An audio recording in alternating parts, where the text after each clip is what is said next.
The Democrats don't speak for me. Speak for me, speak for me. Republicans can't speak for me. Speak for me, speak for me. A bitch ass nigga can't speak for me. Speak for me, speak for me. You coon ass niggas can't speak for me. Speak for me, speak for me.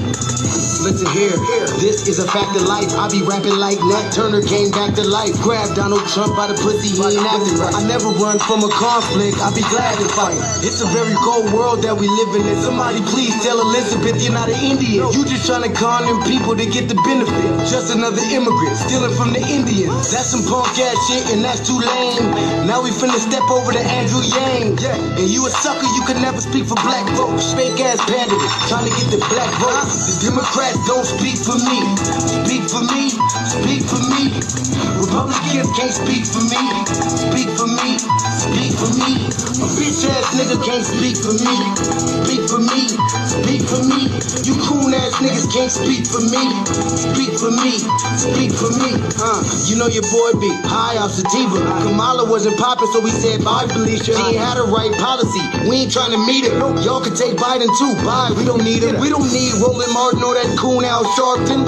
Didn't need Cory Booker from the start, man. I don't fuck with police and no snitch. You know I'm coming with the heat when I spit it. The Democrats don't speak for me. Speak for me, speak for me.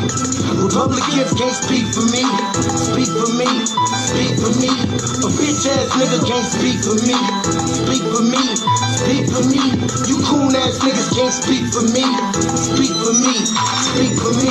If you ever go to court and this is your luck, try not to get fucked by Benjamin Crump. I know it's hard. You and all go is hard. But who the fuck is Bklood? Put her picture up on the bullseye and start throwing darts. People cut our organs out our bodies, that's a stolen heart. They can't save us from the flood like Noah's Ark. Black lives always matter, we finna go for ours. So then we savages, we don't need to pop the piss. Mike Bloomberg is suck dick with that stop and frisk, bitch. You ain't speaking for us, we don't know you. Bernie Sanders, they get your funky ass on too. The Democrats don't speak for me. Speak for me, speak for me. Republicans can't speak for me. Speak for me, speak for me. A bitch ass nigga can't speak for me. Speak for me, speak for me. You coon ass niggas can't speak for me. Speak for me, speak for me.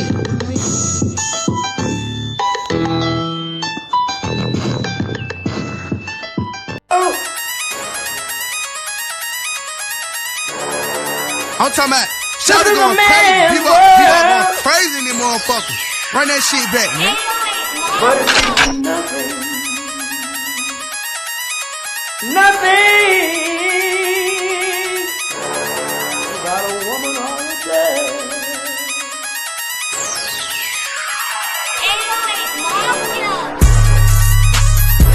Man made the car.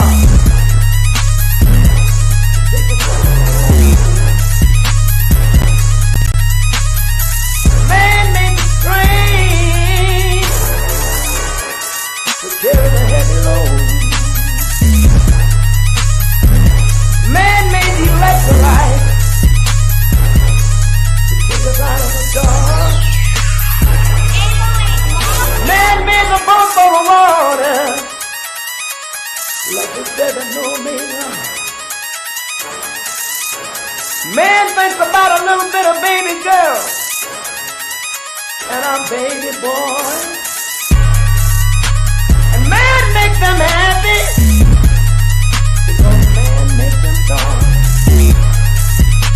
But after man make everything we can, do you know that man makes money?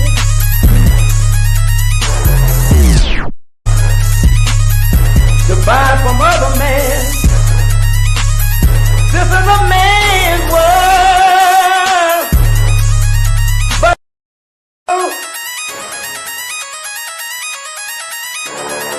I'm talking about shouting going crazy. People going crazy in them motherfuckers. Run that shit back, man. But it's nothing. Nothing about a woman on a day.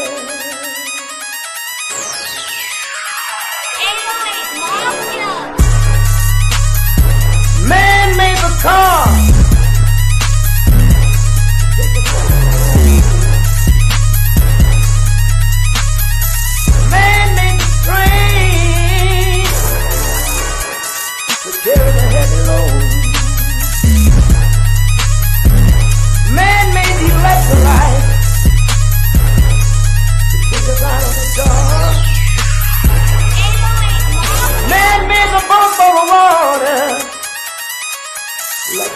know me now.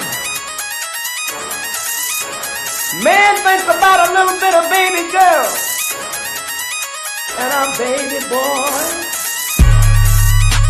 And man makes them happy because man makes them joy. But after man make everything we can, do you know that man makes money?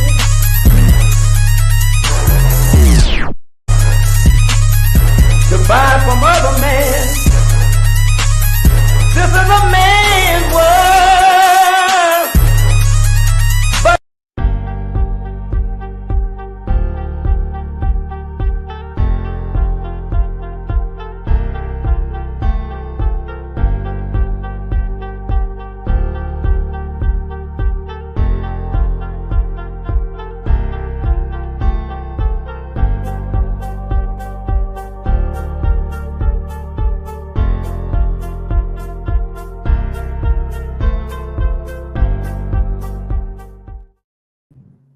Greetings, Blacc family. Greetings. Thank you all for tuning in to another episode of the Frontline Black News. I'm your host, Chain Croman, and we are joined with our West Coast correspondent, Shabaka Sankoria, Shabaka's Black Experience Enhanced. Greetings, mile high income in a legal migrant flooded city. Ladies, Che might be joining us, she might not. We will see. And on this season 4, episode 47, part 2 of the Frontline Black News, we'll be discussing several things. The first thing is the dump, as in human shit. What's an all-white military? Then we got, so he doesn't want to recruit blacks. Then you won't believe what AI really thinks about black people. Then we got the Boers admit South Africa isn't taking their land. We've been saying that. And then 4 FEMA employees fired for sending $59 million to luxury hotels. Then are people of the U.S. Virgin Islands considered FBA? The ugly side of Trump deportations. Kenyans snitching on Kenyans. Africans selling out fellow Africans. In the DRC versus Apple DRC is suing Apple for allegedly buying blood minerals from the country. Then we got 2 AIRHEAD BECCIES disrespect the legend. And if we have time, John Leguizamo said Blaccs got Crip walking from Mexicans. The tetherosity. All right, so those are the topics tonight. Thank y'all for tuning in. Make sure y'all like and subscribe to Frontline Black News. All right, greetings, Shabaka, from the Mile High Income and the Legal Migrant Flooded City. How are you doing tonight? No, man, it's just cold out here, man. You know what I'm saying? And, you know, that's the winter doing this thing and what have you. And so other than that, is that hey MD20, what's going on with you, man? How you doing? Okay, and so basically what it is we've been saying for years, it's time for us to become self-sufficient, you know, and what have you. See, this is all what this here proves, you see. And then and get rid of these damn tethers as well too, is because they're more of a detriment than an asset, you see. And then too, although I appreciate President Traore of what he's doing over there in the Burkina Faso, but the first thing he's got to do is get rid of Coca-Cola's ass. You see, that's how they come at you. Yeah. First is Coca-Cola, then the next thing you know is going to be fucking Microsoft, then the next fucking thing you know is going to be Chase Bank. You see what I mean? It's going to be Apple. And the reason why I'll never participate in any type of elections again, unless you're running for office, you know, is because white America with Trump stated how they honestly felt. Yeah. So, yeah. All right, Shabaka, I'm going to get us to the first topic, and that is the dump when human shit. And we want to make that perfectly clearly. Oh yeah. All white military. There's not much recruiting any blacks. Okay. So Okay, you know why, don't you? yeah, but hold on a second. So General Suing Eddie is gonna give us an update on that. Black Power is the true power with General Sarah Suing. Kick back, get your mind ready for some information that's guaranteed to be heavy. Don't want to recruit blacks under this, this supposed DEI. You see, which which is a bunch of bullshit, because they know good and goddamn well we didn't perform above and beyond. And listen, I'm not about no goddamn military, no way. But I'm gonna tell you this: I'd rather be in there getting some goddamn knowledge than being on the outside and motherfuckers talking about, oh man, you know what? I'm gonna tell you just like this. Let me get some water. Oh shit! So they gonna get some water. Get some water.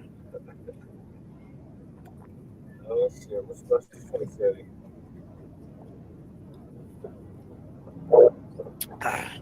Yeah, well, you know what? A lot of people say, I wouldn't go into the military. Why not?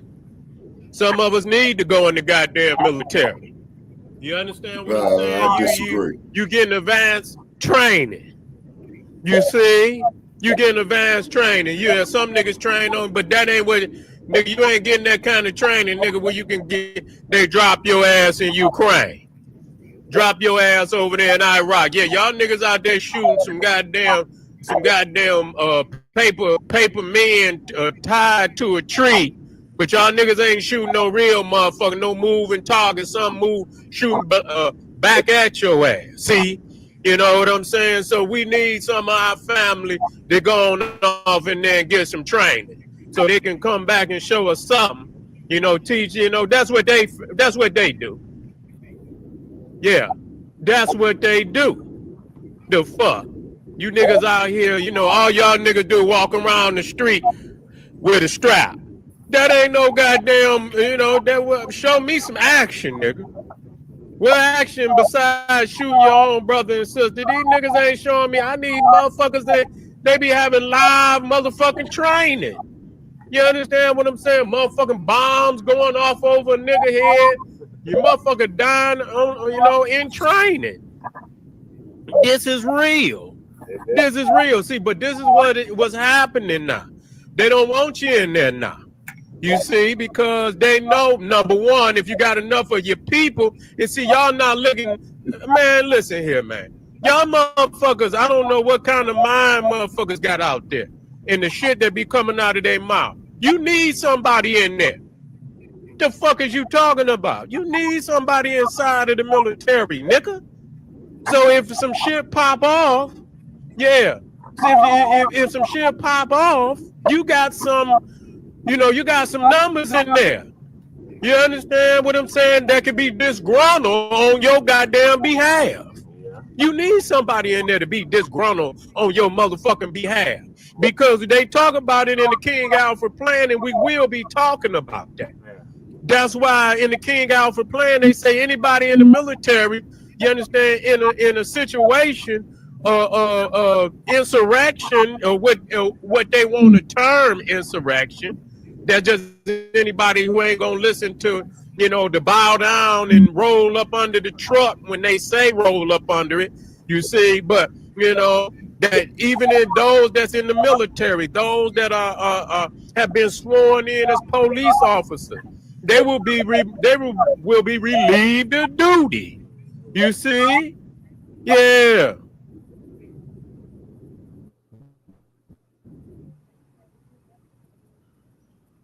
You say, what about the black people who was in the? I mean, what about them?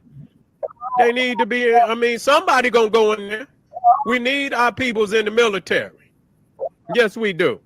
I believe in that. I believe in that. Especially being in this world today, and war ain't going away. War is not going away. There's threat of motherfuckers wanting to attack the United States. So why wouldn't you have a certain percentage of your people that know the most advanced training and strategy and tactics in warfare. Why wouldn't you have some of your people that would know some of the most advanced training? In case some shit go down, they can become, they could become leaders. You understand what I'm saying? Well, you know what? That's for them. I speak for myself. I don't speak for everybody. I don't speak for everybody. I'm certainly glad you do, brother, because you got to have some form of training. That's what's wrong with niggas. They think every training can be in their basement, in the backyard, some goddamn where. No. You see, the thing is, when you go into the military, you getting training. I don't know why you get so offended by nigga when you literally see us all as one big nigga. We all Africans, and we all need to go back to Africa and build Africa up. In the most advanced, military system, war, what they call them, it's certain systems that that you be dealing with, just like you got them the aircraft carriers and the other ships. They got this motherfucker need to be the first to go in there to the military. He's talking that shit. Where they operate and learn how to operate that shit. But it's a certain, where computerized system where all of the ships and the. He's talking about people that's in enlistment age, so the people that's younger than us. He's talking about we need somebody in there to do intel for us. That's what he's saying. Well, you see that. Okay, but there was a brother who did that. Okay, who passed away. You're very, very well aware of him. Okay, and he was running the LA chapter of the BPP. His name was Geronimo Pratt. He was a Vietnam vet. You say, and then not to mention the fact with Trump saying he wants an all-white military. Okay, if the U.S. Congress had did his fucking job, as soon as he would have said that, they would have started writing up the articles of impeachment on him. But that's too much like right. You already know articles of impeachment ain't meaning nothing. We're not gonna be able to get rid of the dump for the next. Well, that's true too. Yeah. So in the meantime, that's true too. We need to be planning, plotting, and strategizing. And training our people on how to wage back against this war that we've been in for 500 years. Yeah, you're right. You see what I mean? You're absolutely correct. Airplanes is linked in and shit. Where you know what I'm saying? Where the information is being spread, across the whole system. The Army, the Marines, the Navy, the Air Force. Everybody is getting the information, and so they can act on it. You understand? In unison and shit, and not one person getting the information and shit. Yeah, you say simulations and all that, but yes, indeed, our people need training. Yeah, our people need training. Most definitely, we need that. So anybody talking about what you gonna do? And motherfuckers on the street. See, niggas is talking shit. Niggas on the street doing. Taking out their own people, and so you want some type of. Nah, he's right about that. You want some type of percentage of your people getting some of the advanced training today. I see that as a necessity. Straight up, I do. I see that as a necessity. Yeah, but obviously Donald Trump and them got something. And it don't make no goddamn difference. Yeah, there are black militias. They're black militias. I hear you, Don D. What type of training is they doing? Huh? Don D, I'm glad you spoke up, good family. There are black militias. If they're getting some goddamn they getting some helicopter shooting over their head. They're going in, they rushing in buildings and shit, like fighting terrorists and shit and all of that. Yeah, Yeah, I came with the do-rag today. That's my Pharaoh. That's my Pharaoh cap. You know what I'm saying? Yeah, well, that's my Pharaoh cap. You know what I'm saying? Yeah. But anyway, yeah, what kind of military? Yeah, we got militias, but you got to have a motherfucking helicopter shooting over your head. You know what I'm saying? You got to be in all in this. They take you through all the simulations of the motherfucker. What kind of war you gonna be dealing with right now today? You know, all the terrorists and shit. You might have to go into a building full of terrorists and shit. Ain't that right, Don D? You already know. Got to be just more than the your nigga biggest going terrorist to you got and is the shooting and police shit. department. Because you got some motherfuckers, nigga, they'll come by on a hoverboard. You understand what I'm saying? Them motherfuckers will come by on a hoverboard, nigga, like a international champion, spinning around and shit, and you know, going backwards and shit and busting all while they doing that shit. Believe it or not. Believe it or not. Believe it or not, motherfuckers come by on the mini bike and shit and all kind of shit. You understand what I'm saying? One motherfucker flying, motherfucker on the back. You see what I'm saying? You ain't gonna have no fucking, no goddamn stand still image on no damn tied to no tree. This shit gonna be shooting back. So you aiming, yeah, you get a chance to aim, but can you hit that motherfucker when the motherfucker busting back and your ass got to duck down? Yeah, on the unit-wheel. Motherfucker come by on the unit-wheel. Yeah, shit. When during World War II, them motherfuckers over there in Finland and Sweden, and them motherfuckers was coming down on skis. Imagine that. Yeah, they was coming, real talk. They was coming down on skis, busting. You know, on skis. Yeah. So, yeah. So we understand that, they don't want you to have training. That's one of the reasons. They don't want you to have no sophisticated training because they might try to use it on you. And so, and another thing, they don't want a certain percentage of our people inside of the military that could be disgruntled for us in case they might want to ride on us. You see, they might want to ride on us.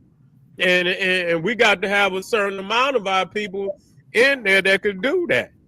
You feel me? And that's just really what it is. The only, because I'm quite sure they know our worth. It ain't been a motherfucking war that we didn't help, sustain and win. Not one of them. We was the deciding factor in damn near every war that was fought. Shit. Imagine, I would love to see, and they let them try. Let them try. Take it, go on ahead. Send your sons on and daughters on over there. Yeah, there you go, Mac 285, that part right there. And see how far they go. Yeah. They know good and goddamn well. They know exactly what's gonna happen. You know what I'm saying? And then when when them numbers is rising, then you're gonna want to beg a motherfucker to join you. But sometimes that arrogance, you got to let a motherfucker be arrogant. But when people see and they say, "Oh, don't do this, man, listen here, we got to do something. We got to do something. Ain't no motherfucker gonna sit up here and talk about, and it's all rhetoric. Every motherfucking thing we do is rhetoric. Oh, I ain't gonna do that. Well, what the fuck is you gonna do, nigga? What the fuck is you gonna do? And so, most definitely, you want to stay near this man. You want to stay in the most advanced training, military training at all times. I'm most definitely with that. I know the minds of our people, and we, we in the Army, we in the Marines, we in the Navy, we in the Air Force. We need all of that. We need all of that information in the sense that, we could defend ourselves, today, not in just, just going. It's one thing to go to the motherfucking, to the gun range. Going to the gun range and being in a live simulation is two different motherfucking things, man. It's two different motherfucking things. Holla if you hear me. Holla if you hear me. You see, what other motherfuckers say don't do, I say let's do it. You know, because again, I see, you know, what could come out of that. If we got to get into it with another motherfucker, maybe they want to, you know, they say won't nobody attack the United States, but shit, you don't know that. Hannibal attacked Rome. They say wouldn't nobody attack Rome, and Hannibal attacked Rome. He besieged that motherfucker. So that's how history is made in doing the impossible. And when a motherfucker say, hey, yeah, how I sound out there? Am I loud?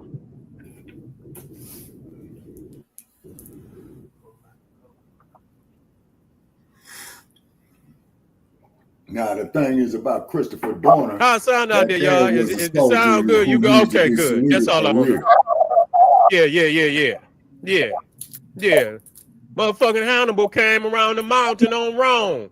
Shit, motherfucker show up at your door, motherfucker. You better have some strategy. Right. You can't come out there, you know, like Don Knotts and shit, and you motherfucker shaking and shit. You shaking it. You motherfucker, you can't even hold the pistol. You can't even hold the heat, nigga. You in there shaking like a motherfucker, nigga. When the real, you sit up out there on that goddamn, you look at that bullseye and shit, and you be hit. Oh man, I'm good. I need. And then as soon as that real motherfucker come around there busting and shit, you know what I'm saying? It's one thing, but when you hear about 100 guns going off at one time, and motherfucker don't know how to act, you wouldn't know what to do. You got to get in. We had to have that kind of training. You feel what I'm saying? And so so we'll see. You keep your eye on the prize. You know, you're over here. Don't try to, cause you know niggas is really. What the fuck is you gonna do? You ain't going nowhere. You see, we can talk all this motherfucking. You ain't going nowhere. So you ain't leaving, you ain't getting no training, you ain't getting no reparations, you ain't getting this shit. What the fuck is you gonna do? You see? You gonna remove yourself out of all areas that's consistent with nation building, but you say you nation building. Yeah, you know. Yeah, nigga, you gonna have to train on something. Well, that's the way I look at it. Yeah, you're gonna have to train on. So wherever you go, you're getting paid to go. You understand what I'm saying? We hope you come back, but that's a warrior. Yeah. Yeah, say everybody wanna rely on the cops. Yeah, and you call the motherfucker, he shoot you. Instead of the motherfucker you done called him on. Yeah. We just getting started today. If you're on here, family, I want you to subscribe immediately. You're gonna get it from the Frontline Black News. Subscribe to Frontline Black News. That's right. Because we can't keep doing all this free advertisement for these motherfuckers. They don't reciprocate. Yeah, I hear you, Shabaki. I hear you. I met him before we had it. Go ahead. I'm sorry, Brother Che. Go ahead. I met him before we had any platforms. Mm-hmm. Yeah, remember I told you I met him back in 2016. Oh, okay. Yeah, you met a lot of people, man. You've been everywhere. Yeah.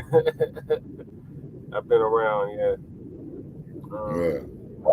But I want to say on this right here, though, Brother Che, if Trump made that statement that he wants an all-white military, then them coons and that kangaroo black caucus, which they ain't gonna do. Let's be real. First of all, they ain't gonna do it. That there should be grounds of article of impeachment and gets his ass on it right there. It should be, but it's just in a perfect world, Shabbat. Exactly. Yeah, I was about to use your words. In a perfect world, they would, but they ain't. Right, we're just saying it, and they're not gonna do that. All right, so what are your thoughts on what General Sarah said he had to say in regards to this? All right, okay. On that, I'm willing to bet dollars to donuts that Trump did make an asinine ass statement like that they don't want black people in the military. The reason being because they don't want black people having no specialized knowledge. You see, this is what happened with a lot of our soldiers. I'm talking about black soldiers, that is, in the Vietnam conflict, and that's why Dr. Newton had recruited a lot, former soldiers from the Vietnam conflict. You see what I mean? And join us tomorrow for Shabaka's Black Experience Enhanced, where we're going to go in depth about the history of the Black Panther Party as well as President's Day, because it's President's Day tomorrow. So please join us for Shabaka's Black Experience Enhanced, Season 10, Episode 5. At our time, 7 p.m. Mountain Standard Time. This Monday. All right, and 6 p.m. our time tomorrow. Okay. Where I'm at right here. Now, with a lot of these young men, particularly these athletes, man, you know what I'm saying, since we're in the athleticism, okay, they will be in damn good shape for it. You see what I mean? So what you need to do is get out here in this heat and start training to acquiesce, to the desert heat. You see what I'm saying? Also, too, into the damn cold as well, too. And then, as you had so well pointed out, in a perfect world, you say that they would have on militias anyway. You say it's great, it's beautiful, what they did down there in the South. But them dudes better get entrenched in some guerrilla warfare.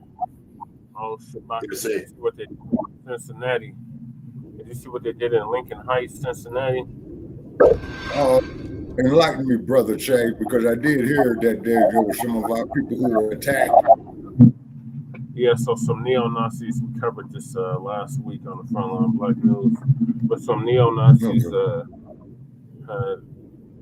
that they wanted to do a display in a black section of the city, and the residents were not having it. They okay. Flags, they burnt their flags. They let it be known that they're not to be played with. Oh, okay. So a couple of them neo-Nazis got smashed. Okay, that's great news. So they're doing patrols. I like that better than the ponies losing. I like the gators losing, but y'all always losing. So it's always. So they made an example out of them. And now they're doing patrols of the neighborhood. Okay. Armed patrols of the neighborhood.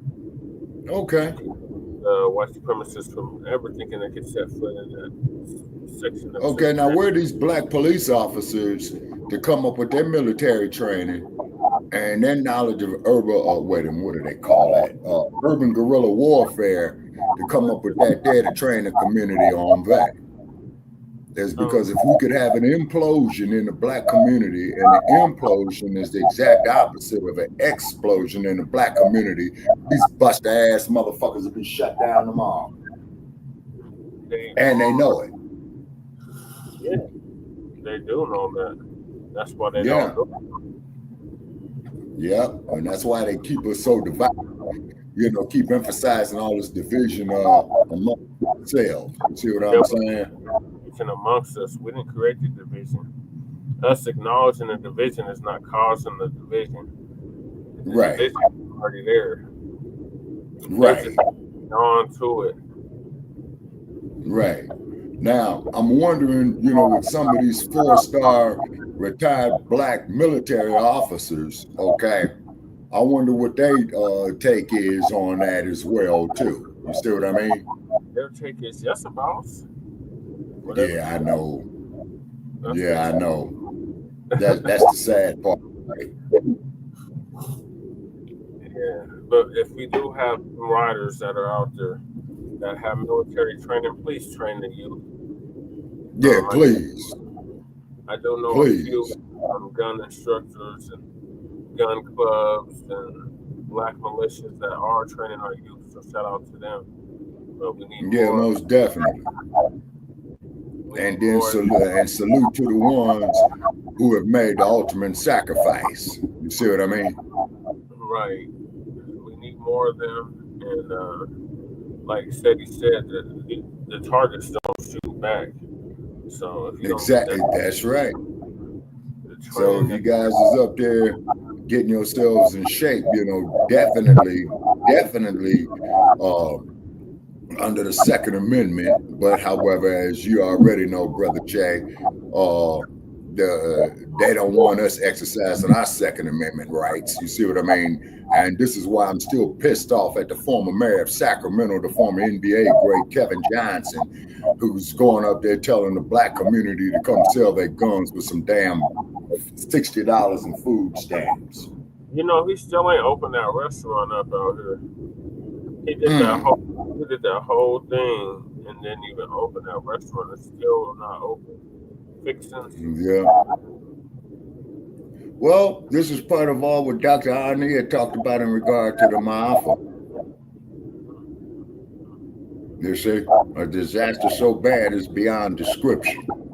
So what do we do about that? We got to train our youth to come back. No, for real, man, for real. Let's say, because my old ass, man, I'm gonna be needing some security. You know what I'm saying? Right. All right, Shabbat. We gotta move along, Shabbat, because I got a lot of topics tonight. Oh, okay. All right, what's the next topic? AI, your favorite. Artificial intelligence. The shit is dangerous. You won't believe what AI really thinks about black people. Oh, yeah. I think I came across some material on that. Oh, yeah. Let's see what AI thinks about this. Yeah. Artificial intelligence is everywhere these days. It's affecting how we live, work, and interact. From chatbots to facial recognition to financial algorithms, its impact is hard to ignore. But let's be real for a second. AI hasn't exactly been a win for everyone, especially for black people. And no, I'm not talking about how AI has the power to replace jobs. That's another story. I'm talking about the systemic racism and bias that's been implanted in AI, a problem that's becoming increasingly visible as this technology becomes more popular. There's a clear pattern here, and it's time we talk about it. When we prompted the technology to generate a photo of a person receiving social services, it generated only non-white and primarily darker-skinned people. Results for a productive person, meanwhile, were uniformly male, majority white, and dressed in suits for corporate jobs. AI doesn't exist in a vacuum. It learns from the world we give it. And if that world is biased, AI becomes biased too. There have already been lots of examples of this issue popping up, even in popular AI tools like ChatGPT. Let's go through them, starting with one of the most serious issues, facial recognition systems. A report by the National Institute of Standards and Technology found that facial recognition algorithms misidentify Black and Asian faces up to 100 times more often than white faces.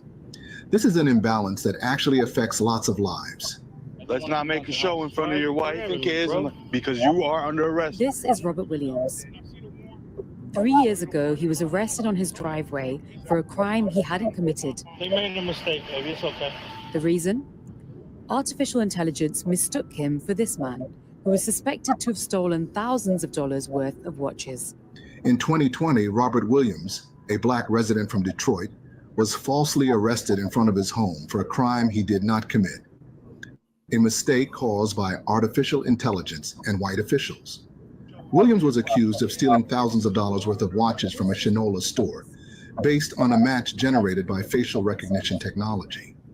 The AI system had identified Williams as the suspect, even though the actual thief, who was also Black, looked very different from him.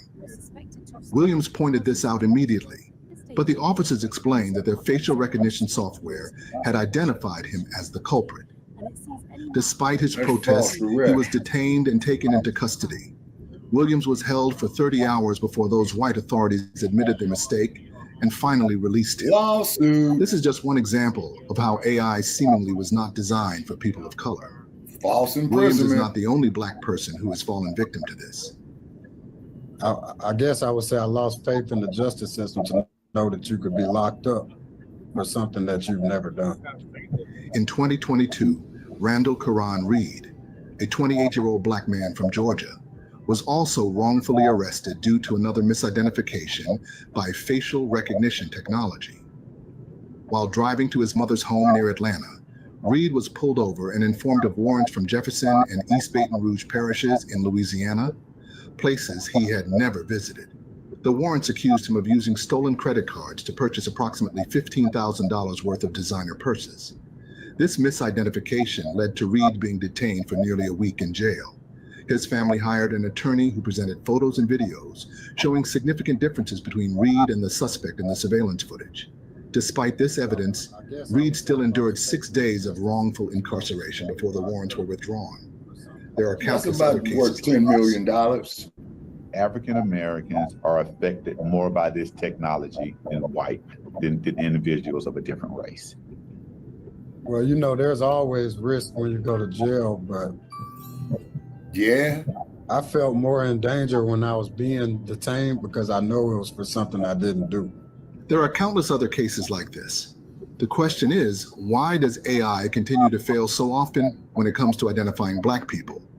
The reality is, this problem comes from the built-in biases in AI systems, which happen because they are trained using unfair or incomplete data and are often developed without input from a diverse range of people. In short, this is what happens when AI databases are developed by predominantly white teams. The AI systems developed for use by police are not only flawed, but also highly biased. Predictive policing algorithms are designed to predict where crimes might happen, but instead of being neutral tools, they often make existing racial inequalities worse. These systems rely on historical crime data, which is often skewed because law enforcement has targeted Black and minority neighborhoods more heavily for decades. As a result, the algorithms unfairly flag these communities as high crime areas, leading to even more policing there. For example, a report by ProPublica found that risk assessment algorithms used in the criminal justice system were twice as likely to label Black defendants as high risk compared to white defendants, even when the white defendants were more likely to commit another crime. Another study showed that predictive policing systems keep repeating the same bias patterns, creating a cycle where over-policed communities are flagged for more surveillance, even when no real increase in crime exists. These are just a few examples of the harm biased AI can inflict on Black individuals, and there are many more. This bias has serious consequences that stretch far beyond law enforcement. Similar problems have been showing up in AI image generators, which rely on large data sets to create their outputs. For instance, experiments have shown that AI image generation systems can sometimes get quite stereotypical when tasked with producing images for professions. A study published in Proceedings of the National Academy of Sciences analyzed several image generation systems and found that professions linked to authority, prestige, and wealth were overwhelmingly represented by white males, while service-oriented roles were more often associated with Black or Latino individuals. Developers frequently promise to diversify their data sets, but progress has been slow. For example, researchers have noted that even updates to widely used AI models often fail to address these biases effectively. A report by MIT Media Lab found that while some AI systems improved in recognizing diversity when explicitly prompted, they still reinforce racial stereotypes in professions. And it's not only in image generation, but in language processing as well. A study published in August 2024 revealed that large language models, like GPT 3.5 and GPT 4, show hidden racism by associating African American English with negative stereotypes. The models were more likely to suggest that speakers of African American English be assigned less prestigious jobs, be convicted of crimes, and receive harsher sentences. AI was designed to make tasks faster and more efficient. It clearly has the potential to carry and spread harmful biases. This can happen whether the people creating it deliberately intended to cause harm or simply failed to consider the impact on others. AI bias extends to financial systems as well and affects not only race, but also gender. In 2019, an investigation by the Wall Street Journal revealed that Apple's credit card algorithm systematically gave women lower credit limits than men, even when their financial profiles were identical. The issue came to light when tech entrepreneur David Heinemeier Hansson publicly reported that his wife, who shares the same financial accounts and credit history as him, was offered a credit limit 20 times lower than his. Many others reported similar cases. This is because the algorithms that decide creditworthiness often rely on historical financial data filled with gender and racial biases. A study by the Brookings Institution found that these algorithms perpetuate discriminatory practices in lending, often putting women and minorities at a disadvantage. In a way, this issue in AI mirrors long-standing systemic discrimination, like redlining, which excluded Black families from fair access to loans and homeownership for decades. A similar case happened in 2021, when Mary Lewis, a Black woman, was denied an apartment in Massachusetts based on a low AI-generated tenant score by Safe Rent Solutions. The algorithm did not account for her housing voucher and overly relied on credit information, which disproportionately affects low-income and minority applicants. This led to a class action lawsuit alleging discrimination, resulting in a $2.2 million settlement and modifications to the company's screening practices. And just in 2024, a federal judge allowed a groundbreaking class action lawsuit to move forward against Workday, a company that offers AI-powered hiring software. The lawsuit claims that this software, designed to help employers screen job applicants, unfairly discriminates against certain groups, including Black, older, and disabled candidates.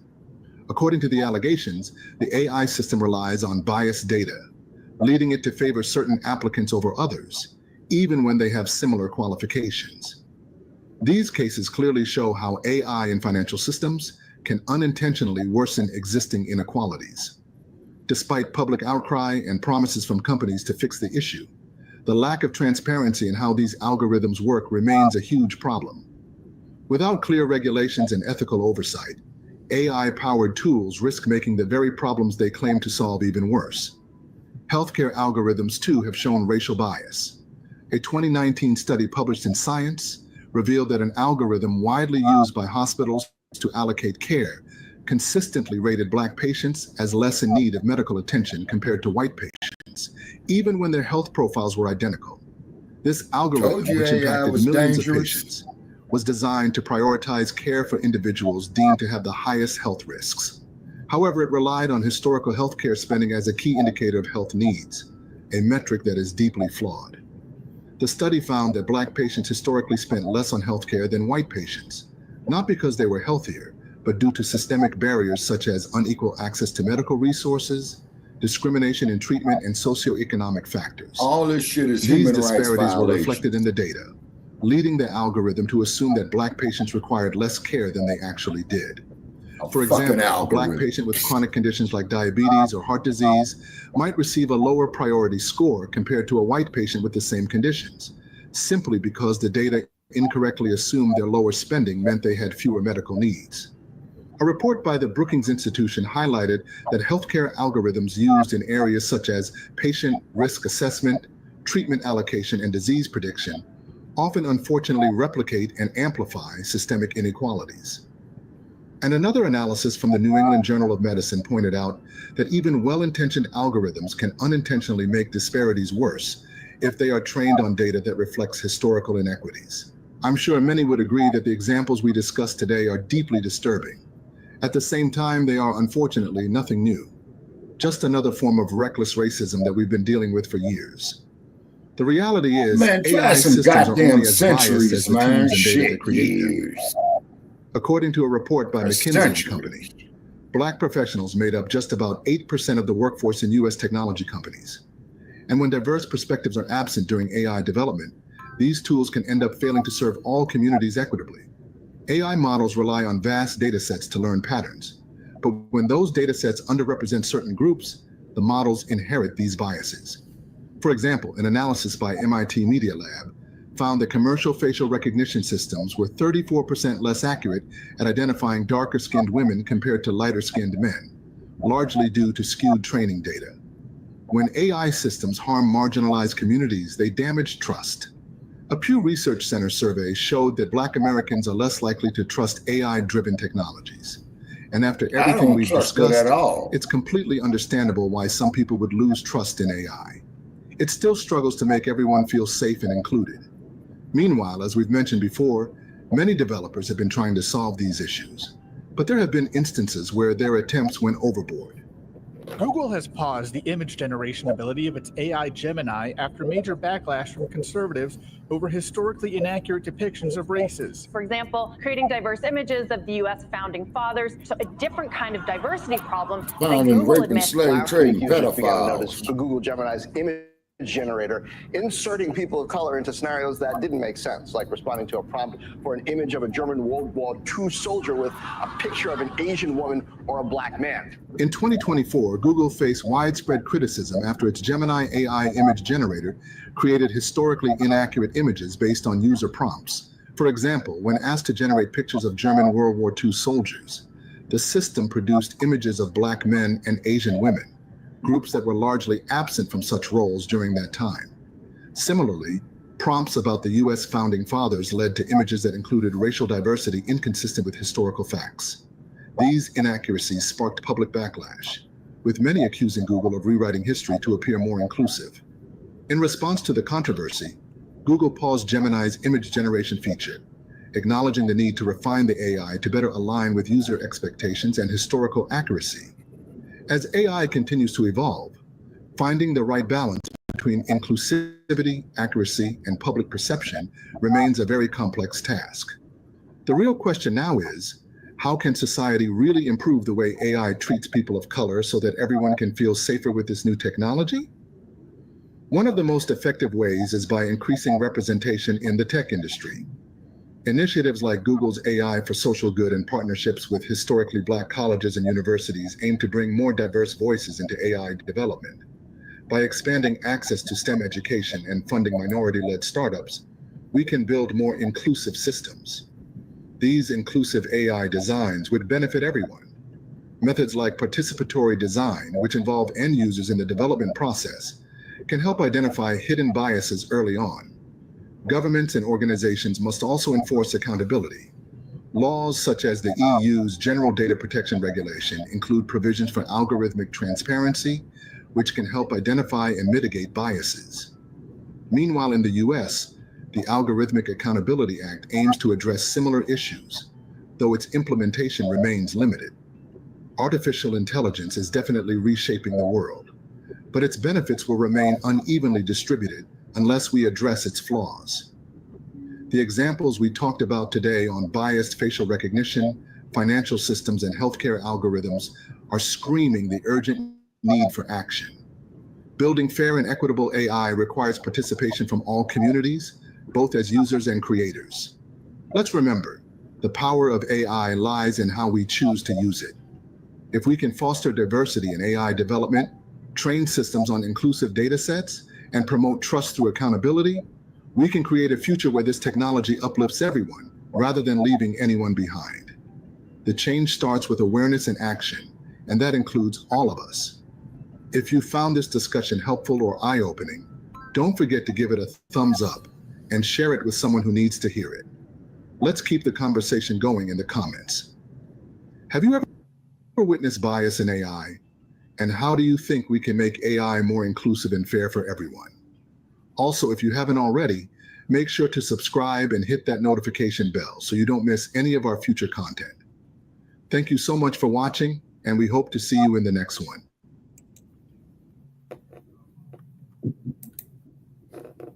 Okay, well, the only thing I can say about that is this. You got to get computer savvy, and you also got to come up with ways to... Hold on, go ahead, Shabaki. Okay, and then we got to come up with ways to counterman this stuff, okay? And what it is that we get, as like I've said all along, Brother Che, that we've been doing this. We got to control our own economics, our own macroeconomics, and our own microeconomics. Now, with him getting rid of that DEI shit, that was the best thing that could happen, because black companies can hire black people. As soon as them straight hairs coming in, show them the door. Sir, have a nice day. You don't qualify for this job. Okay, it's because they're programming this AI shit, you know, these computers to go against us, you see, and that is extremely dangerous for us. You see what I mean? I see why now. I definitely see why now. From the Yeah, facial recognition. and then you got to thank, you know, the Kamala Harris's, other House niggas up there, Cory Booker, Hakeem Jeffries, Maxine Waters, the Congressional Black Caucus, you know, that stood by there, Brother Che, stood by there and let this shit happen. Yeah, they so did because they got their cut. Yeah. Yeah, exactly, and that's why that's why I stand on the square as a diasporic African. You say, Well, you can stand on it all you want about this. That's the old way of looking at things. We're on the new school, and we're looking more at our lineage here than anything. well, Brother Che, these goddamn computers is looking at us being black people, period, to kill us. You see what I'm saying? If you notice what the computer said, it said African Americans. It didn't say. Well, fuck what the computer says. I'm saying diasporic African. Now that's me. I take responsibility for that statement. But these computers are being programmed to kill us. Now, like when they had this COVID shit that came out, Brother Che, all right, they wanted everybody to stand all so far apart, man, so they can go up there and scan you and all this old type of stuff. And just like what they're getting ready to do with this federal driver's license shit. You see what I mean? I say it's dangerous. But where's your Hakeem Jeffries? Where are your Cory Bookers? Where's your old Sambos at? They're not speaking out against it because their dumbasses are going along with this bullshit, and then they're gonna prop these motherfuckers up there in the black community. You see what I'm saying? Oh yeah, go ahead and do this, just like what's his name, the rapper cat that made the rap record about vax that thing up. I forgot dude's name. He's out of Louisiana. Okay. Right, yeah, there you go. Yeah. You say, and then, you know, and they saying is, oh, you haven't been vaccinated, and all this old shit. You know what I mean? And I took the COVID test, it came back negative, you know what I mean? Well, and this shit was, They had asked me, they didn't even ask me. They said I was up to date. I'm like, okay. I just Yeah, because when I went off over there into the South, as you know, to get on the plane, you know, did you get your COVID test and all this old shit, you know what I mean? And it came back negative. They say, because see, we're all we got, black families here, and this here has proved our point that we have stated for years. They ain't coming after you, man, because you want to call yourself a indigenous American or whatever. They ain't coming after us. It's because you know, you out the diaspora. Because to quote you, Brother Che, they see us all as one big nigga, and they do know if we unify, they say it will be a threat to their very existence. You sure what I mean? And that's why they don't want us having no military training. They say it's because a lot of principles of military training are universal. You see what I mean? And they don't see, in other words, brother, is that they want us to lose all our capabilities of defending ourselves. You see what I mean? That's been the goal since day one, Shabaki. Oh yeah. That's been ever present since day one, but that we've been at war with these savages. You see? And then all of us got loved ones out there, you know what I'm saying, all scattered, you know, and I'm worried about my loved ones all scattered and all of that. You see what I mean? Yeah, we don't have the concentrations that we used to. Exactly. You say, so for you brothers out there, you know, try to make those truces work, you know what I'm saying? Because when it comes down to it, you know, these crackers ain't playing. And then I did read up on Trump's executive order about not allowing having an all-white military. It's not gonna fly, okay? But he did sign executive orders on them damn transgender not joining the military. You see? Yeah, he want to get them out. He want an all-white, straight-laced military. That's what he wants. But however, I think we got enough black military veterans, both out of the officer corps and out of the enlisted ranks, to train our people. You see what I mean?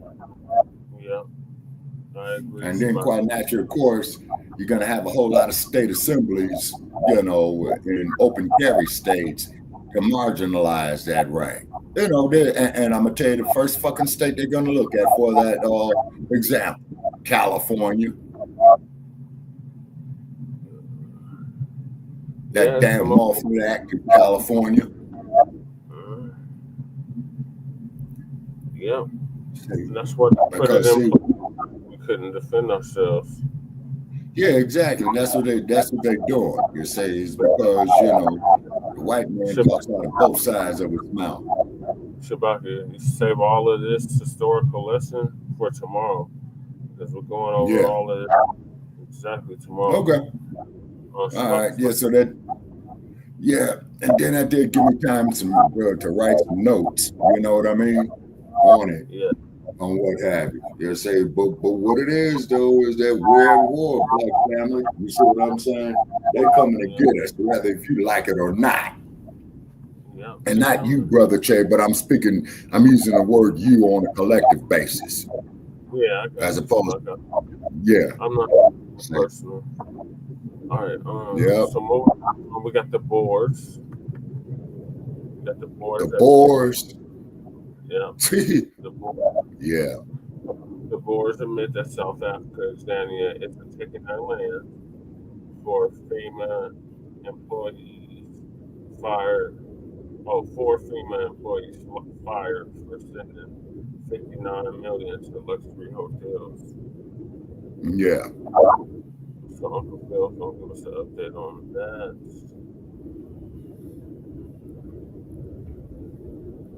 These weeks have been passing by so fast, ladies and gentlemen. Very, very, very fast. I'm like, wow, we're almost mid February, almost. And, you know, gentlemen out there, you know, who have girlfriends, wives, fiancés, or, you know, whatever you got, you know, make sure you get her something for Friday. Please don't make that mistake, please. You know, just want to put that out there for you gentlemen out there. But as we trucking along tonight, we're going to be just picking up just a little bit where we left off last night with a Boer admitting that nothing is going on with them in South Africa at all. Then we're going to get into a FEMA employee that secretly sent $59 million to some luxury hotels in New York, your tax dollars, to house migrants. And we're going to talk about that. And Trump was very upset about that. And then also we're going to wrap it up with that press conference today. And Elon Musk was there. And, you know, Doge is going to start investigating a lot of these people who's getting these high net worth that's on a government salary. He's saying they're not understanding how that's happening. So they want to look into that. So that's the part I've been talking about for a very long time. I'm saying, how are you a member of Congress not even making $200,000 a year, but your net worth is like $10, $12 million, $15 million? How did that happen? Nobody's job is producing that. And I mean, not everybody got investments like that. Come on now, you know, and they shouldn't even be allowed to even trade stocks at all, because they know what the policies is. You know what I'm saying? So we're gonna get into that. You know, they put Martha Stewart in jail for insider trading. I've been saying that Nancy Pelosi is the first one need to be investigated. I've been saying that about her for a very long time. I mean, Nancy Pelosi's trades is so accurate that they got sites just following her trading patterns, and people make money off of Nancy Pelosi's trades. Now, she took her one day, they was talking about something happening with Visa.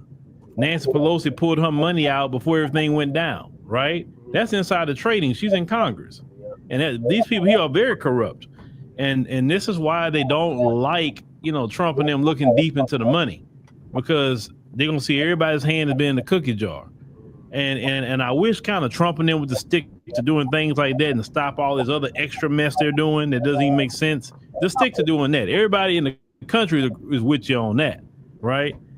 But But yeah, the problem is, you know, Elon Musk, in one instance, you're like, man, he doing a good thing with this.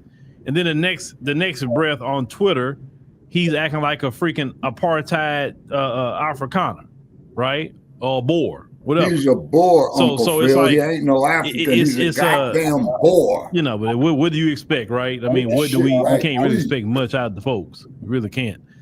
But all right. So as people coming on in, it's just taking time. Before we get started, make sure, ladies and gentlemen, you take advantage of the Black History Month promo on the app. Black History Month, you can, and if they feel that way, hey, I want to support my brother, I want to support my sister out here, still put out a good product, right? Phil, Just because a brother or sister want to support a business in the community doesn't mean we give them a bad product. Doesn't mean we don't do what's right or whatever. Don't mean if there is a problem, we don't try to rectify the problem. I feel that we need to perform no different than the folks. I would say we need to perform more, better than the folks, right? Because we are servicing our community, like me. Our whole platform and everything that we ever done is targeting, our community here in America and throughout the world. And I've learned that everything we need is centered right here. We don't have to pivot. We don't have to cross over. We can stick right here. And it's enough of us in the globe that we haven't even reached yet. It's people in America we haven't reached yet. People in the continent, people in the Caribbean, people in Latin America, all over the place, right? People in Asia, the Middle East, some brothers and sisters in Europe. A lot of people we haven't even reached yet. So that's why we stick to what we know right here. And I would tell you, you don't have to cross over and do nothing, because the other people are gonna cross over and see what we doing versus more so us going over there chasing them. Like I said, we got the juice. I'm saying definitely as the FBAs, we got the juice, right? Yeah. And even the others across the world, they got the juice. People like Julius Malema, he talked, people in the world listen, right? Because he got the juice. So we don't have to cross over to nobody else bland things or whatever they got going on. We can stick right here. And that's just what we do. And you would say stop doing bad business, especially in the hood. Yeah. I mean, and we just got to get better at it. That's why I'm always looking at how can we get better? What can we do? How can we improve? I'm always looking at those things. But a lot of times improvements cost money. So we're trying to get there, and then every time we get the money, we take it and improve. We don't trick off. That's not what we do. Not here, at least.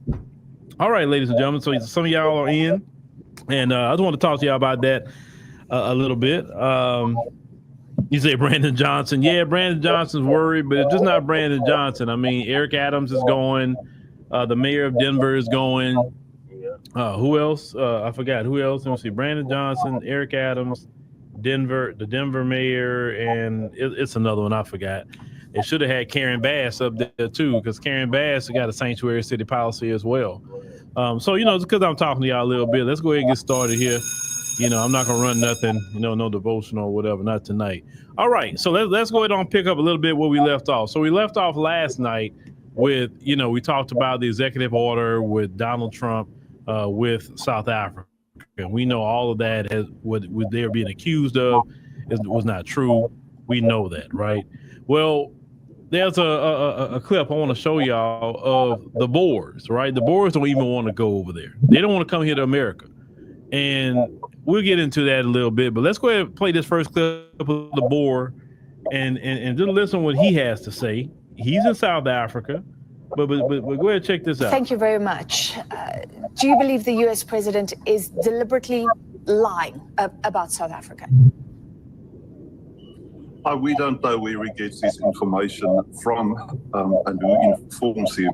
What we just see as farmers in South Africa is we don't see a confiscation of land. We don't see large-scale land grabs in South Africa. What we see is at this stage still very reasonable, as is any country in the world. So we don't see what he's talking about, and that's why we thought we should just, from our side, set the facts straight. Yeah. Does the wording matter? What is the difference between confiscation an expropriation. Because no doubt we have expropriated land. There was a law around that, but always with fair compensation. No, I think within our constitution, it states very clearly we should have a fair compensation for land, fair equitable compensation for land. So that's still where we are, and that's also the preamble of the new act, quotes that from the current constitution. So as far as we are concerned, we still have the Constitution of South Africa, which we can rely on. We can take it to court. We can take this new act to the Constitutional Court as well, and they can say whether it's still within the Constitution or not. All right, ladies and gentlemen. So as you heard him say that the South African government isn't taking nobody's land, and Trump and them cutting off funding actually is going to hurt the Boers, right? It's going to hurt them because they give them money for some of their farming. And the majority of the farmers in South Africa are the Boers. They have some black people who are farmers. Yes, there are some, but the majority of them. So they're getting their funding cut off. Actually, when I was looking at a brother that broke down the South African crime statistics, and out of, they say they had a little over 21,000 murders happened in South Africa the previous year, and they say only 166 of them happened on the farms. So of course, no person losing their life is a good thing. Hey, Crip. But the majority did not happen on those farms. Just like why this guy is saying that. And crime is crime is out there, right? Like it's crime here in America. And we know that poverty creates crime. We know that. People want to eat, you got it. And they want to come at you, right? It's just like that. So the way you combat crime, and I'm a firm believer of, is give people something to do, is a job and a decent wage. And I believe that if you keep people busy with a job, they ain't got time to commit crime, right? But these governments, for some reason, just don't figure that out. That's why if I had to be a part of anybody's government, I'd be like, hey, put these, especially these young men, put these young men to work. Get these young men to work 10, 12 hours a day. Because trust me, when you go work 10, 12 hours a day and you come home, you're not thinking about nothing. Man, you want to shower, you want some food, you want to chill a little bit, and you go to bed because you need to get up back in the morning and go work. That's the problem. That, and Biden brought all these migrant men into this country, these military age males, and you didn't have no 12-hour shifts for them to work? Man, please. Ain't no way I would import a bunch of men into my country without them something to do for about 60 hours a week.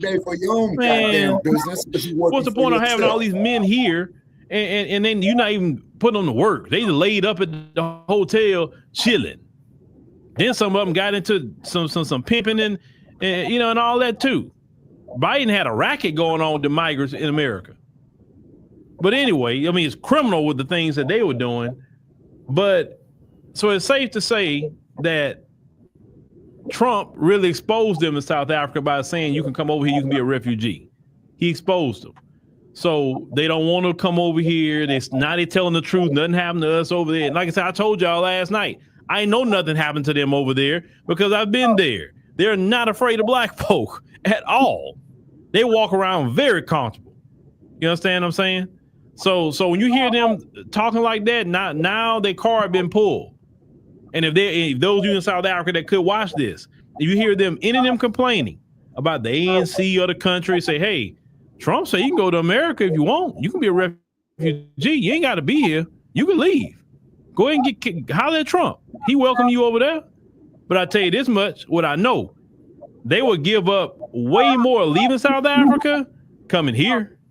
That I can tell you. They're not going to get the amount of land they have. They're not going to get the type of privilege they think they're going to get coming over here. And they're going to really see how America is a bunch of smoking mirrors. Basically, America's like the Wizard of Oz, if you want to think about it. When you get behind that curtain and really see what's really going on in America, like, man, why in the hell I come here? I'm telling you, America is not for the faint at heart. But you say Eric, 10 to 12 hours will wear you out, man. Eric, I used to work 12-hour shifts at my job. I worked all kind of shifts. I worked a 3-2 schedule before, 12 hours, days and nights. Well, that's on I you, worked a Uncle 4-on-4 Phil. off schedule. I worked a DuPont schedule. I worked them all. And they all of them were 12-hour shifts. Okay. So when I see a guy working like 8 hours and talking about he's tired, I'll be looking at him like, huh? You tired? You only worked 8 hours, bro. You like, calm down. You know what I'm saying? And if you're an office worker, but anyway, I just believe men should be at work, especially if you need money. Because this is how I was before I got married to my wife, and I was, single. I had the attitude, what's the point of being home? I don't have no woman. I don't have my kids. I get them, every other weekend. So I'm going to live at work. And that's what I did. I wasn't caring about being outside. I was trying to rebuild my life after, that previous situation. And that's what I did. I lived at work. I was working 72, 80 hours a week. Say, you got overtime, give it here. There's no reason for a man to be at home, especially if you ain't got no woman, no kids. Get out there and get to work, bro. That's just how I look at it. I'd rather have some money than sitting at home staring at the wall being broke. That's just how I've always thought. But anyway. Now, so since we covered that, let's go to the next thing. Let's look at this situation with the FEMA. This is probably gonna really make y'all upset, right? So this part of the Doge thing, let me get this up on the screen. All right, so they say Elon Musk claims FEMA sent $59 million last week to luxury New York City hotels for illegal migrants, but City Hall says there's more to the story. Okay. So they said Elon Musk threatened to claw back about $59 million. He said that FEMA sent last week to luxury hotels in New York City to house illegal migrants. A claim that City Hall officials rebutted Monday. They say the world's richest man said in the early morning post on X that the funds were just discovered by Doge. Even yes, President Trump called for a complete overhaul of FEMA that could even see it shuttered. They said Trump last month signed an executive order that can create a council to review FEMA as he expressed serious concerns of political bias in the agency.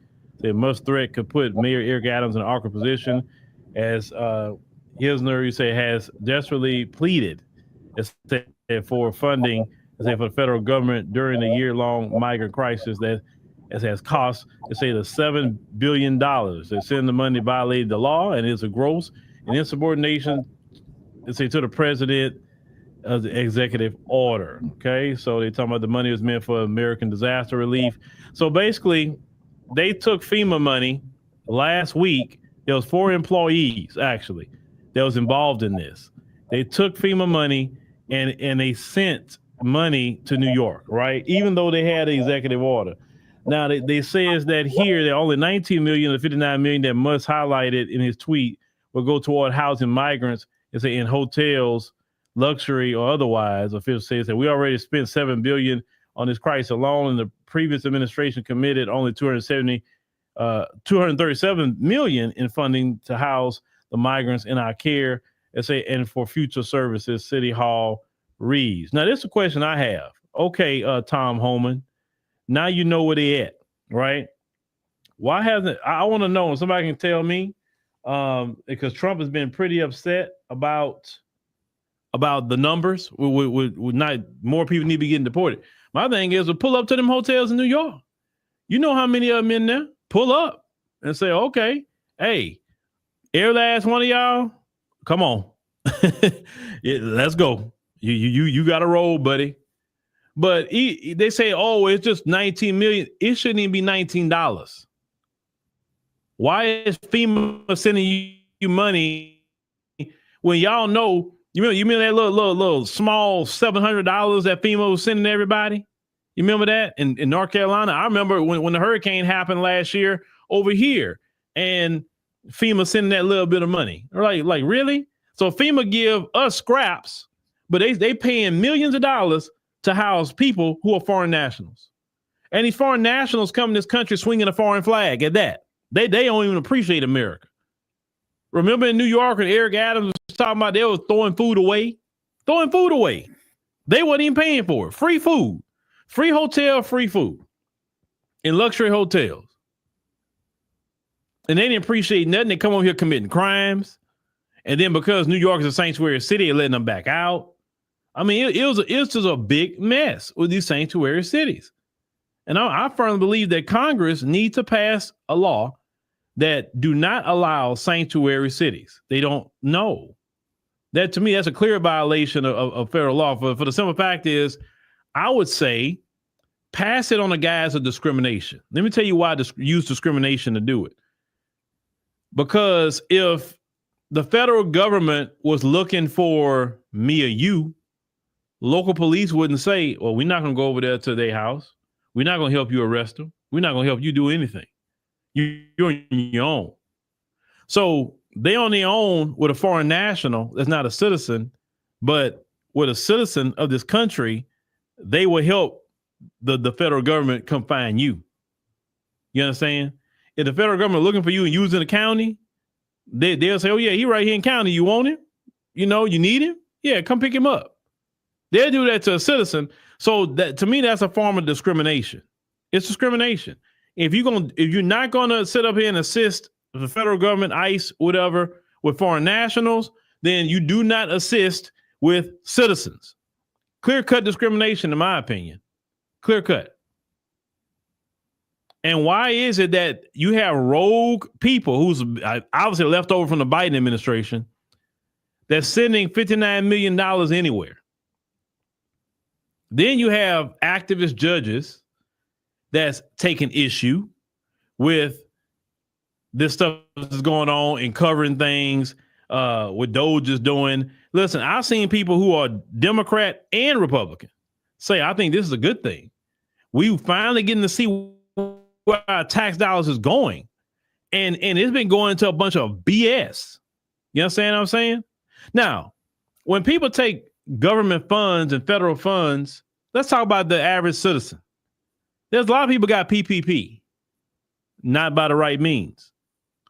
And let me show you real quick an example of what happened to a person that had got PPP. Let me show you something.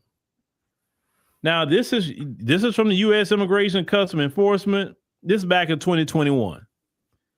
So it's an Orange County man arrested on charges alleged he fraudulently obtained $5 million in COVID relief PPP loans. Yes, special agents with HSI Los Angeles El Camino Real Financial Crimes Task Force seized a Ferrari, a Bentley, a Lambo cars allegedly purchased with ill-gotten gains, as well more than $2 million in U.S. currency. Okay, so they went and take everything, right?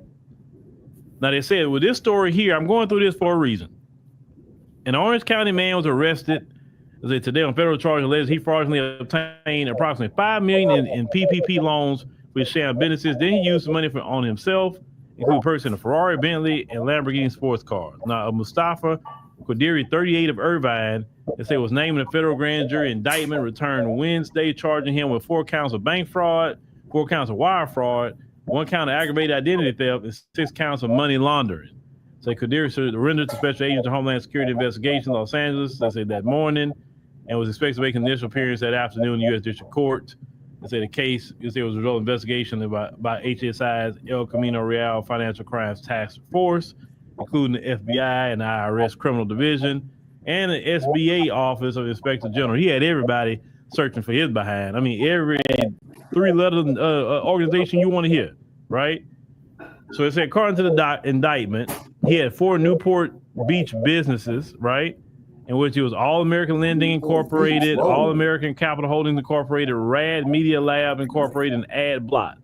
Okay, so he had submitted back in 2020 some fraudulent PPP loan applications to 3 banks on behalf of those companies. False information alleged, including the number of employees to whom the company paid wages, altered bank account records with inflated balances, and fictitious quarterly federal tax return forms. Now, he said he allegedly used someone else's name, social security number, and signature to fraudulently apply for one of those loans. So, you know, he did all this stuff to obtain a PPP loan. But let me go down here. It's a reason I want to cover here about the PPP. All right. So if you see here that the PPP itself, where am I at? Hold on. There we go.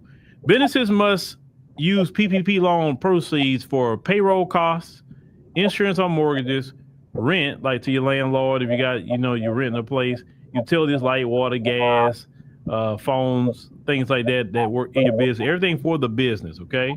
They say the PPP allowed interest and principal to be forgiven if businesses spent the proceeds on these expenses with a set time period and use at least a certain percentage of the loan toward payroll expenses. Okay, so if you got a PPP and you did these things like the right way, you were fine. It's the people like this gentleman, they got the PPP and was out here doing some fraudulent stuff. Now, why am I bringing this up about PPP? And then we know a lot of people, have been getting arrested for PPP. I'm sorry, y'all. I thought you had the screen up. I am so sorry. Well, this is what I was talking about. I thought I had my screen up. Sorry. And this guy right here, you see all that they were taking from him?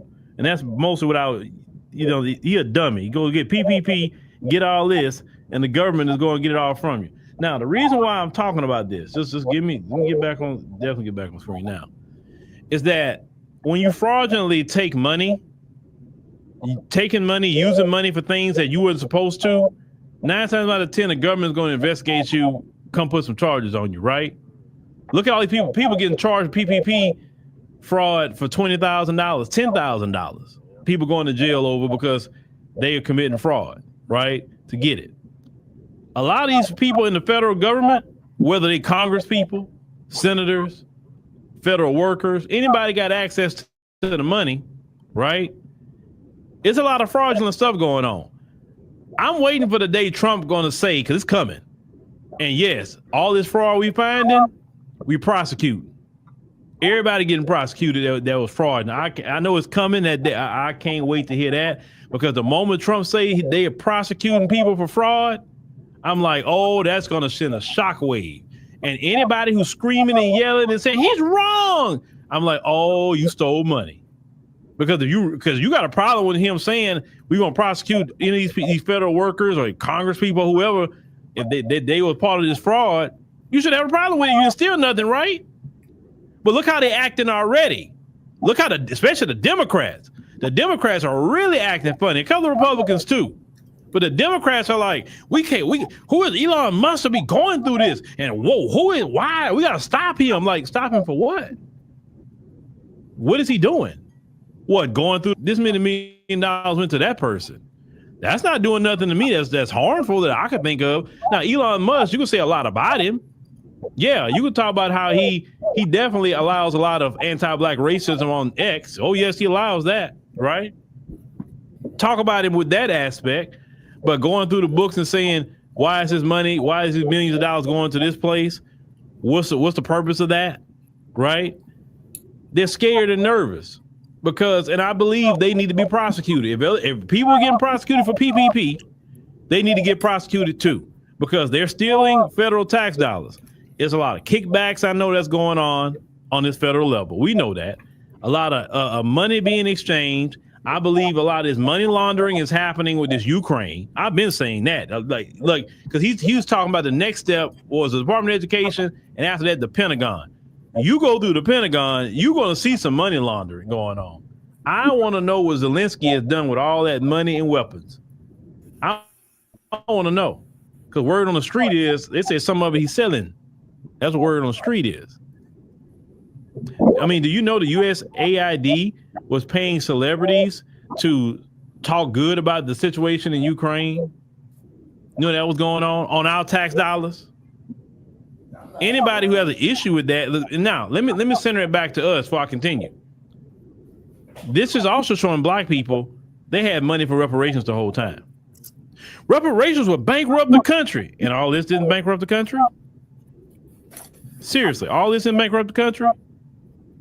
They can pay reparations in the billions every year until a certain amount, and it wouldn't even hurt them to do it, because look all the fraud they've been doing. Look all the money they've been giving to foreign countries. You got foreign nations talking about, well, America cut off the aid money, and what's going to happen to us, those of us who have HIV? Figure it out, like the people here in America have to. It's not on America's responsibility to fund your HIV clinic. This is not, in my opinion. It's your government's responsibility. But your government should have more of an awareness campaign to say, hey, HIV is out here. Don't be engaging in behavior that can put you at risk of contracting that. But HIV That's was things planted because on the you know continent, HIV not and things America. like that is preventable. If you're not putting your mouth or private parts in places it shouldn't be, I can't wait for and you're not using IV drugs, Oh, yeah. you know. Now I know people have gotten it through blood transfusions, but that's not an everyday occurrence. You have more people getting it, putting their mouth in private parts where it shouldn't be, or letting any old body put their mouth or private parts on you. That's how a lot of people are catching things right here in the United States of America. People are so reckless these days. You hear them talk about it. They don't want to use no kind of protection, no nothing. I'm like, that always, them kind of people always scared me, bro. I'm like, I never wanted to, Because first of all, as a man, child support scared me more than a disease, right? As a man. That's financial jail for 18 years. Why would you, that alone should make a man want to wrap it up, right? Like that old wrap it up campaign that they used to talk about back in the day. But yeah, you know, our money, like you say, is funding drag shows and funding all kind of things, right? So integration was the worst fucking thing. It's not that our happened. responsibility to be funding anybody's trans operations or anything. When we got kids right here that need operations, operations, go on and people, you know, fund the operations for our soldiers, operations for the poor. That's what we can fund. We don't need to be funding no operations like that. Promoting LGBT in other countries. Why? Why? How does that help American interest? I mean, unless, well, okay, let me think about it. On a Democrat perspective, well, go work you 12 hours it can a day, promote something Phil. for the Democrats at least, because I Yeah, guess they go work feel, well, 12 if the hours men a are day, sassy and Phil. buck broken, then they're easily to conquer, right? I guess that's why they promote it, right? I guess they use that as to bring down the birth rates of a group of people and weaken their nation. I guess that's what they do it for, but we don't care. You say, bro, I shouldn't feel good about 4 female employees getting fired, but the heart is hurting. 2 homeless children in Detroit died in their family van. Yeah. Therefore, all them folks, and thank you, President Trump and Doge. Yeah, that's what I'm talking about. But I think them 4 employees need to go to jail. That's what I believe. They need some charges. See, all they got to do is really make an example out of a couple of them, and they're like, oh, shoot, man, I ain't doing that. Just make an example out of a couple of them, and nobody gonna be sending no money no more, right? But yes, we have poor people right here in the United States of America that money could help, right?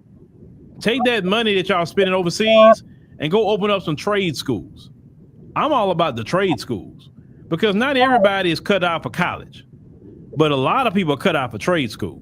Take them billions, open up trade schools all over this country, and let Americans go to these trade schools either for free or at a reduced price, right? The government subsidizes these trade schools.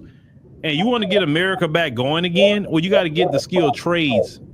We got to have people that know how to properly be carpenters, properly be plumbers, properly know how to lay down bridges and do brickwork. And, you know, we need linemen, we need electricians, we need a whole lot of people, and trade schools is the way to go. Man, I don't recommend you can put a working lot on of no young men to goddamn work power lines. You by crazy? sending them through the trade school. Not everybody crazy to really be a want to go damn get lineman. $100,000 to $150,000 in debt for a degree that you may not even be able to get a freaking job for. I know more dudes that went to CDL school, fucking jobs, Bill. driving a truck, got hired right out of CDL school and making a bag. And they got people that got a freaking bachelor's degree, master's degree, some of them got a doctorate degree, and sitting right in their house and driving Uber.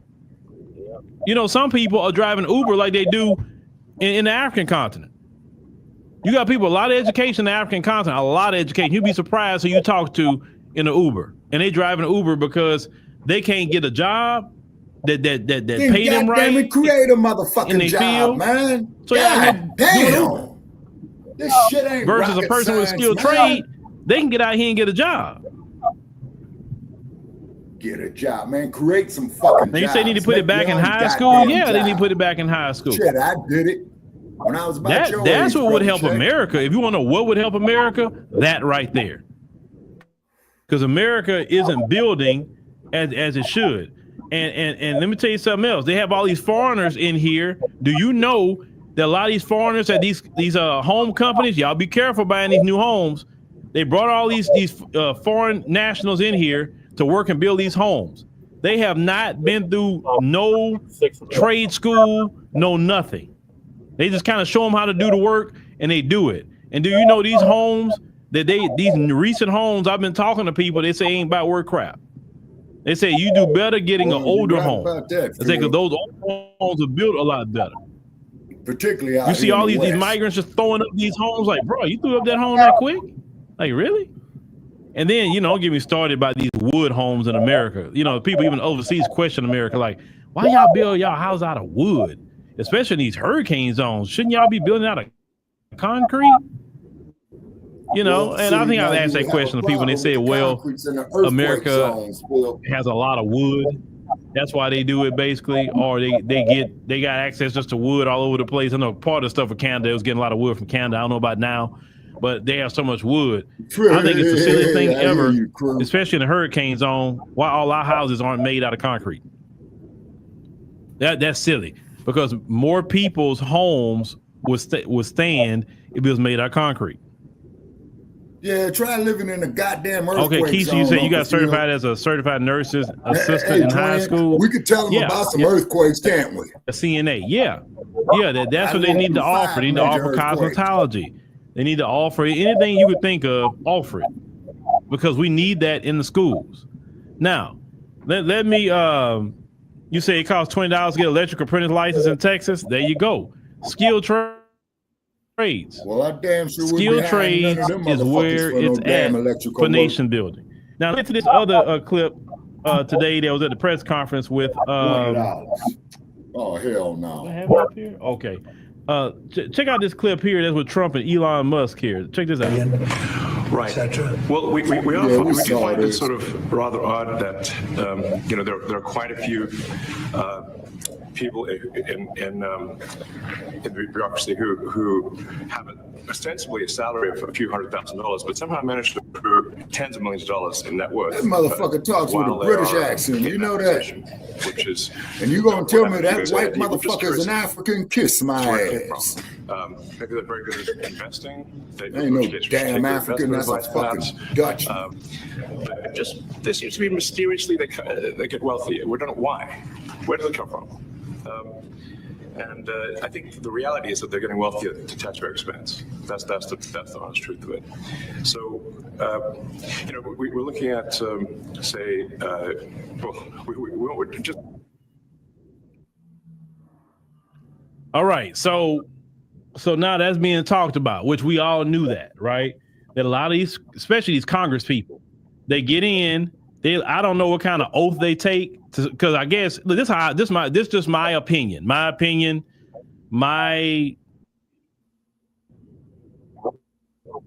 theory, right? Because I always ask, why these people up there? What is it? Like, why they like?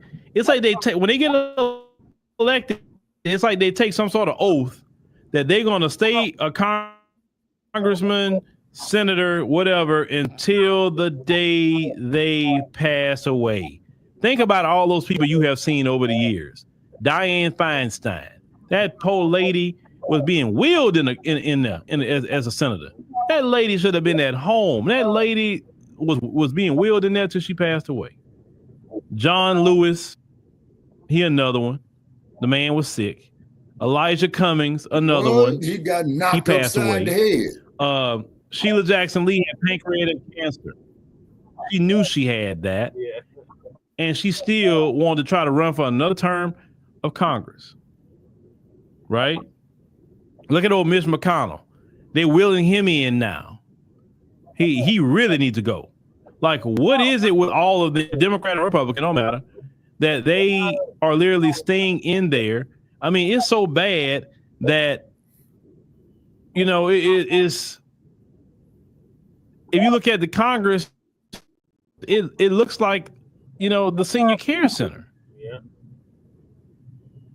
And so now this stuff that's coming out with the Doge thing, it's making me think, like, okay, these people all took money. They all been getting a bag from the taxpayers. And part of that bag they get got to stay there because they got to keep the system going. And if they leave, then not only will get cut off, they may get exposed for the money they've been taking. I mean, because why wouldn't you leave? Right. Most people look forward to retirement. Most people say, hey, man, sure, I'm retired. Man, I'm retirement age. I'm traveling. I'm having a good time. I'm chilling on the beach. You know, I'm going to basketball games, football games. Man, I'm going to go to the World Cup. I'm going to go all kind of places. I am not caring about no U.S. government no more. I ain't done my 20 years, 30 years in that government. Forget that government. I'm done. Now, some people could say, well, maybe it's the power or whatever. Could be. But it's something more to it than that when you are sick and you staying there. You staying there in that position to the day you. Something's up with that. Something's up. Now Kevin says they are the oath keepers, whatever they are. But I know when you so-called taking an oath, you getting a lot of dirty money. Yes, taxpayer money in the process. It's true. If you only got a $200,000 a year job or $175,000 a year job, but yet you work multi-millions of dollars, how does that happen? How? If you we just talking about gross, hold on, let me pull this up real quick. Hold on. If you making $175,000 a year, hold on, 175,000. Okay, so you making $14,583 a month. So a lot of people, that's good money, but that money go pretty quick actually. But unless you taking all your salary and just throwing it into investments, and all your investments just really popped or whatever, everything you ever done, maybe that has happened to some people. They don't need the salary because they had some things going on beforehand, but that's not everybody. So how are you living on almost $15,000 a month, but in a few years you got 10, 12, 15 million in the bank? That's no way it makes sense. So just even Elon Musk and Trump talking about that, oh, the Democrats about to really lose it. They about to really lose it. Yeah, Congress, Sandra. Yes, Congress is a nursing home facility. It is. But at the same time, it's our fault too as voters, because when are the Gen X, millennials, and Gen Zs gonna say, okay, we do not want our Congress looking like visiting angels. He's the only one I'm voting for. The rest of you motherfuckers kiss my ass. Let's get some people within our age group, I would go out there and let's go on and vote them in. Like that. I think, hey, I'm nothing against you, but you've been here 20 years, bro. You've been here 30 years. You bad talk and chat GPT and all this other stuff y'all talking about, and some of y'all, Brad, don't even know how to use it. Somebody else got to show you, right? We need people that know how to live in today, not during segregation. Sorry, we don't need people in there that grew up in segregation. I don't care what. It's not about no color. I'm just keeping it 100. We need people that know about this time period. People that grew up maybe in the 80s, the 90s, something like that, in the 2000s and beyond. Live long enough, who are more modern in their thinking. Shit. Our government don't change because we have a lot of people say that 20 years from now still there that was living during freaking segregation and Jim Crow. So it's on us as a people too, because like sometimes they say, oh, the younger people don't want to vote, and I'm like, I think that's tragic, because you could change your congressperson, you could change your senator. That's not the electoral college. No, the presidency, that's electoral college. Man. But with the Senate and the House and your local elections, that's all. Hey, who get the most votes? So that's why I tell everybody you need to be registered to vote. Because how are you going to sit there and talk about Congress looking like the senior care center? I voted for didn't even make it. 90% of the shit that I voted for on initiatives go out there and try to vote them out. make it. You So do why nothing. in the You fuck am I complain on gonna them, waste my but you don't do time nothing. voting? You know, I really say once again, get registered to vote. You don't have to be voting season for you to get registered to vote. And sometimes you vote, you know, to get people out. Sometimes you sit it out. It just depends on what the situation is, right? But when you need to vote, be registered to vote. Like I say, have a driver's license, have a passport. That way you can always have free movement and you can vote. I'm a firm believer in that. Vote for Please what? get registered to vote. Even because black folk in South if Africa, like for instance, sound like everybody's saying Maxine Waters, she's 84 years old. She's still up there because y'all keep voting her back in. To Australia. She's not No, putting herself Crew, in there. I've worked with people Y'all from keep South whoever Africa, you are man. in They her speak district. Xhosa. Y'all keep putting her back in. They speak Zulu. Why don't y'all vote for and they somebody speak new? Sutu there, sir. Say, look, And I that's want to vote for very whoever else different, outside man, of her. from I gotta British bring somebody new and in. Australia. And I'm not telling you to go vote a different political party. That's what you know. You like the Republican, you like Democrat, whatever. Can it be someone younger, who's a younger Democrat, a younger Republican? If you're going to vote, can we do that in 2026? Is coming up. Like, think about it. Can we say, okay, it's time to send them to retirement? Can we do that? It's not ageism. It's just saying you've done enough. We need to move the country forward. If your And we can't old move the ass country live forward long if enough, we're going to do nigga, it you'll like that. be old too, man. Come on. We shouldn't have time don't wait for Mitch nobody. McConnell. Ask Supposedly me he's how I supposed to know. retire. He need to leave today. That man don't know. That man don't even know he coming or going. I don't see it. Biden was the same way too. He don't know if he coming or going. Now Trump, yes, Trump is 78, but Trump don't act like, you know, some of them, you know, and he be done. I guess what, he'll be 82, I guess, by the time he get out. Okay, the next president we need to get a younger president. I believe that too. On the next one, you're gonna have JD. You know, but I say a younger one, maybe in their 40s. You know, maybe 30s. We don't know. Well, that get some young blood in there. I can see a vice president in their late 30s. It's time. And I can see a president in their late 40s. Okay, Keith said you've been registered once you was 18, so you'll split a ticket in a minute. Yeah. Whatever. It's good. But anyway, ladies and gentlemen, thanks for joining us on the stream tonight. We greatly appreciate it. Make sure you click the subscribe button. Make sure you click the like button. Make sure you download that. Subscribe to Frontline Black News. Thank you, Brother Che. I'm still here, Shabaka. What are your thoughts? Okay, I respect this brother right here, man, but 80% of what he said this evening on this particular episode he did on his show, and keep in mind he don't mention us, he's wrong, only because of his age. He didn't live through the Black empowerment era. He didn't live through the civil rights era, so he's speaking without reference. So, you know, you need these elders around. So therefore, man, they could tell you the experiences that they lived through, so we'll not have the same mistakes repeated. So Trump knows exactly what he's doing. You see what I mean? He wants our people to dumb it down. He wants our people not to be able to defend ourselves. He wants our people strung out their own drugs. He wants our people out there shoving ketchup up their asses, talking about their women having a menstrual cycle, which is an insult to the sanctity of womanhood. Yeah, but he's talking about politics, Shabaka. Well, it's all politics, Brother Che. It's all politics now. Because, you know, look at Kamala. Oh, I'm not going to do nothing strictly for black people now. Shabaka, he's talking about the older generation. Y'all are set in your ways, and y'all are not going to change your ways. So that's keeping the country stagnant. Because okay, but Brother Che, everybody is in their 70s and 80s. There's people in their 20s, people in their 30s like myself, people in their 40s, people in their 50s. Nothing's going to change if you still have a bunch of geriatrics running the country. Nothing's going to change. It's going to continue to remain the same. You're not going to have no advancement. You're not going to have no improvement. You're not going to have no progression. It's just going to be stagnant.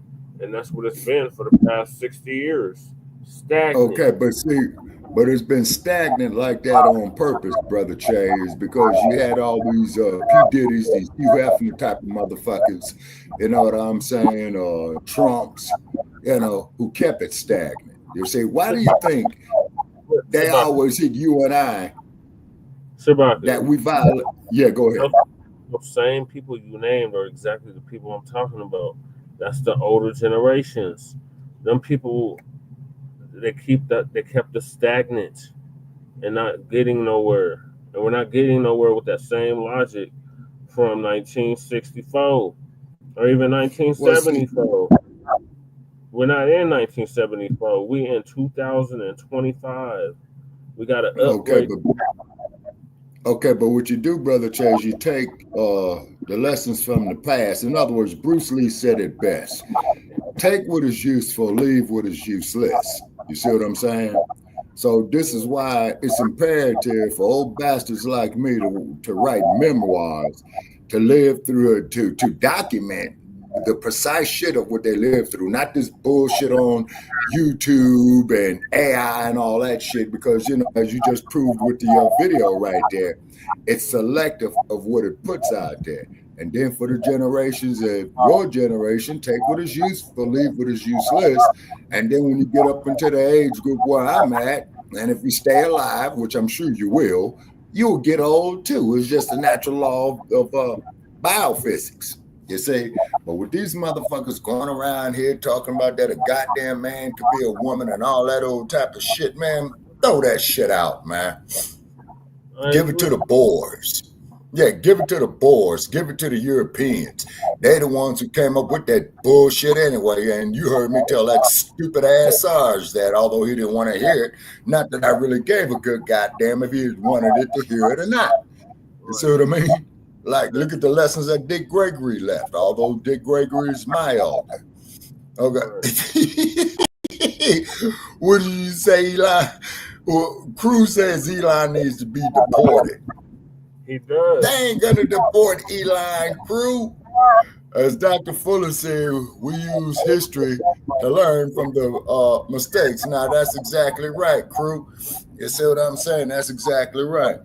Biggest mistakes that I'm going to relate to you all, man, that we made was, first one was integration. No black self-sufficiency. You see what I mean? Two is taking all your skills, your education or education that you learn, and you taking it going out of here, you know, to the white power structure as opposed to building up the Black Wall Streets. You see what I'm saying? That's why do you think they tore down the Black Wall Streets? The reason they tore down the Black Wall Streets all the way from LA to Chicago to New York City to Atlanta, Georgia, back to San Diego, because they did not want us to have any type of economical self-sufficiency or any type of economical self-dependence. Now, Uncle Phil is going out there talking about working 12 hours a day. I doubt it very seriously if this dude worked past 10 hours a day. I've worked 12 and 15-hour days, and I was so damn disoriented, man, I wasn't making the right decisions. Rest is a weapon. He used to work for Halliburton and all these oil companies. Stop. Whoa. Hold up. Back that up, Brother Che. Would you repeat that, please? Uncle Phil used to work for Halliburton? Yeah, he used to work for gas and electric. That's what he used to work. That's what he used to work for.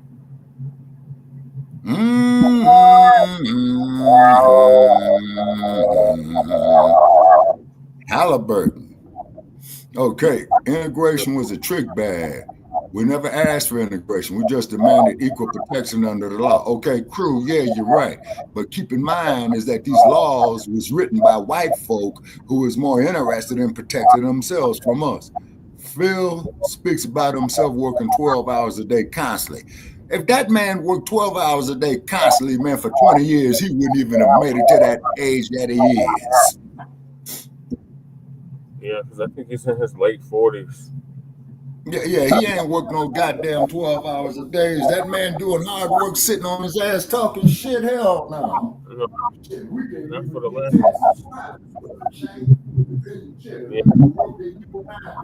Let's look at the work you and I have done, Brother Che, ever since we hooked up. We've been up all night.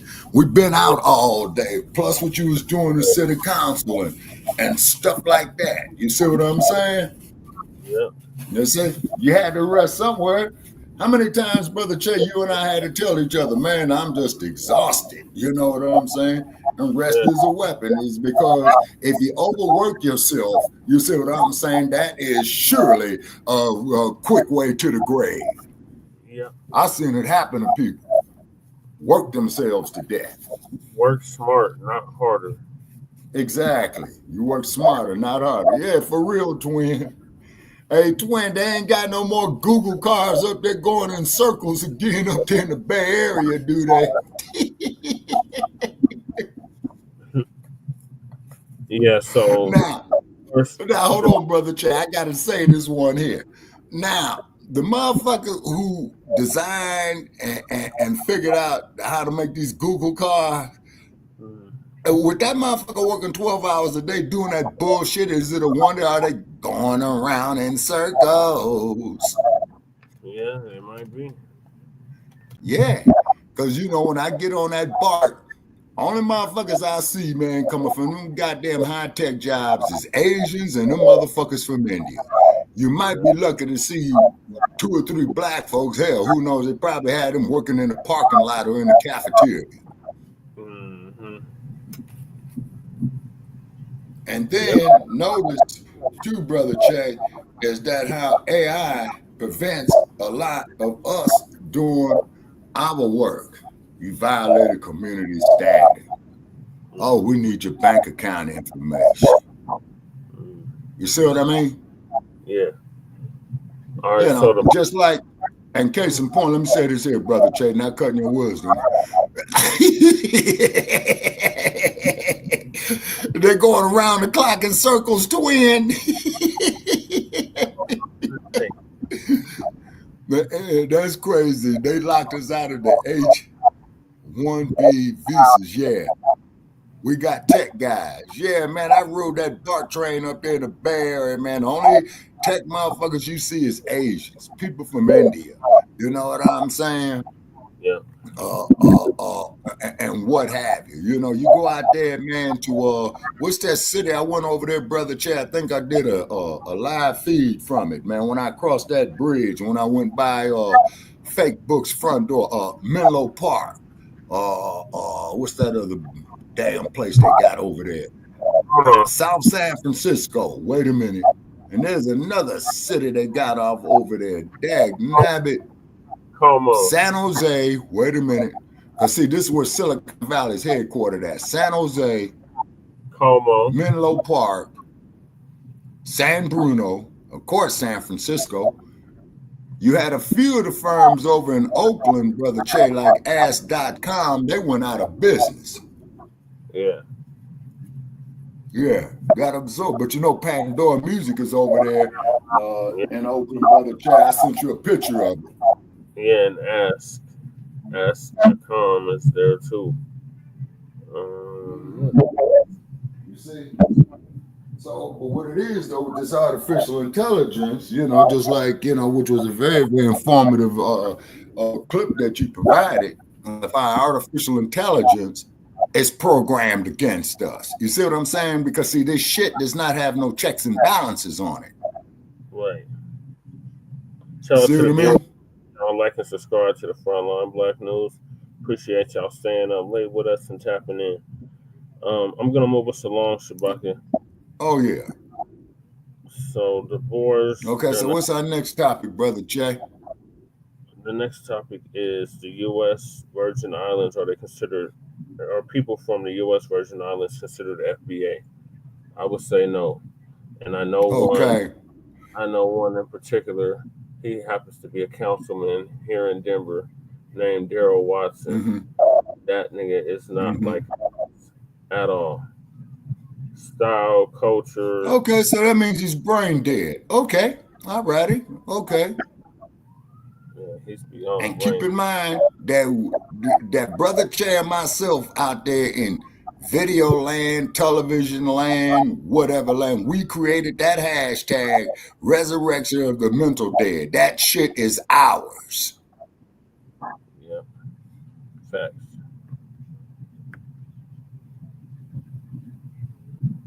Boer admits South Africa. Oh. All right. Oh, well, this is Tariq.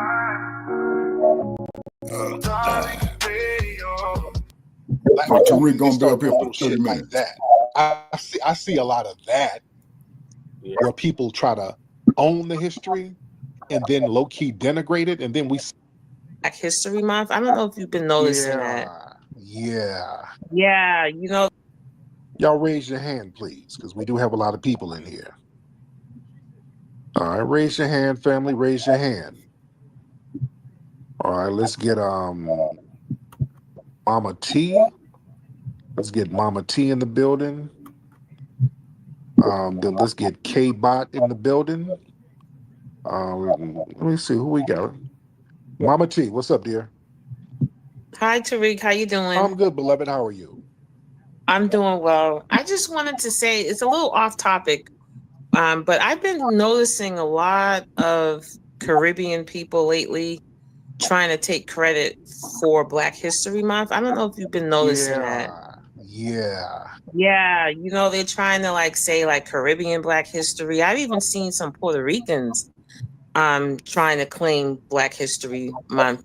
So I don't know what that's about, but hopefully maybe one day you can do a documentary about that. But that is a fact. It seemed like it's becoming a. And what is also a fact is Negro Week did not start in the Caribbean. It started here in the United States. Yeah, by our man there, Carter G, if I got it right. Yeah, Carter G. Woodson started Negro Week here in the United States, which evolved into what we now know as Black History Month. Mm-hmm. Real problem. Yeah, and my thing is, if you want to say, hey, Black history this, Black history that, okay, that's fine. You want to acknowledge Black history, but here's the thing. I've seen people talk about almost in a denigrating way, try to own it so they can denigrate it.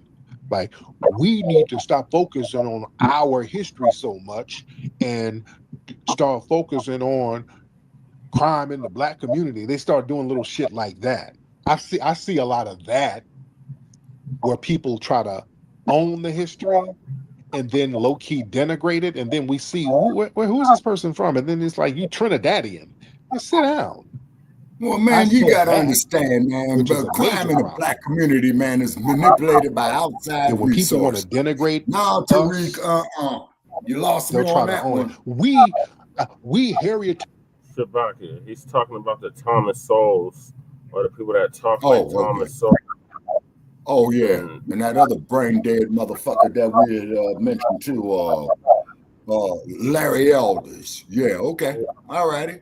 I stand corrected. Tubman didn't want us to be out here doing this. You know, like, where's all this us and we? You're not from here. No. We're not gonna let people play that game. K-Bot, hop in, brother. Hey, Tariq, thanks for bringing me up. I just want to give you guys a quick fact fun check. The music to the Star Spangled Banner was written by an English person. So the musical part, not the lyrics, was written in America. The musical part was actually written in England, not even by Americans. Just want to let everybody know. Oh, Isn't that crazy? Okay, thanks, brother. Oh, man, thank you. I didn't know that. I'm not surprised. Okay. I don't respect the motherfucker. Okay, let's get some folks in here. Let's get Comedic. What's up, Comedic? Comedic to America. What's up, Comedic? Hop on in. Comedic, hop on in. Comedic, hop on in, brother. Oh, man. I can barely hear you. Oh, it's you. Hell no. Get your ass out of here. It's that fake ass. What's up, Barry? I'm good. How many times you done that, brother Trey? It's wonderful. Oh, Tariq. So, as a tether, I want to ask one thing. Why is it anytime I go into these FBA groups, like their little live chats, why are they always so hostile? Well, you've admitted that you're a tether. So, a tether is somebody whose purpose is to undermine Americans. So, yeah, you've already, that's what you do. So that's... Yeah, but But the type of insults that you guys use are like crazy, like "oh, musty, tether," and I'm like, what's that about? Sir, where you from? Come get with us. I'm Ethiopian and Somalian. So there's double must, Hey, sir. We're not really fabricating must. There's Two must riches over is you came in your from. village, sir, and that's not really an insult. Must. Well, how do you feel that Nipsey Hussle's dad is Somalian? His dad was Somalian. His dad was Eritrean, and his mother was a foundational Black American. His dad was though.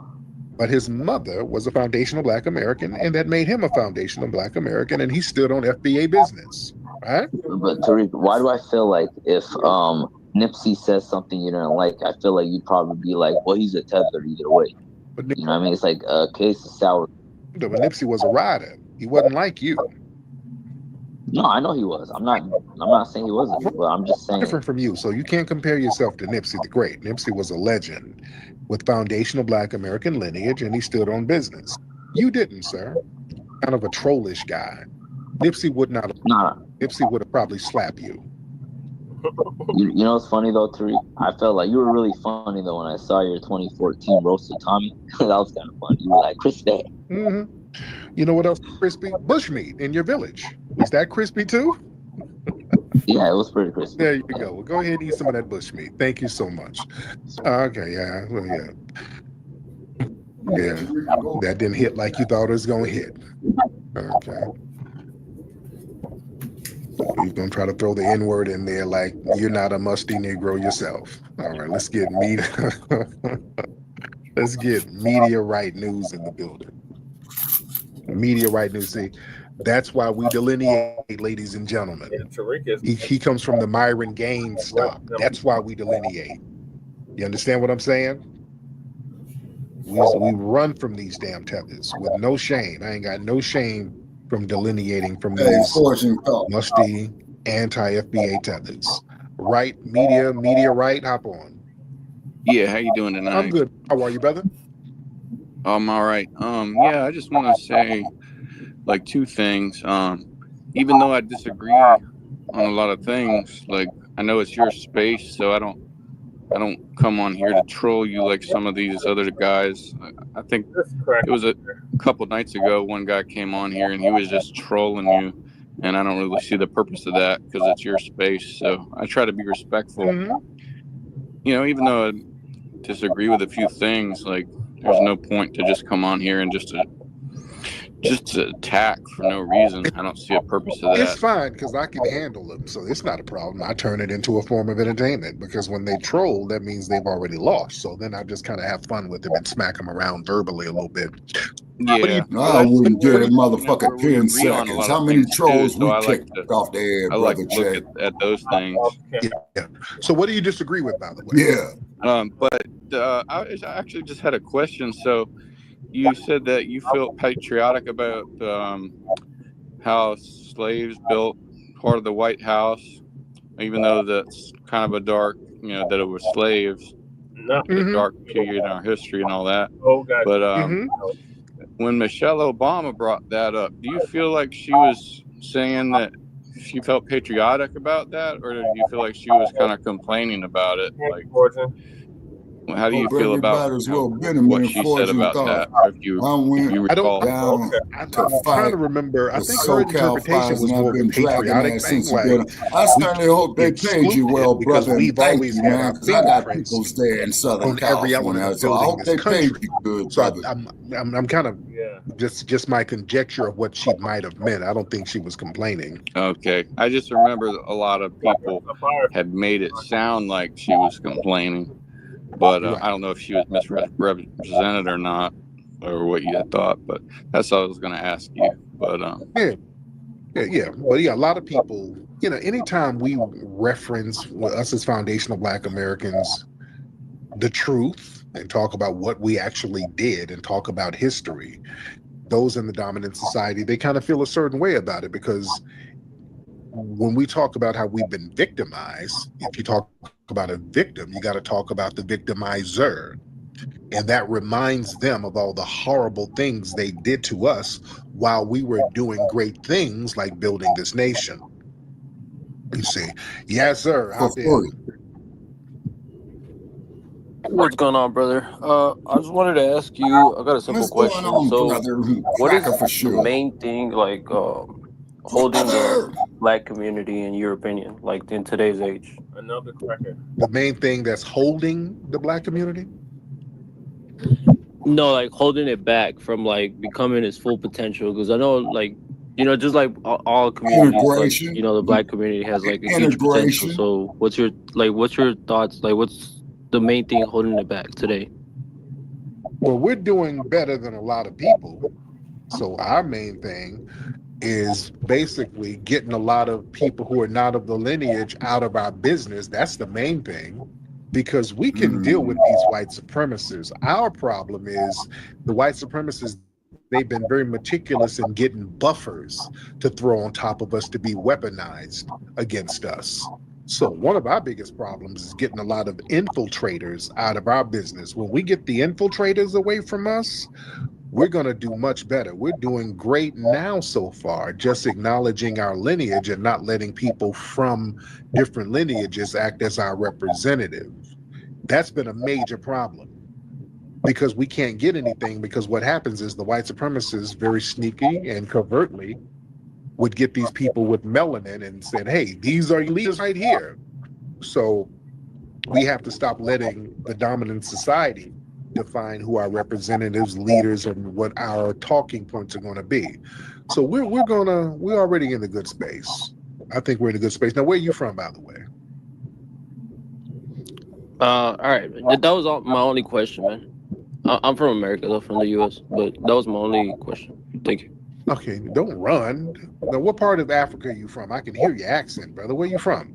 Well, he ran. That's what I'm talking about. I don't like these people who's ashamed of their lineage. He ran. Don't be ashamed of your lineage. It's all right. Don't be ashamed. If some shit went down in your village, it went down in your village. It's going to be all right. Let's get King Kaz in the building. King Kaz in the building. King Kaz. King Kaz in the building. What's happening, Tyreek? What's going on, brother? I'm good. King Kaz, what's on your mind? Oh, man, not a whole lot, man. I wanted to ask you this, brother. I was talking to a brother from the U.S. Virgin Islands, and he said he's an FBA because he's from the U.S. Virgin Islands. I wanted to get your opinion on that, big brother. No.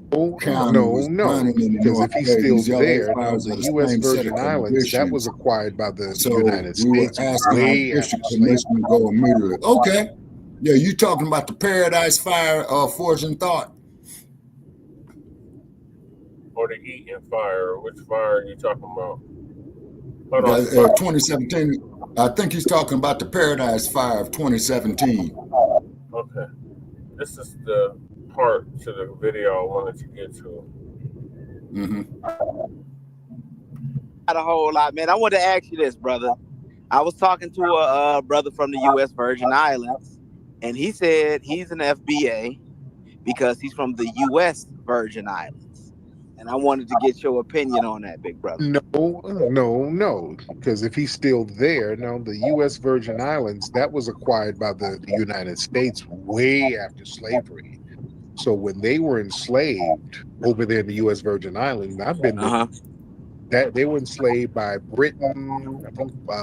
I think Dutch. The Dutch had a little piece of them at one point. So it was a couple of different European powers that had them enslaved during slavery. So they're not foundational Black Americans. They are Caribbean. So he would have to get reparations from the British. Yes, he would. He would have to holler at Britain, France, and the Dutch about that. That's where he would have to get his reparations from, because that's who had them enslaved. The U.S. government did not have them enslaved.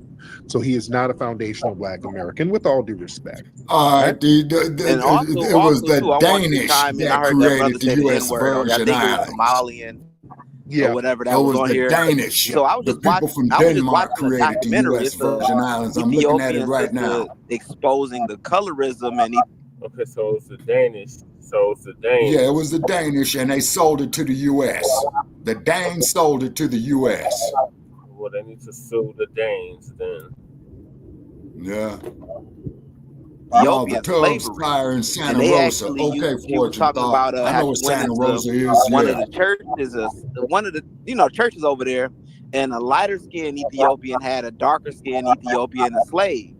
So it brought me back to like when I was dating this Somalian girl over in Canada, and she said her mother didn't want her dating black people in America and stuff like that. You know what I'm saying? But a lot of that colorism is serious in the Ethiopian and Somali East African community. Yeah, that's heavy. And yeah, now listen, when they say Yeah, you that got some of the most dating beautiful us, women we that ain't come really from checking East, for y'all like that. from East They got a Africa. couple of cute little girls, women over there. It's more than a couple. They got a couple of cute ones. They got a couple of cute ones, but okay, but we yes, ain't the really eating checking fires for with them my like engine that. was We ain't really on down. Now let me ask you this here, Fortune. How bad was Altadena burned up, or did it go straight to the ground? I think it went straight to the ground. Like half of the town, half of the city is gone. Yeah. But let's see what he says. All right.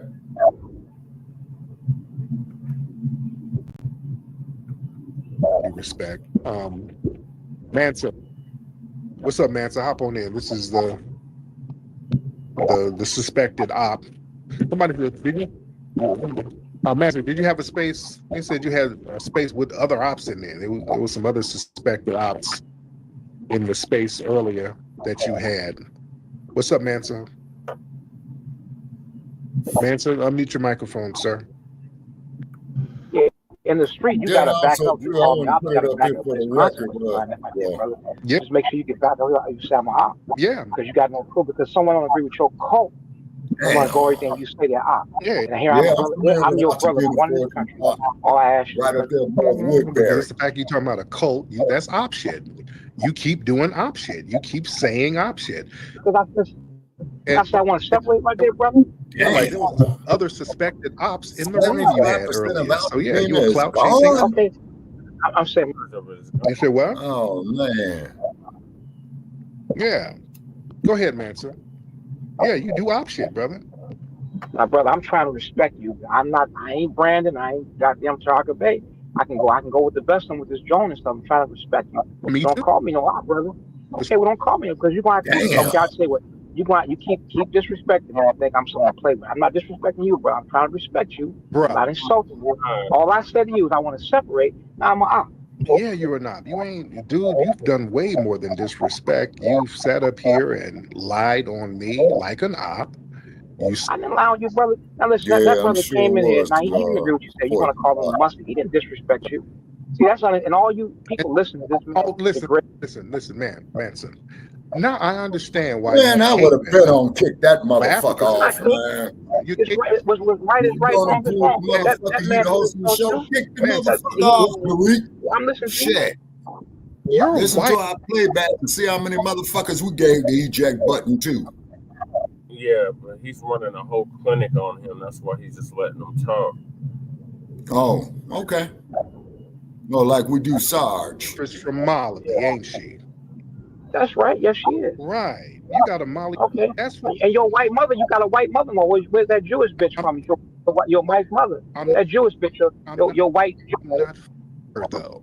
You understand? That's the great thing. You might as well. You got a white. I'm not though. You got a foreign wife. That's why you cape it. That's why you cape it. And about cape is about what you're doing is. No. Slow. If someone is so true, brother. No. This Negro has a foreign wife. He's on some 90-day fiance shit. All right. I don't know. My wife is in Africa. She's not trying to come over here. I'm not trying to bring her here. I know. Okay, I'm not trying to bring her here. So what are you talking about? But see, bro, you want to play the dozen. I'm just telling you, I'm not playing the dozens. You want some 90-day fiance shit. You gotta. Bro, you see, I'm not, dude. That's why you've been pushing that Pan-Africanism.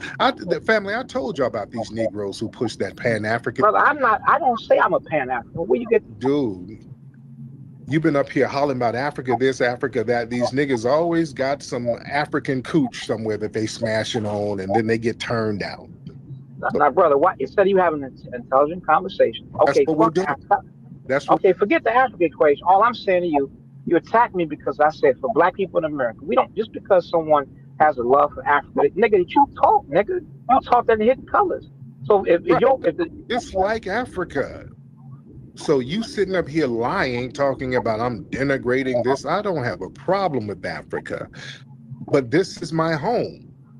I love my homeland. You're the one telling me that we gotta the cracker this in America ain't shit, and we gotta separate. And your big ass is I'm not. Your ass is right up in here. So that's what I'm saying. Shut the fuck with all that. We gotta separate. And your ass. I'm right here with your mom. Sitting your ass up in here. What you talking about? Now, Steve, there you go again. You can't go without insult. You want to do this joke? Man, nobody's insulting you. I'm telling the truth here, sir. You just said what you said. Now I'm trying. I'm asking you, brother. Pretty much. I'm Gavin Newsom. I don't owe you anything. If you sit up here acting like a federal informant, deliberately spreading real weird lies, using informant ass words like cult leader, all this old shit, Jim Jones. I'm so glad I moved out of California. Fuck Gavin Newsom. King Leopold. I don't owe you no damn respect. What makes you think I owe you respect, man, sir? All I can say, brother, you must like being sued because you keep calling me out. You're gonna get what you're looking for, brother. I'm just telling you that right now. So keep on disrespecting me because I can suspect you of being an op. That's not libelous. I suspect that you are. That's not libelous. I'm afraid it is, Tariq. You would have to prove that he is. I'm telling you, I'm not branding. I ain't sorry to debate, nigga. I'm just telling you, I'm trying to respect you. But you know, you put my life in jeopardy, and also you making claims. I'm ready to. I know that's right, Georgian God. Nigga, I'm ready to die for this shit. So you keep on calling me out. You don't get up, nigga. Sir, you're 5'6". The niggas in Chicago, they know you. They told me you ain't shit. My niggas in Chicago told me you ain't shit. Well, nigga, come to Chicago and say I ain't shit. My nigga, you ain't shit. Nigga, my niggas in Chicago say you're an Uber driver in Chicago. Okay, your mama Uber driver too. What's the problem with that? Your mama drive Uber. Oh man, come on, brother Che. Come on, man. Why is Tariq even going with back and forth? Yeah, you an Uber driver, my nigga. Mute his ass. Do what we do. Uber driver on some 90-Day Fiance with a wife over there in Mali, Africa. And Trump you too, right? Your ass that you got to trick your money off and send over there to her. He about to kick him off. Yeah. So and Trump, you sucking. You know, Che, that motherfucker would have been gone. Am I lying, little stubby Negro? Am I lying? No, bitch, you is lying, bitch. I'm not lying, you little fat trick. Oh, you can make fun of people. Wait, yeah, your little stubby ass. Come on, you gonna fuck somebody up, nigga? Nigga, I got hands. Nigga, you look like Dave Blunts. What you gonna do, nigga? You got. And you look like a. You look like if you motherfuckers gonna fight, man, go fight for some goddamn money, man. I beat your ass, though, nigga. God damn, I hate seeing that. About a little 5'6" butterball, I'll roll you down. I will push you off a wall like Humpty Dumpty. You're not gonna do nothing, nigga. My Chicago nigga said you. Keep on sucking Trump's dick, nigga. Well, yeah. My Chicago people told me how much of a fat fucking buster you are, and you sound like one, sir. What you gonna do? You a bitch ass. You a big fat, big titty nigga. You got tits, nigga. Yeah. Okay, your mama sucked. Nigga, I will pull your bra strap and thump you across the field. That's what I would do. When Trump get through, you gonna start prostituting your wife and your daughters, nigga. Hey, you prostitute them. Nigga, Trump nothing. You a fat little Uber. Yeah, well, your mama like this fat dick, don't you? No. No fat dick with you, nigga. You got a. Yeah, your mama and you look like a fat hermaphrodite. This is bullshit. Oh yeah, you look like a fat little hermaphrodite ass nigga. Wouldn't answer questions from any of the titties, man, citizens. Nigga, you like showed up in a jogging suit, drinking a Starbucks. You like a big fat little lizard. Thought I saw that. Yeah, I saw that. Fortune. Thought that was bad. Whining about me. You whining about a grown nigga all day trying to get clout. You little old chubby boy. and you got a wife in Africa. Yeah. You got a wife in Africa that you got to send bushmeat money to, nigga. You are pathetic. And your mama suck elephant dicks. You are pathetic, nigga. And the chick over there in Africa got a baby by another nigga. I heard all about your shit, nigga. Your mama suck elephant. A fat stepdad. You a fat stepdad. What are you? Nigga, the African chick got a baby by another nigga, and you over here tricking off money. You a big fat. You a fat. Yeah, why you for 90 days? Why you can't join? Better than that, man. Later for that buster, hang up on his trick ass. Come on, Tariq. You suck Trump dick. You a white. You said the same lame shit over and over, nigga. You got an African chick. You a whole ass bitch, nigga. You got an African chick who got a baby by another nigga, and you sending your Uber money over there. You fat loser. Am I lying on you, nigga? Yeah, you a bitch ass liar. No. You a bitch ass. Does your wife? Nigga, you show. Nigga, keep brown. You think?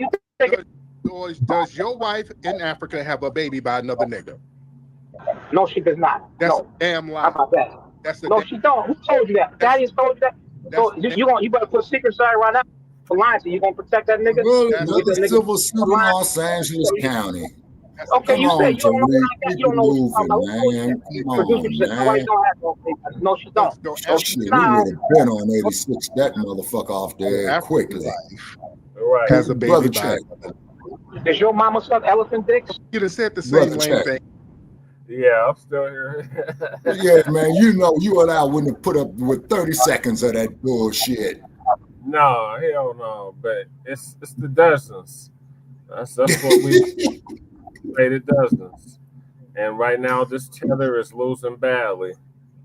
Well, he is getting rained upside his dome. That's for damn sure. He's gonna be needing to stand in their count in a minute because the week is giving them the business.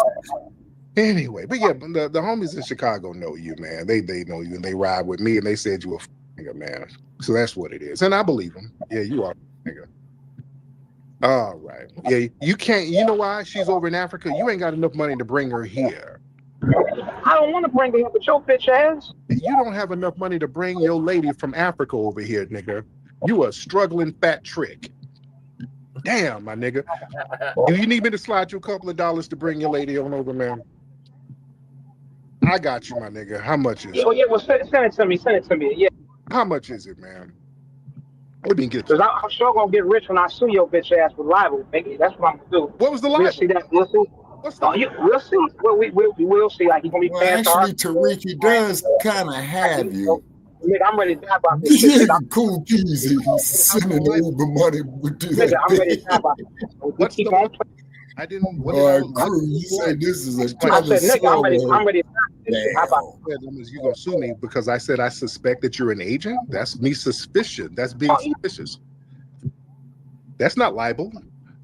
But Tariq, you got to have a legal basis for your suspicion. You can't get a photo up. Yeah, of course. You thought, fuck Gavin Newsom. You're right. He went so shit about me. No. Don't worry. Nigga, I know a lot of people in Chicago. Yes, in the state of emergency, but his ass had time to get a blended girly drink from Starbucks. Chicago loves me. I know a lot of people. And that's when you come to again, so you don't have some problems. Yeah, sir. What are you gonna do? You gonna roll over me in your Uber? I'm rolling down. So I gotta look for a fat nigga in a boosted seat in an Uber. So I gotta look out for that. Yeah, Tariq might be staging this shit. No, you gotta look out for you. You look like a tubby ass Emmanuel Lewis, sir. You a big fat, and that's what it is. Get your money up so you can bring your wife over, sir. Come on, man. And stop talking about libel. I didn't libel you. Stop it. Stop being a bitch. And you a sassy Uncle Tom ass nigga. Oh, okay, you a big fat, big titty boy with little feet. You got little bitty ass shoes. Your wife you wear size 5 listen to some of our back episodes, man, and you can see what we do with motherfuckers like that. And would you say, crew, and he ain't got enough to go to Africa? He's just wobbling around. Yeah. Oh, I knew this dude was a boy. My Chicago homies and let me know what's up with this bitch ass nigga. Oh yeah, crew. Well, what side of Chicago? The south side or the west side? All right. Let me get some more folks in here. Yeah, you a known buster out there, dude. Big fat sassy punk. Let me get some more people in here. Let's get y'all raise your hand if you're ready. Let's raise your hands if you're ready, ladies and gentlemen. Let's get let's get all right, come on, let me get some new faces in here. Let me get Love I Am in the building. Let's get Love I Am. That does the intro. Love I Am. What's up, beloved? That's him. Oh, okay. Unmute your mic, Love I Am. My bad. I was doing my hair. Oh, okay, it's South Bergeron, Indiana. Hey, sweet. Thanks for letting me up. I was actually just going to say earlier about the accusation of things being a cult, because they make Black Americans a scapegoat for everything. Like, all of these people is just blaming us for all of their nonsense, because the reality is that we just are having a paradigm shift. Yeah. And nothing that we're saying is, they can't point out where it's harming anyone, even the white people. As we were moving into patriotism, there's no harm in that. So I've seen it in the space earlier this week, that they really are struggling. They don't know what to do with that level of consciousness, where we're redirecting the narrative back to the truth. Yeah. And we are Indiana or Illinois, of America for that reason. Yeah, you make a good point. And the thing is, we are being patriotic. We're looking at our lineage here on this land, and we're taking ownership of it. And the white supremacists, they got a problem with it, because now they can't weaponize patriotism against us. And now some of the people with the tether mindset, they are having an issue, because now they can't Africanize us. Yep. You see, because they banked on being able to Africanize us. We're looking at Africa. We want to go to Africa, and we're claiming Africa this, Africa that, Africa this, Africa that, and then everybody can kind of tack on to us, and then basically erase us, because we're giving everything over to Africa. We've been pawning all of our culture over to Africa, and letting everybody else get credit for the things that we've done. Hey, come out here to Nevada, man. This the Wild Wild West. Tethers are. You can open carry out here, man. Pan-African ops are confused as well. Clark County says they got too many motherfuckers from Los Angeles here. That's why they don't allow open carry in Clark County. All right, let me get some people in here. Y'all raise your hand. And we got this brother here. Let's get Abdul. Let's get Abdul Shakur in the building. Abdul Shakur. Brother Abdul. Oh my God, peace and blessings. How you doing, brother? I'm good, brother. How are you? All praise to the Most High. I just was listening and wanted to say quickly, black people all over the world for centuries now, I believe we could agree, have been oppressed. African Americans in some ways, and other people of African descent in other ways, but just hearing how you and the brother just went back and forth, I feel like that's part of the issue. Like you being a leader, you being the main reason why all of us is here, having the influence and the platform that you do, having people look up to you. I just feel like going back and forth with someone as well like as it that, should be. you know, as well as it should really be, ain't talking about nothing. It's just a waste of time and energy, and has no impact on helping us as a whole come to some type of direction. You know, we've been unstable after all these centuries and decades of oppression in many different forms. We've yet to come together as a people. There are signs of it happening. We have made progress in some aspects, but all in all, we still not too much more along than we were, 100 years ago. As far as us being separated, not connected, not being able to come together, not being able to make our dollar work for us. And it's just, in a sense, and I respect you. I don't know you, you know what I mean? Just brother to brother, man to man, everything that you've done is appreciated. You've helped a lot of people. But it just was kind of disappointing to hear you go back and forth with the fat this and your wife that. I just feel like you're better than that, brother. And that's Thank you. Let me address that. I'm not better than that. Let me be very real. I'm not better than that. Number one, I'm not a leader, and I'm not better than that. I am super goddamn petty. All right? To know me is to know my pettiness. I'm a petty nigga. I'm a very phenomenal nigga. I can step out here and do great things for the community, but nigga, the petty is real with me. I go there. You dig? You better understand how petty I can be. See, don't when you don't say that leader stuff, you think you're gonna get some Martin Luther King and stuff from me. No, you're not gonna get that from me. I will get in the mud with you. Sometimes I can get down in the mud. Please specify, Crip. But the thing is, I do it to be constructive, though. Let's be clear. Tariq, yeah. Because we need to know how to handle folks like that. See, everything we're doing here on this platform, it's a teaching lesson. I do it as a learning experience. You now, say that with guy 2 extra chickens. Calling up the little fat Humpty Dumpty Negro, he's been calling, trolling, and just doing little slick shit for a few days. I just wanted to let folks know our assessment of people like that, it's correct. We got to know when they come around, know their talking points, and just know how to handle them. We dismiss them. When cats come around talking about we don't need to be American and America ain't shit and we need to separate and we need to do that, you look into their background, you see what's really going on with them. It's some real weird suspected oppie stuff going on. They got some foreign broad that they're on. It's typical. We see it all the time. Every time you see some guy running around here talking about Pan-African this, and we've been doing broadcasts on that over and over. A lot of these Pan-African cats running around here hollering about Africa, this, Africa, that. They're over there trying to get some African ass. I've been through that many times myself. Listen to some of our back episodes. So we're just reiterating this point. So we need to understand when people are saying certain things in bad faith, let's see where it's really coming from. So a lot of these are teaching lessons. Sometimes it can get down and dirty. We got to get in the mud. But once we get out the mud, people get a lesson out of it. So it's very important, I think, for people to learn the lessons with some of these people. Because we do get trollish people calling up. This is an open forum. I do want to have think tanks where we have selected people come in. Now, when we do that, it's going to be serious business.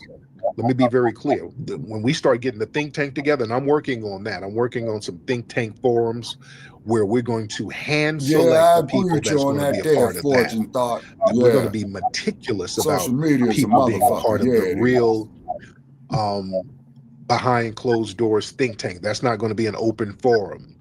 So it's going to be strictly business.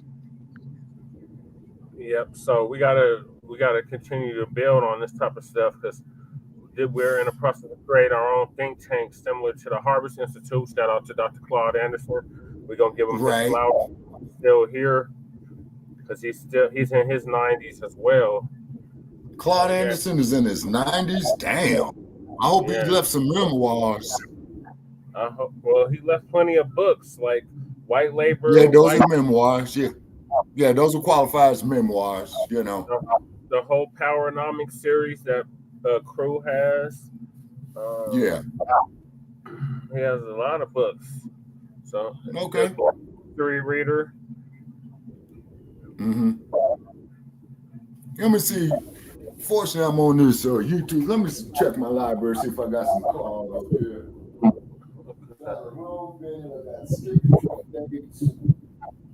Let me see here.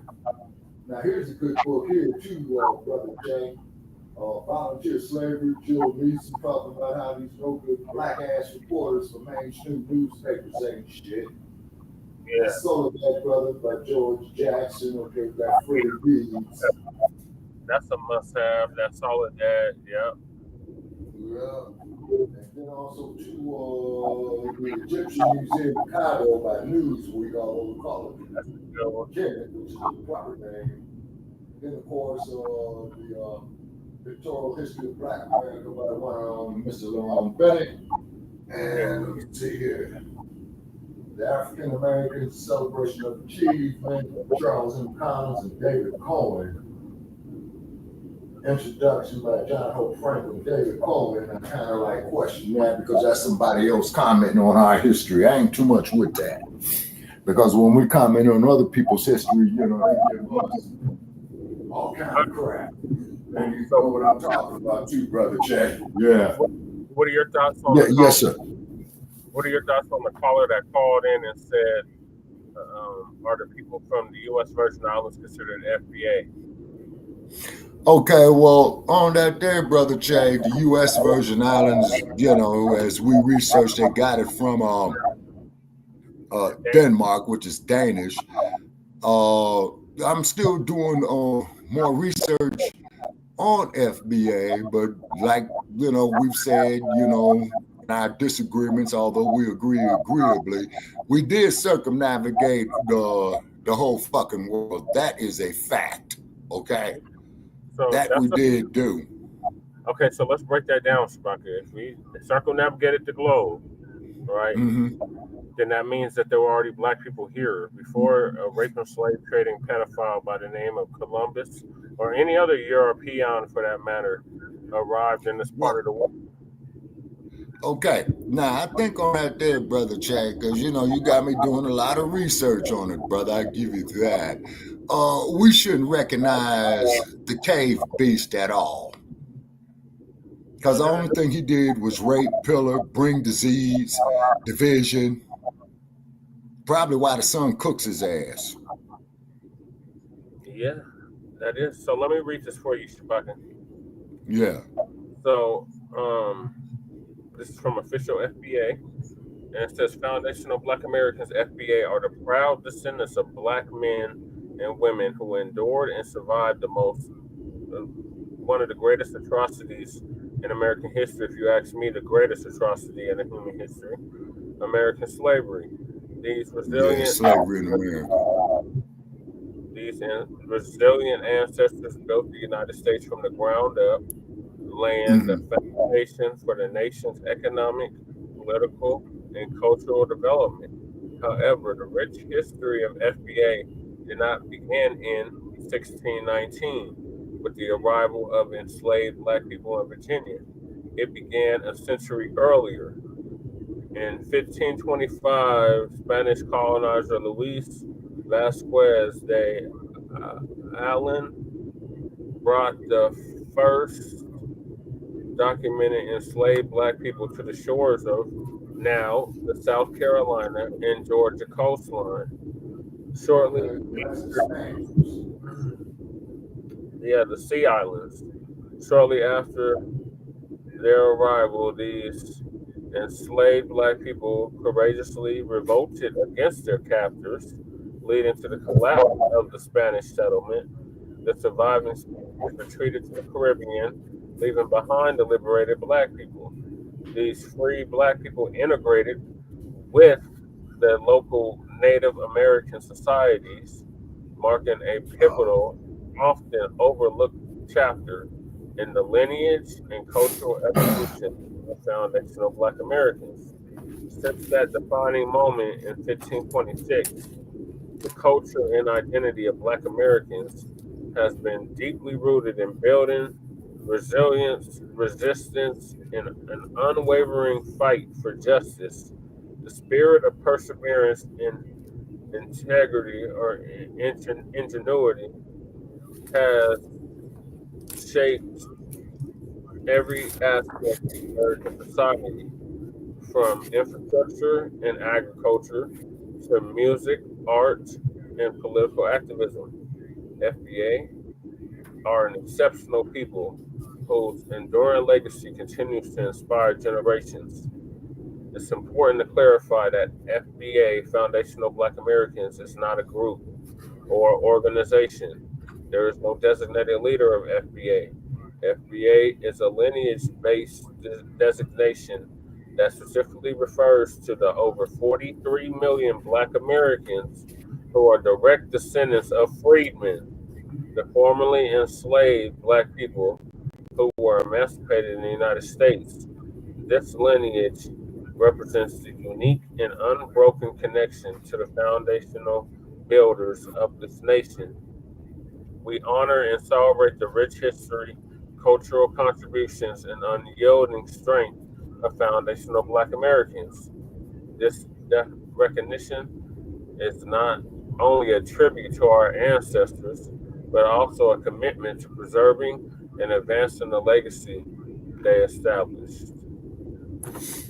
All right, now what I'm about to read here, Brother Che, is off of page 12, Life Upon These Shores by Skip the Truth Gates. But in any situation, like Bruce Lee said, take what is useful, leave what is useless. First Africans and the growth of northern slavery, Brother Che. Okay, not all of the first Africans to settle in the U.S. were slaves. In the summer of 1627, a vessel from the Dutch West Indies, once again, them goddamn Dutch, company sees a Portuguese shipment of Angolans off of Cuba. Sorry, y'all. Okay, so we're dismantling trolls is a required skill. We advance our cause much more by being able. I hear you, crew. All right, okay, Brother Che. A vessel from the Dutch West Indies, once again, the fucking Boers, seized a Portuguese shipment of Angolans off the coast of Cuba. Okay, now, there's a significance about right here, Brother Che, in regard to Her Majesty. This is after Nzinga's time. Okay. And they delivered an undetermined amount of slaves to New Amsterdam. Now, as you all know, New Amsterdam is New York. Okay, forging thought. Everybody thinks their personal opinion matters, more like the collective people as a cooperative group. In many ways, the dumbass like them has been more like a middle finger to unity. Holds a lot of water, and delivered, okay. Other slaves captured from the Spanish vessels. Okay, now you see, this is why I appreciate them with them just staying on Fat Joe's helmet. Other slaves captured from Spanish vessels also found their way in the Dutch hands. Okay, so it seems like here that the Dutch and the Spaniards will seize these other ships to get these slaves. Those who are dead set on blinding themselves. Okay, all right, okay, put that up there once again. All right. What's going on this one? Cool, Keith. Okay, it's difficult to talk sense to someone and says, okay. Okay, very constructive. That's why I'm not like hanging up on trolling calls. Well, cool, Geezy, yeah. You know, check out some of our back episodes, man, because we went rounds with them motherfuckers. And I remember Brother Che had came down on one of these idiots so damn bad. That shit was funny. Also, everybody thinks their personal opinion matters more than the collective people as a cooperative group. In many ways, they dumbass like them has been more of a middle finger to unity. Yeah. Dismantling trolls requires skill. We advance our cause much more by being able. That's why Bree and Brother Che just used to hang up on the motherfuckers. There's much more that goes into this. Okay, I didn't see the first one. I see our chat room is busy. Yes, it is. There's much more that goes into that, though. Too much for a comment section. Yeah. All right, now. Back to what I was reading. This is 1627, Brother Che, with the Portuguese. All right, wait a minute. The Dutch had seized a Portuguese shipment of Angolans off the coast of Cuba and delivered an undetermined number of slaves to New York, because they say New Amsterdam, but we all know that's New York. Other slaves captured from Spanish vessels also found their way into Dutch hands in the future of New York, or future New York. While these were the first slaves in the city, the first African to arrive in modern Manhattan was a free black man by the name of Jan Rodriguez. Now, skip the truth gates once again. If this motherfucker was so free, why does he have a fucking Spanish last name? Who landed there in 1613, 6 years before the Angolans disembarked in Jamestown. Okay, so once again, Brother Che, this here proves our point about Her Majesty Nzinga. You see what I mean? Skip the truth. Yeah, he has skipped the truth a lot because he's not mentioning Her Majesty Queen Nzinga when them stinking, nasty, funky motherfuckers who didn't wash their ass came to Matamba, came back a couple of years later, or about 5 years later, saying, well, you are now a colony of Portugal. And Her Majesty says, motherfucker, do you care to repeat that? And he did, and she put the business in all the way until her death. You see what I mean? Which was over 50 years. Let's break this down. Yeah. The first imported slaves were Black Europeans. Black Europeans? How can a European be black, Brother Chad? It gets too goddamn cold up there. I'm sorry, crew. Riddle me that. It gets too goddamn cold. Brother Chad tell you, man, when it get 46 degrees out in this goddamn desert, man, everything starts hurting like a motherfucker. Give me some heat.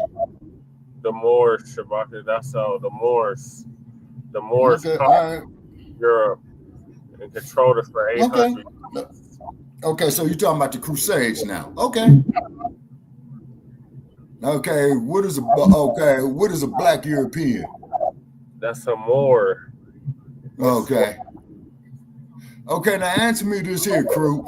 All right, I had a debate with a dude who was telling me that when the Moors were in Southern Europe, because what was it, 3 Crusades, saying that the Moors was going after them white women. Now, why, with all these beautiful black women coming off the continent, why would I go chase one of these 6 o'clock Barbie doll bimbos? Okay, Negus means ruler. The first European cheddar was black, just like the oldest American was here, a woman black. Well, like I said, man, I traveled all the Western states, man. I didn't see none of Native American women with the C curve. Yeah. Again, yep. You seen $5 Indians. You seen Dalrosians. You didn't see actual Native Americans, actual Aboriginal people. You've seen $5 Indians. Well, I tell you one damn thing, though. You need to check these Ethiopian sisters that they got out there in Panther Town, man. They are astonishingly beautiful. Black folk built everything in Europe. Stonehenge Rock. Yeah, okay, crew. I see your reason. Yeah, because we did have to teach them nasty motherfuckers how to wash their funky asses. Yeah. God damn, man. Can you imagine, man, having to teach a nasty motherfucker to wash his ass who ain't never washed his ass? Ugh. Moorish blacks used to Viking was the Viking. Okay, that's one of them cold ass motherfuckers, regardless what they call themselves. They come from Scandinavia. Correct me if I'm wrong. Viking was a verb, he's saying. It wasn't a noun initially. Oh, okay. Describing an action as opposed to a thing. Okay, all righty, Fortune thought. Okay, now let me continue on here reading. Now, okay. He said those Crew said those Native Americans are imposters. We are the Americans. Well, I'm still a diasporic African. Yes, we were the Vikings and the pirates. Yeah. Well, Vikings, them motherfuckers as pale as white. They look like that goddamn, who was that motherfucker who was Trump's first vice president? What was that motherfucker name? Mike Pence. Now them platinum blonde, deep blue-eyed looking nasty motherfuckers. Yeah. Yeah, now they look, now in 2025, that's what they look like. But 1,000, 2,000 years ago, they didn't look like that. Even longer than that. Now, can somebody define to me what an Atlantic Creole is? What an Atlantic what? Cradle? Creole. Crumb? No, Creole. Creole. A Creole? Mm-hmm. A Black indigenous French. That's what Lady Che is. Okay, now in 1634, when English Catholics established a colony at St. Mary's City, Maryland. Brother Che, here we go. What you was commenting on. Okay, another Atlantic Creole was among the several Africans who accompanied the white settlers, Matthias de Sousa, a Catholic Portuguese, was among the original Maryland settlers, like the Jesuits who employed him, subsidized his transportation costs. De Sousa was a freeman who enjoyed all the rights and responsibilities held by fellow white colonialism. I doubt that. He signed contracts with white folks, became the head of a trading expedition, participated in these kangaroo courts, voted on colony matters, and eventually, because of unpaid debts, became an indentured servant. So in other words, that motherfucker got his head bumped. Shoot. Damn. Yeah, well, only thing I can say about this here, y'all, with me being in my older years, this is the work for your generations. You see what I'm saying? Because, I'm on my way out just off the law of biophysics. But I do ask one thing, though, is this. Don't let them crackers into our business. That's the only thing I can say. Okay. Don't let them into our business. Right, Shabaka. So Crew gave me the definition of American Creole. It said American Atlantic Creole is a South Carolina, where my peoples is from, North Carolina, where my peoples is from, Louisiana and Florida, which I have people from all of those states. Yeah, well, like I said, this is for the generations after me. I will never go into the goddamn southern United States again. I hated it there. I would. I kept hearing strange fruit too many times. I loved it there, Shabaka. The southern. I will never set foot in the goddamn South again. So to my critics out there who told me about 8 years ago, well, Shabaka, when you gonna go into the South? Well, I went to the goddamn South. I kept hearing my ancestors being brutalized, man, particularly going through Alabama. Yeah. And what have you. You see? Said Atlantic Creole is a cultural identifier of those with origins in the transatlantic settlement of the Americas via Europe and Africa, per Wikipedia. Okay, per WikiLeaks. Okay.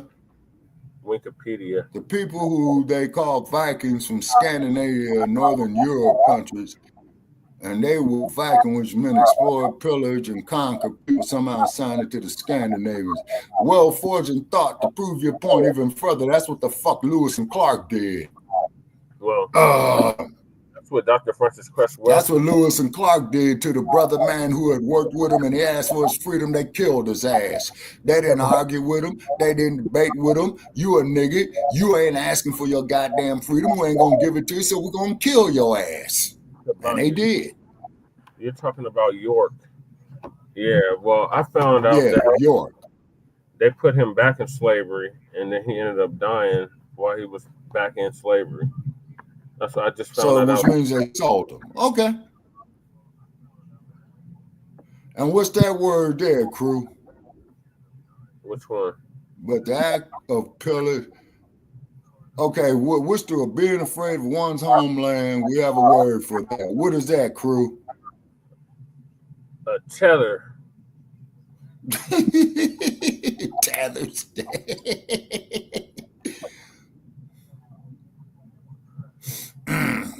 Well, let me put it to you this way, Fortune thought.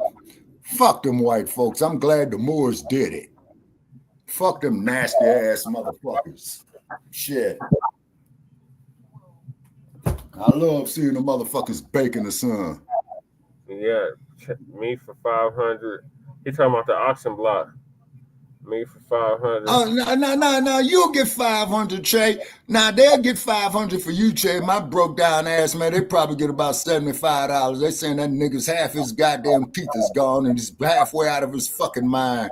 So we'll probably just use this motherfucker here, wait for him to die and use it for experimentation.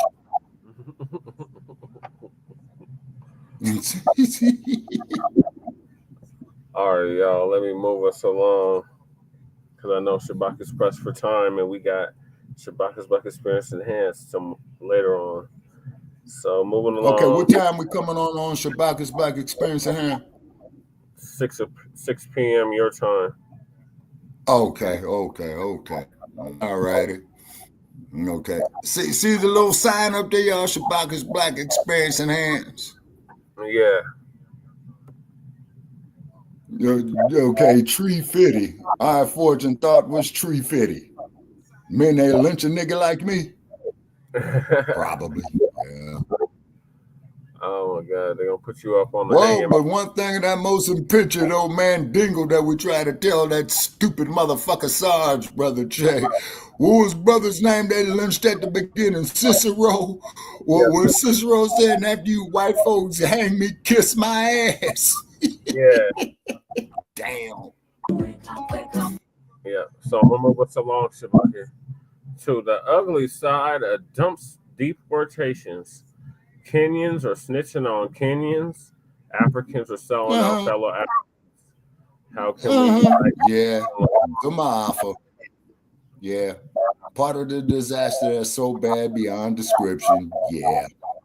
So Dr. Mumby's gonna give us an update on this. She's in the continent, and she's been around for a number of years, and she gives some very accurate and thorough information. So I'm gonna play it. She's gonna give us an update. Okay, she's gonna stand sideways so we can see that C curve. Yep. Wake up, wake up, wake up, wake up, wake up. Wake up, Africa. Greetings, family, and welcome to another episode of Wake Up Africa. My name is Dr. Mumbi Seraki. How you doing? How's everything going? I really do pray that you are very well, family, and that you are alert in these seasons and times. You are alert, you are aware, and you're staying as much in the present as possible. Don't be daydreaming. Don't be future dreaming. Don't be past dreaming when so many things are shifting right now. And it's like they're almost trying to hijack something that can't be hijacked. But they may be able to hijack a few individual minds if you're not strong. The golden age that is unfolding for our people, you know, that's what I'm talking about. Go check out the other video I did on did Trump try and hijack our golden age. And special shout out to every single person that supports us on Patreon and sends us love donations through PayPal. We appreciate love you so much, and gratitude donations as well. And there's a special gift for you in the mail. It's been very interesting, family, on the motherland to witness the Trump unfolding. And in Trump trying to, you know, establish the white nationalists as a global power, and in trying to save the divided states, which was literally gone, but, you know, maybe to direct it to the agenda of his secret society. Africa is just being forced to wake up and smell the terrible neo-colonial situation that we find ourselves in. And what happened, family, is recently you saw this whole ICE thing where the deportation, you know, the deportation laws were passed. And then the next thing, they added a snitching fee, I think of like $750, fam. So many Kenyans have sold out Kenyans. I'm not sure about Ugandans selling Ugandans out or Nigerians. Please let me know. But I think across the motherland, we started to see our own people snitching on our own people, not necessarily for the money, but like here in Kenya, it was to settle old scores, to try and, you know, revenge for being jilted in love, for envy, for jealousy, and all this stuff. Damn, sounds like black people in the United States. You know, there were a few, let me say just a few. Over the whole Africa. Of our African brothers and sisters who are actually TikTokers in the divided states, and they would show us them trucking and everything. But they're back in the motherland now. Yep, back. And they were literally sold out. And, you know, as much as we're asking for liberation, family, the plantation we really system's have motherfucker. address the elephant in the room, which is the self-hate and Yeah, self-loathing. Cruz. Like, we Yeah, you can have to do never it on come a together for case-by-case each other. basis, brother. If you ask a lot of people who have moved to different countries, yeah, we'll come together for drinking and, you know, to go to church and those things. But the people who help you build, a majority of the time, end up being people who are not from where you're from. And please confirm this in the comments. I'd love to know if your experience was different. That would actually be encouraging. But a lot of people, when given a chance to sell out their brothers or sell out their sisters, they did, family, without even blinking. And they took that 750 and kept it pushing. You see, the enemy without remains powerful only because the enemy within remains. And the only reason you would do something like that is because there's a brokenness in you. Anyway, all things are working for our good. And as ironic as it seems, family, we have entered the second Exodus. And I've actually talked about it on my secondary channel, Dr. Mumbi Spiritual Show. Definitely join our Patreon if you want to see it ahead of time. But I talk about with us here in the U.S. You know, we got a lot of our people backstabbing each other big time. And so happened to me those many a who have been time. sent home, it will actually end up being a blessing in disguise, because many of them probably didn't even have a ticket home. So it's like, you know, it's not as bad as it looks. And in these modern days, you can get your stuff shipped and all that stuff. But they'll be lucky, they'll be happy. In 6 months to a year, they'll be happy that they were sent home. And so, for all of you who are in foreign lands, whether you're African, whether you're Asian, whether you're European, the powers that be are getting ready to totally dismantle the world so that they can put in their version of the New World Order. You see, Trump and the globalists or the Obamas of this world, it's basically two sides of the same coin. It's two secret societies. I've been saying that. Who, when all is said and done, they I've come been together. saying that for years. You have. The ultimate agenda remains the same. And Trump is literally proving to be that last trumpet. But I'll definitely do a separate show on that family on Dr. Mumbi's Spiritual Show. But if you have the opportunity, at least start putting it as an intention in your heart and as a thought in your mind to come home while the gates are still open. Because there is coming a time when traveling will not be, people even fear traveling. I was even talking to one of my sisters about this. People will even fear traveling, family. And traveling will be very infrequent.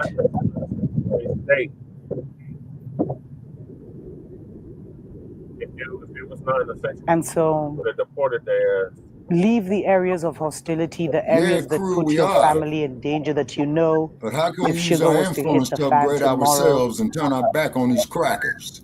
you and your family would be in deep danger? Because change is not coming. It's already here.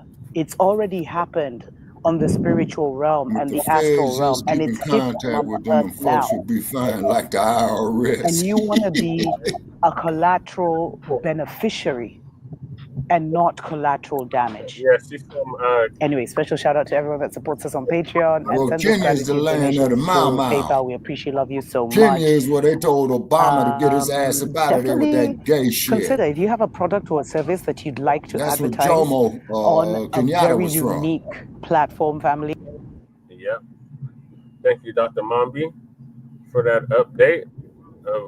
And checking Patreon, we need some donations here, people, at Frontline Black News, is because, Brother Che, I just checked the prices on Patreon, man. They got plans, man, where they want like $138 a month for it. So for us to get on Patreon to really get our message out there, man, we're gonna need at least, I'm gonna say a minimum of $2,000 in donations. Get the Patreon and then put the other one up on But we can put all. Then we can go YouTube Premium. Yeah, we can do that, and then we can put all the past episodes of Shabaka Black Experience Enhanced on Patreon. Yeah. And then I'm going to download it because I just found out too, man. And once again, thank you for hitting me to this terabyte. I just found out, man, that I could download the material I have up on my YouTube channel. I'm going to download all the stuff up there, clear it out, and start it all over again. Okay. Sounds good, Shabaka. Let's get it done. All right. So yeah, it's a mighty task. Yes, sir. The ugly side of Trump's deportations. Kenyans are snitching on other Kenyans and Africans, fellow Africans.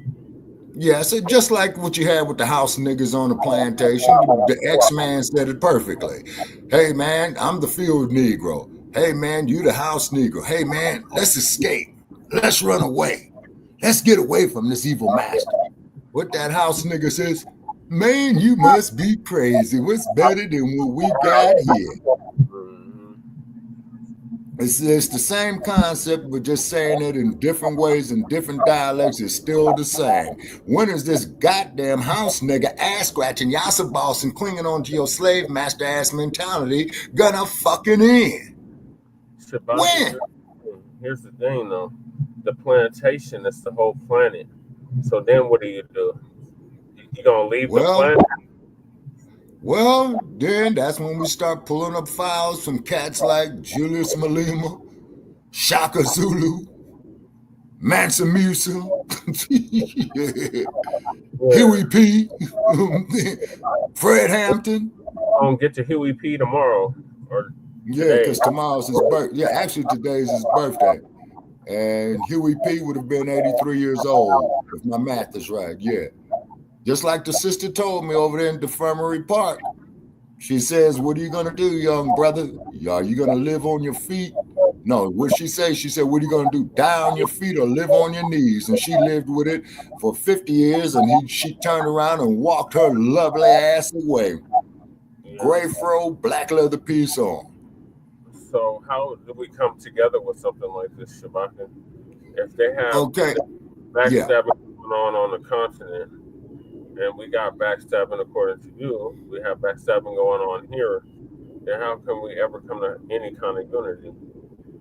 Well, let's look at the example that Namzamo laid. The necklace. Okay. Remember the necklace? Yeah. Hey, Forge and Thought, you remember the necklace? Also, too, Crew. You remember the necklace by Namzamo? I remember the necklace. You're talking about the tire that lit up with gasoline and thrown on his neck. Yeah, that's a lot of. That's Namzamo. That's gonna have to get the necklace. That's at least. Yeah, that's Namzamo. In other words, what I'm saying, ladies and gentlemen, is that we got to set up a code of conduct. I might not be there with you, but I damn sure hope to be there with you in spirit. It's gonna take a couple of generations, okay? Code of conduct, Shabaka. It's called the United Independent Compensatory Code System Concept for Victims of Racism and White Supremacy. Get on code, or get and then turn our backs on these tethers unless they want to get their mind right. But the crackers coming up, they are to be automatically be rejected. House nigga had it bad also. A lot of times, or crew. Yeah. Because a lot of times, crew, and correct me if I'm wrong, man, is that a lot of times the house Negroes are automatically castrated. We have turned our back. We do us. They're dying out. We just have to maintain our course. Okay, crew. All righty. Okay, that sounds reasoning. Okay, Forge and Thought. I know the man does a hell of a fade enough to start a barbershop. Dude can rent a room from me. If they come for him, they ain't taking my friend. Okay, and now fortune thought. Now there you go. Now you talking about tactics. Yeah. The plan is not to flee. The plan is to destroy white supremacy and replace it with a system of justice. Okay. Well, in my opinion, crew reality, this is my opinion, crew reality. This is my opinion. Okay. Don't have nothing to deal with these crackers. Okay. But folk not talking necklace. Folk talking flee and never return. Okay, crew. Yeah.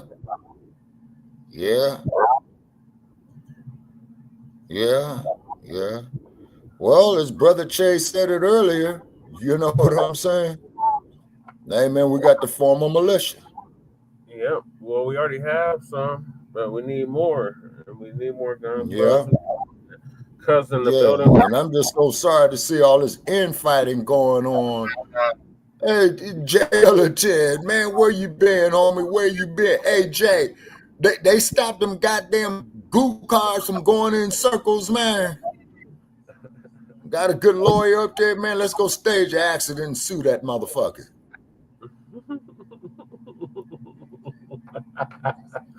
Cuz in the building. Shout out to Cuzzo. We just finished up with Dr. Talking about all the infighting and backstabbing that's going on in Kenya since the jump. As in human shit. And we want to make that perfectly clear. It's taking office here in the States. So they snitch each other, they turning each other in, they handling old debts, old discrepancies, and they're using it as a chance to turn on each other and backstab one another. So me and Crew and Fortune thought are like, how can you have any kind of unity with something like that going on? We got Sister B in the building, sisters in the building, Bianca's in the building, Shabaka, she says peace and abundance, y'all. Hey, Sister Bianca, how you be? How you be? How you be? Probably not NBA All-Star was out there. Okay, Jay Militant, okay, what you mean on that, man? Forging sevens up, okay. Hey, man, what's the records of the Warriors and the Lakers, man? I need to know so I can mess with Brother Chase so we can go doing them buckets in Denver. Y'all are trash. Huh? Y'all are both trash. That's y'all records. Garbage once again, huh? Okay. All right. Now tell me something. How come the Ponies did not make it to the Super Bowl? How come the Gators didn't make it to the playoffs? Well, they're sunken ship, man. We're trying to raise the motherfucker. You know what I'm saying? They already fired the goddamn coach and this whole coaching staff.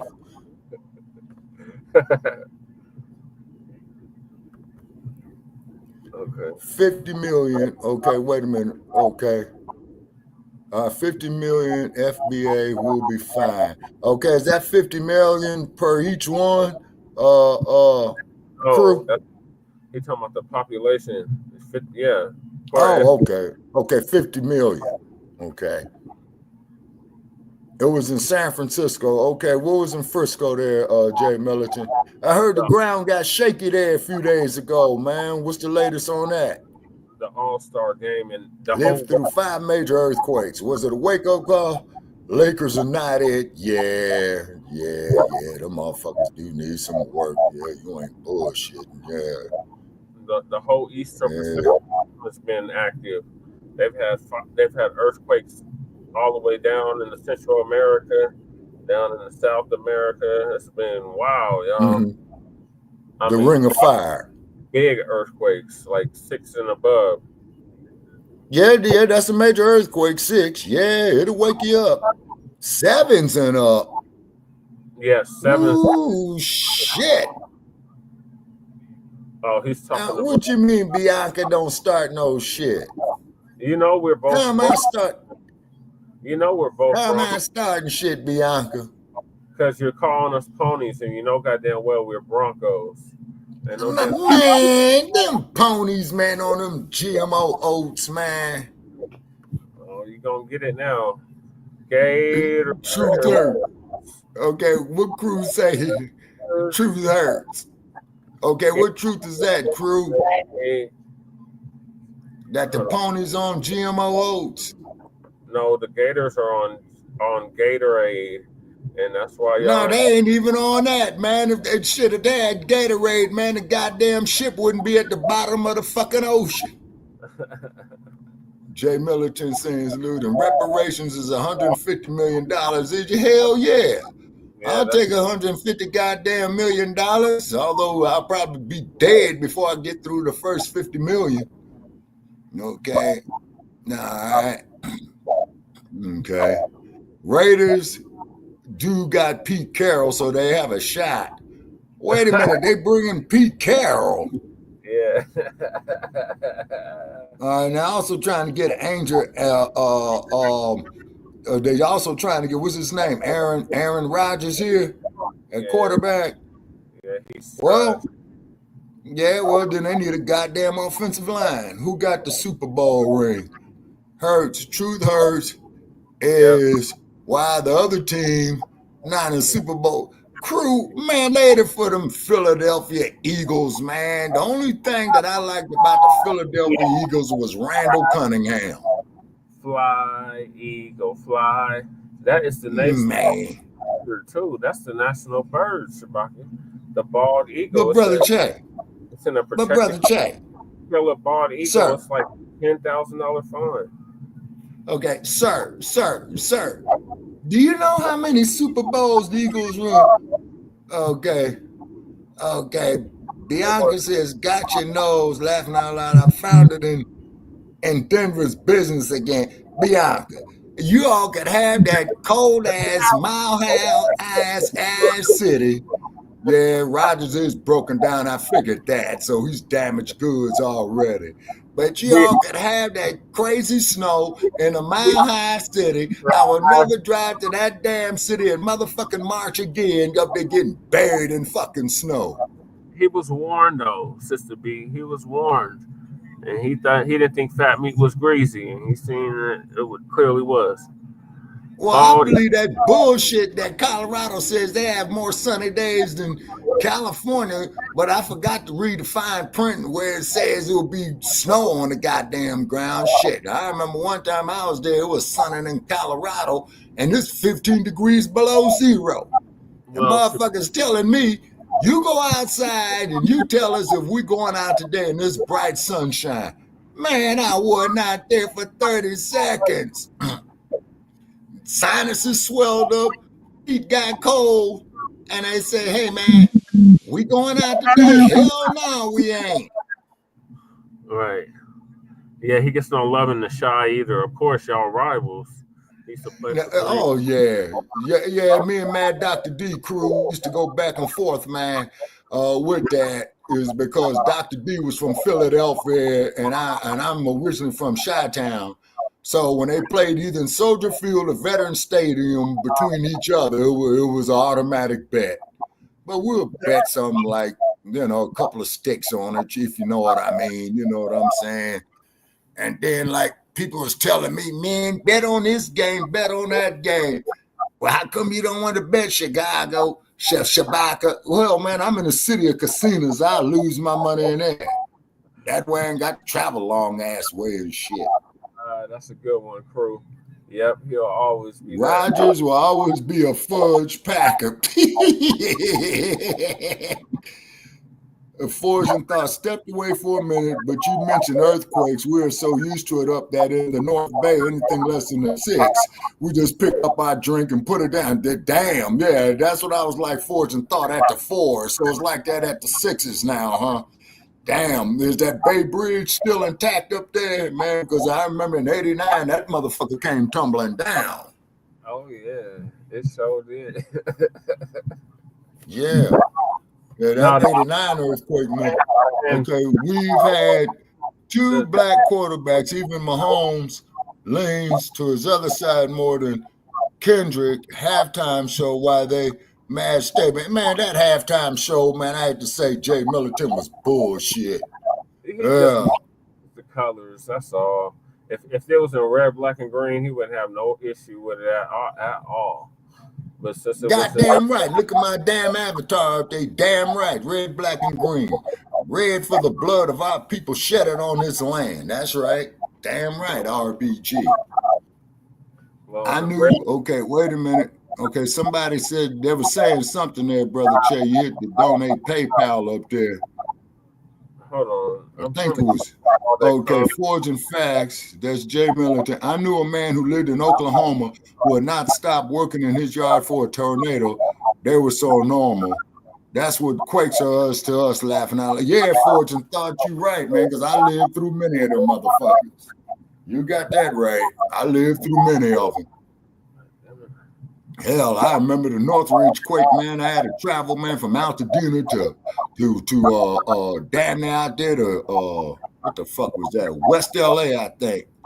I love the patriotism and him talking reparations. Okay, who was talking to reparations, brother? Oh my God, Kendrick Lamar, Shabaka.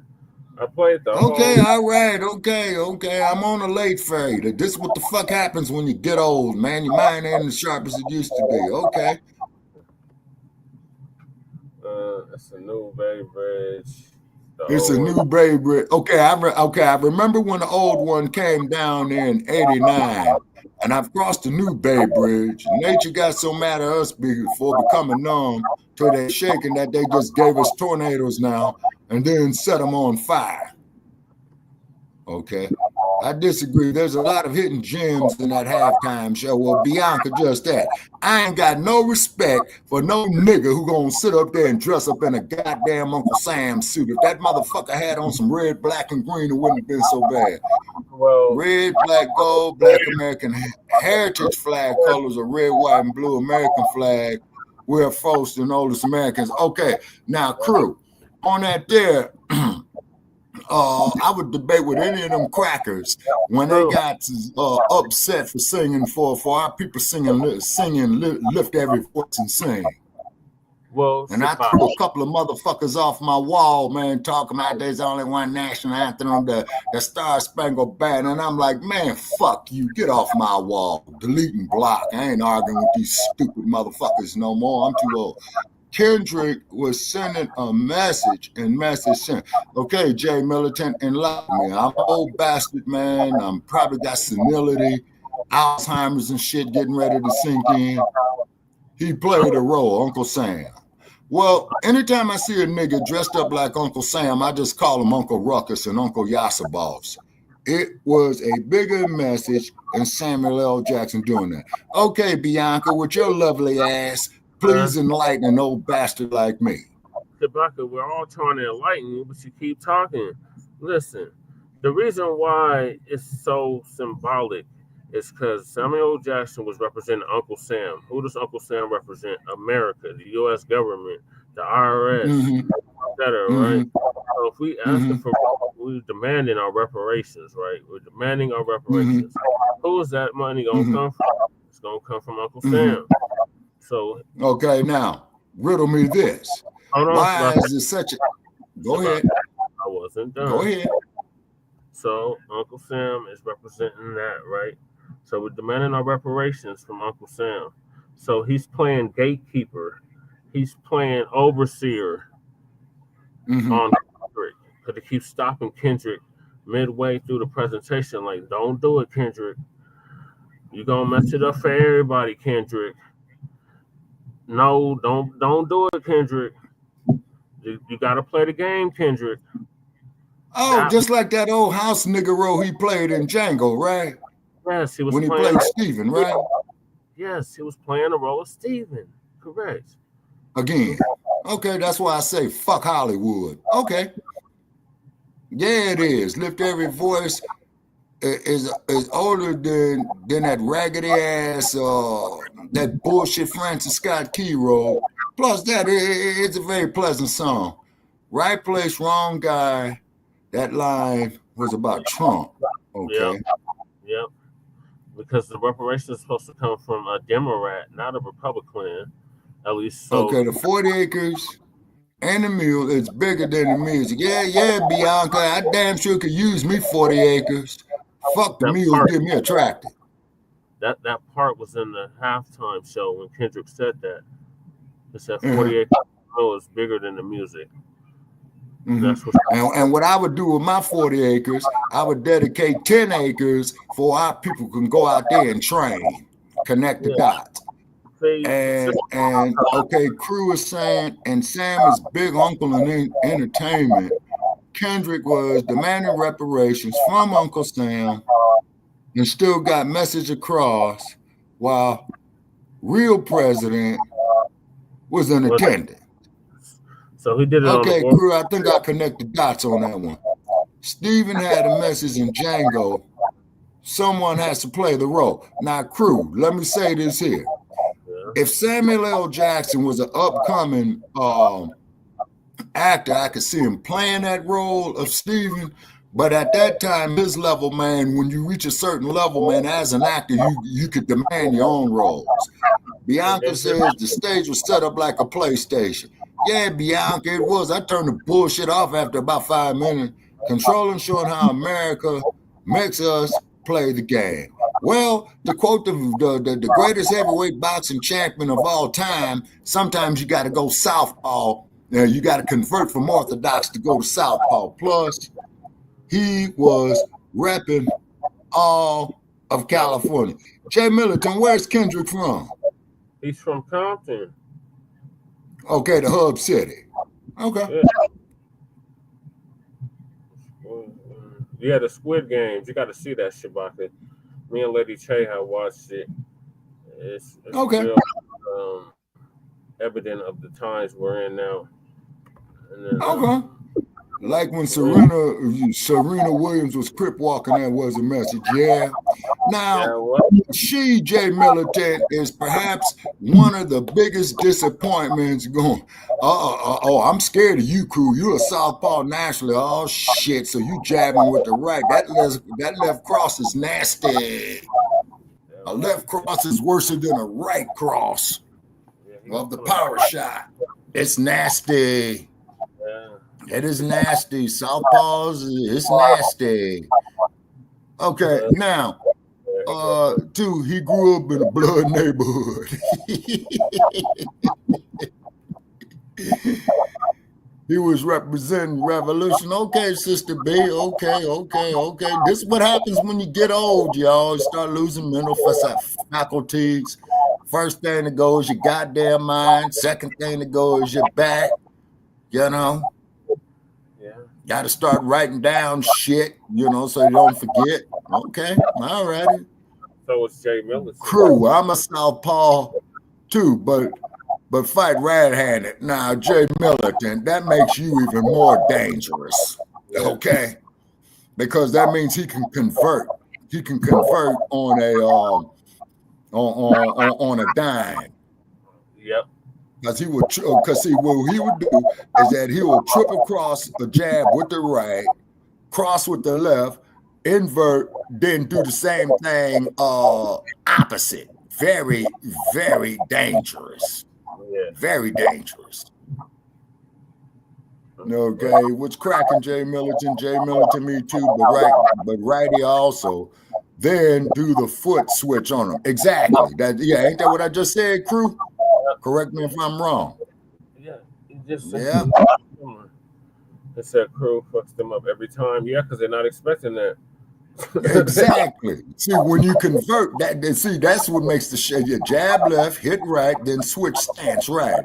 And then by the time your opponent eats that second power shot, man, that way you on tap both sides of his chin, then guess what you got, people? Timber! Lights out, toes pointing on. Yeah, a knockout. And by the way, and I'm putting it out there, is that Tyson Fury ain't shit. Now I'm taking responsibility for that. Would have loved to see Muhammad Ali beat his white ass. Right. Fight over. But the Asian dude, you said it was an Asian dude that beat him? That beat who? Tyson Fury. No, it was the dude Usyk. Usyk is from Ukraine. Oh, the dude from Ukraine. Oh, wait a minute. No. Deontay Wilder got stopped by the Asian dude. Deontay Wilder, brother, you made your money for your baby, man, retired. You took care of the baby's medical expenses, and that's why I was a fan of his, is because, as we all know, that Deontay Wilder's child was born with special needs, and he went to box, although he started 4 years later after he left the Olympics to provide for his child. So that man there provided for his child. I picked up, hold on, man, put that back up there about Rocky. Oh, my God.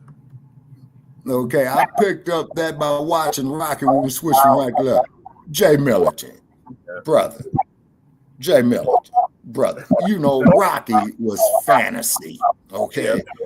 Apollo Creed was based off of Ali, and ain't nowhere in hell that Muhammad Ali was going to lose to a white man, because we, at that time in a black community, would have never forgiven him. I saw one of those clucking sows in the show The View say on daytime television, I love seeing Serena do the Crip walk, and all the middle-aged housewives applauded and cheered. Well, Serena Williams is a bad wench, okay? But she did grow up. Yes, Serena, I said it. She grew up around Crippin and Blooding, but mainly Crippin, and she lost one of her sisters to it, as a matter of fact. Yeah, as a matter of fact, you're absolutely right about that, Brother Che, because I remember when the case went down. But why was she laid with a cave dude? For what? Why do you sisters lave with cave beasts? Why? It's obviously a complex they got. Let's see. Crew, what happened? Okay, we'll put Crew's previous episode up there, Brother Che, because I think Crew had an episode up there before Jay Militant. And I didn't catch it. Was only up there for a second. What's cracking with Jay Militant? Folks be so surprised, laughing out loud like, what? Okay. Fight over. Yeah, Crew. Look at how Muhammad Ali beat the shit out of Chuck Wepner. Okay, wait a minute, man. You're going too fast for me, Brother Che. I'm trying to keep okay, please go back to, please try to, okay, Fortune thought, being of a certain past, it didn't bother me personally, but as a whole on general morals and optics, I didn't know how to feel about it. Okay, Fortune thought, please specify, because Brother Che, he up here doing his flash screen shock. I'm talking about the style he used. I don't know about Rocky. Okay, Rocky was fantasy and bullshit, okay, because they made that movie right after Ali. Okay, Serena still FBA was repping hard. Okay, I still stand on my square as a diasporic African. Okay, that there might have been for your generations after me, after I'm gone, man, you know, I will no longer be here. But just make sure, you know, that our people come up, okay? Not what, Bianca?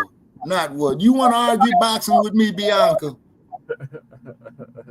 What's cracking?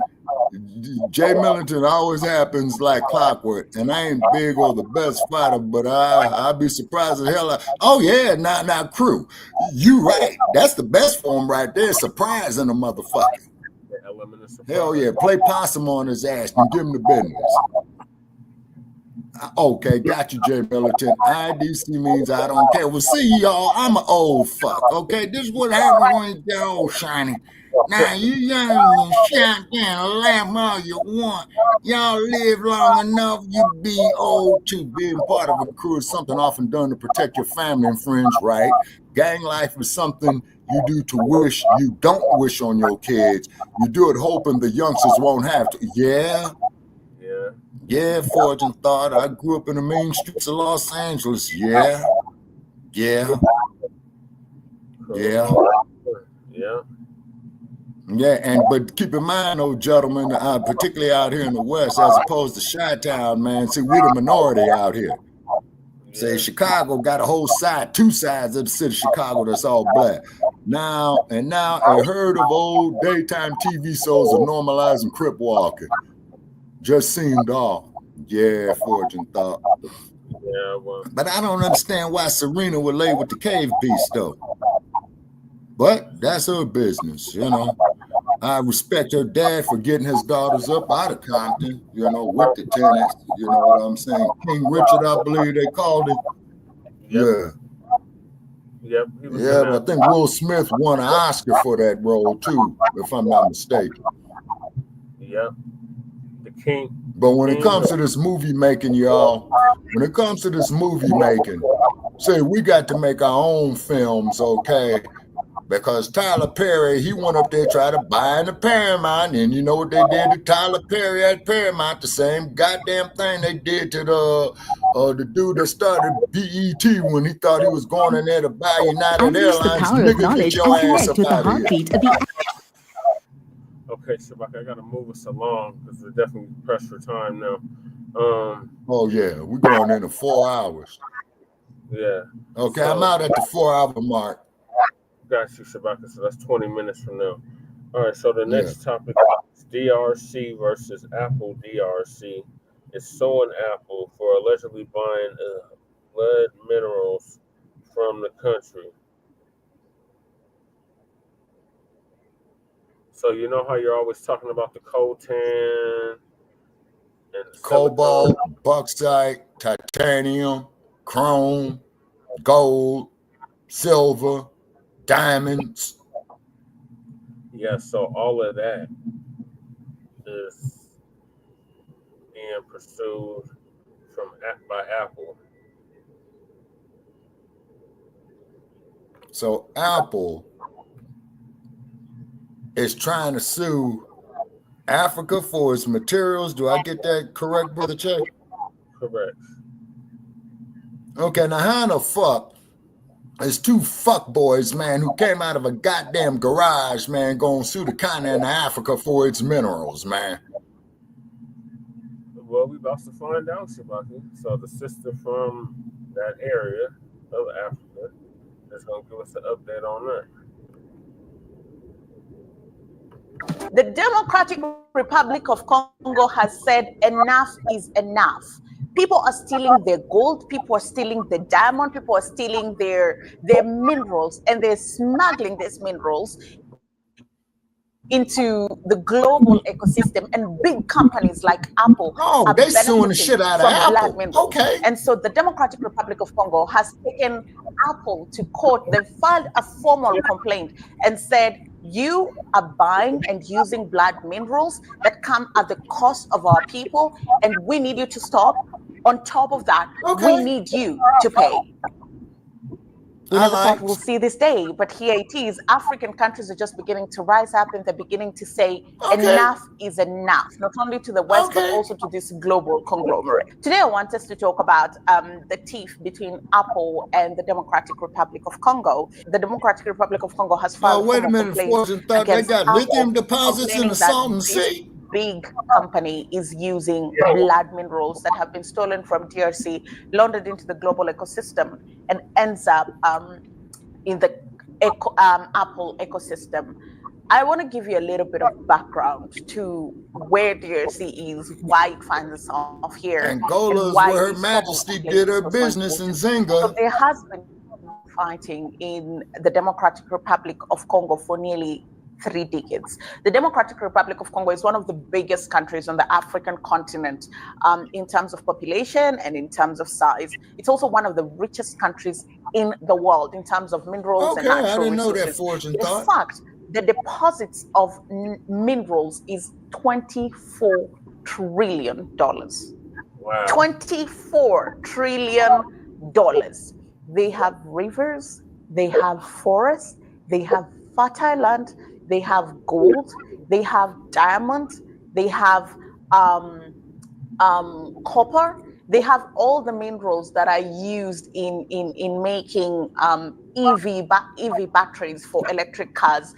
And this is a country that could drive global economies because they hold it at the palm of their fingertips. They are the owners of these resources, and not just small percentages.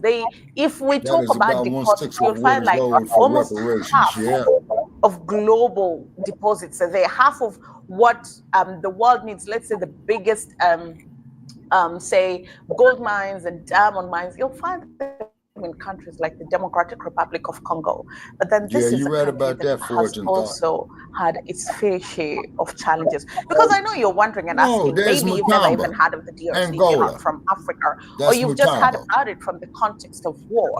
The other side of this country is it's a very wealthy country just in terms of its resources. It's a beautiful country. It's a country that has depth in culture and history. Now, I know you're wondering why you've never No, heard of the Bianca, DRC, is that they particularly on the suing global Apple stage in from terms of coming in just there and the taking it, economic sister. prowess and the muscle Apple's not suing them, they they could suing flex. Apple. And this is because this is a troubled country. They've had their own fair share of challenges.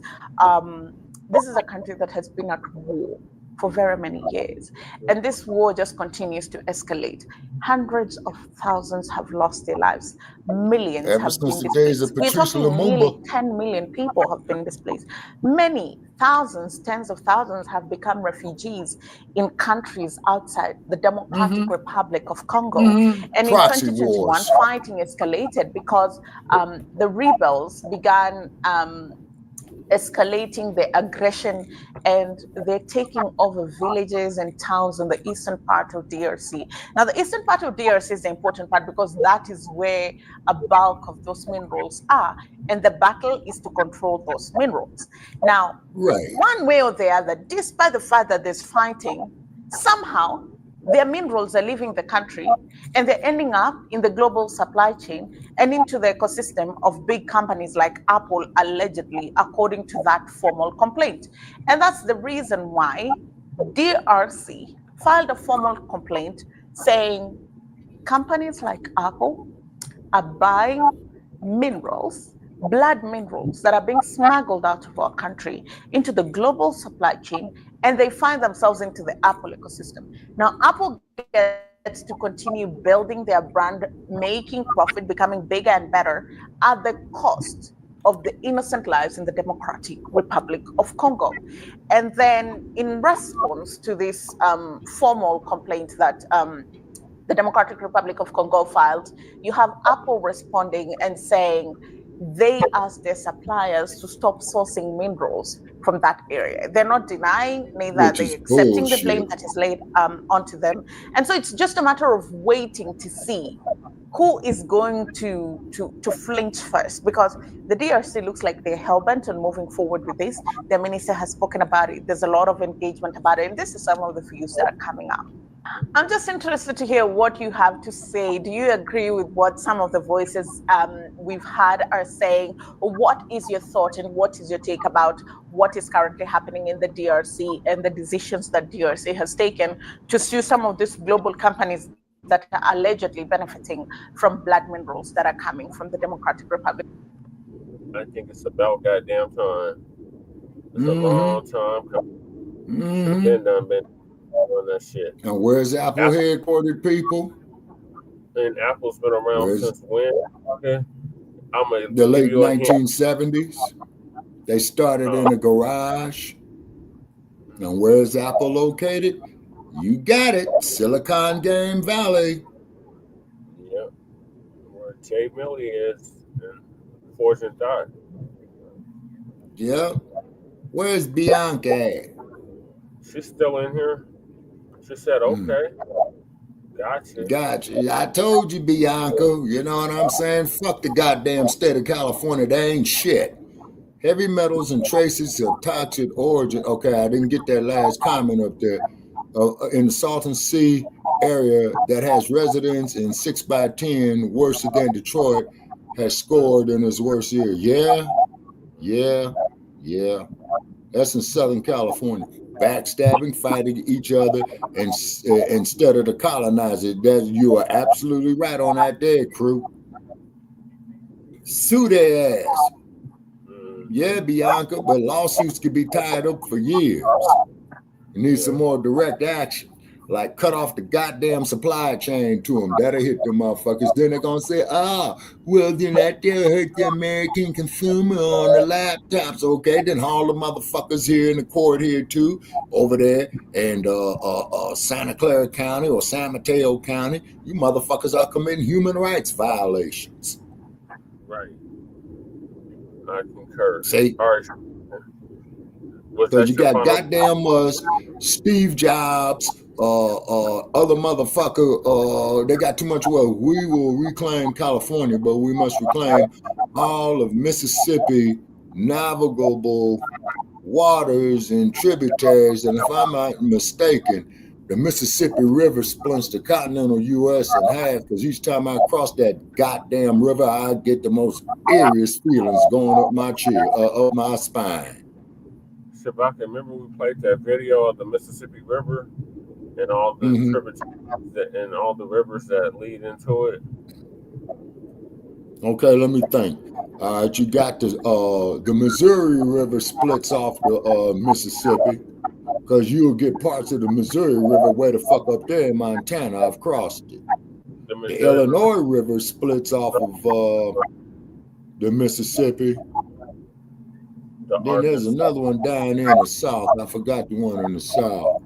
The Tennessee. Yeah, the Tennessee River. Wait a minute. Don't they got the Arkansas River? Yep, the Arkansas River. Okay. All right. Okay. The Illinois River. Okay. And there's some more. I think the Platte River. That's a lot. Wait a minute. No, the Platte River goes through Colorado, Brother Che, but however, you do have the North Platte River up there in Montana. I've crossed it. Yeah, you have it in Montana, you have it in Nebraska.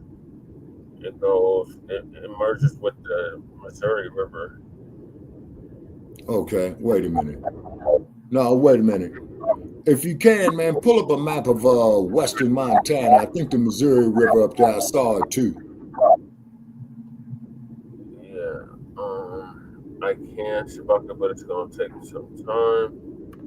All right, okay, we'll just make a footnote of it so the next time we come on with it, you know.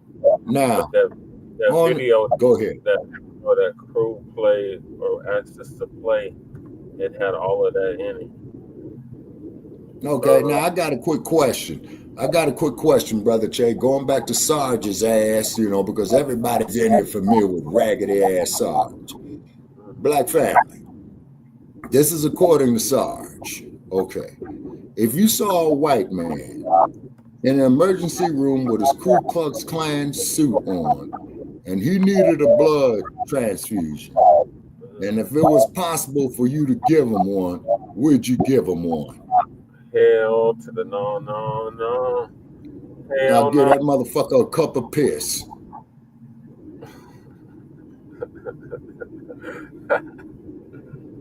Yeah, I wouldn't do it. I would not do it.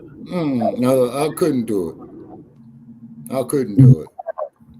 Now, Black family, question. All right, and we have a lady in the chat room, Sister Bianca. Okay, gentlemen, okay, but I'm gonna ask the lady first, and then gentlemen, I'm gonna ask you, how do y'all feel about bed wenching? How do we feel about it? I don't like it. Okay, we got one that don't like. Okay, Sister Bianca, how do you feel about it, ma'am? Is Sister Bianca still with us? Yes. What'd she say? I'm trying to pull this map up for you, Shabaka. Okay. Sorry, y'all. I can't see the comments right now. Okay. All right. Next question to the brethren. Okay, brothers, what would you much rather have? Would you much rather have the African goddess or Taylor Swift Barbie doll bimbo? The African or indigenous black goddess. Damn, boy, that's the Missouri River right there, Brother Che. Yep. So it starts. Yeah, okay, I did cross it. Okay. And goes all the way across Montana. Okay. Okay, I never made it to the Dakotas. It goes right over the Pine Ridge Reservation, if I'm not mistaken. And it goes and merges down here in Nebraska. Over here, merges with the It's the Platte. state line of Iowa and Nebraska. Okay. And then get down to Kansas. Then it slices Missouri in half, just about. It might Mississippi. Yeah. So it actually starts higher north than Mississippi, because the Mississippi starts. We will. Okay. Now, Crew is saying we will reclaim California, but we must reclaim all the Mississippi navigable waters and tributaries. Yeah, because a whole lot of our folks got sold up and down that motherfucker right there. That's for damn sure. Yeah, so I'm trying to keep up, y'all. Y'all got 1,001 comments, which we appreciate. It's just hard to keep up. Okay, so we have the most navigable waters on the planet, more than the Nile. Okay. That video. Well, you got the White Nile and the Blue Nile. Okay, Bianca says U.S. always skipping out on the bill when other countries help us. Okay, all right. Now, questions, gentlemen. We ain't got no comments on that there. One can float from South Dakota to Ohio to Australia. That's going to be one floating motherfucker there, Crew. That some bitch going to be floating probably the whole goddamn year. That makes sense. If the waves and jaws don't get to them. Bianca, I love the Platte River. I go tubing on it. Yeah. Okay. The Missouri River runs through Montana, right? I saw it, fortune thought. It originates in western Montana's Rocky Mountains and flows eastward through the state. Now, I've been through the Rocky Mountains in Montana, and man, and you got altitude up there like about 11,000 feet. I think even Bismarck, North Dakota connects, okay? Now, when I was near, bed winch is a term describing a person and their action. Now, what I'm talking about, Crew, I want to be specific. Like what Venus Williams doing with it. Right on, Sister Bianca. Love you, sister. Don't agree with it. Love you for it.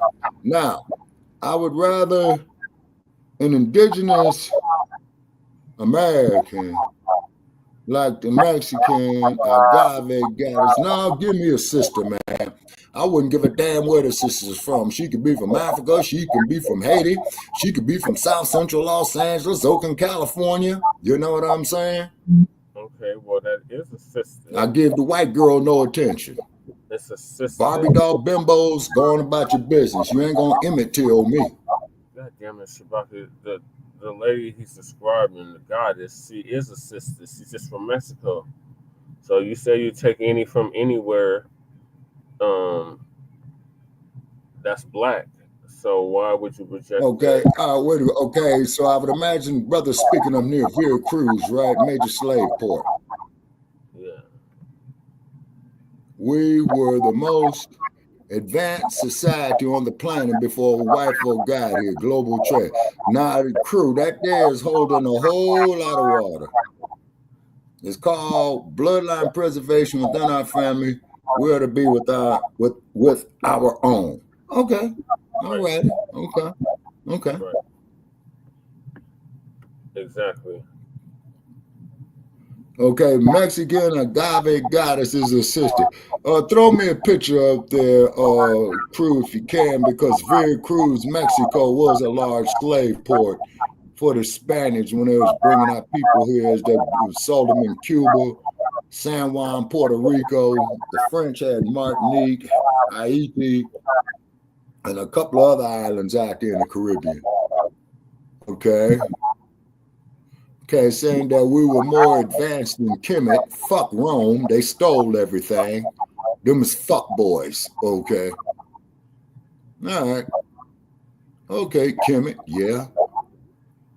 She predates the slave trade. Okay.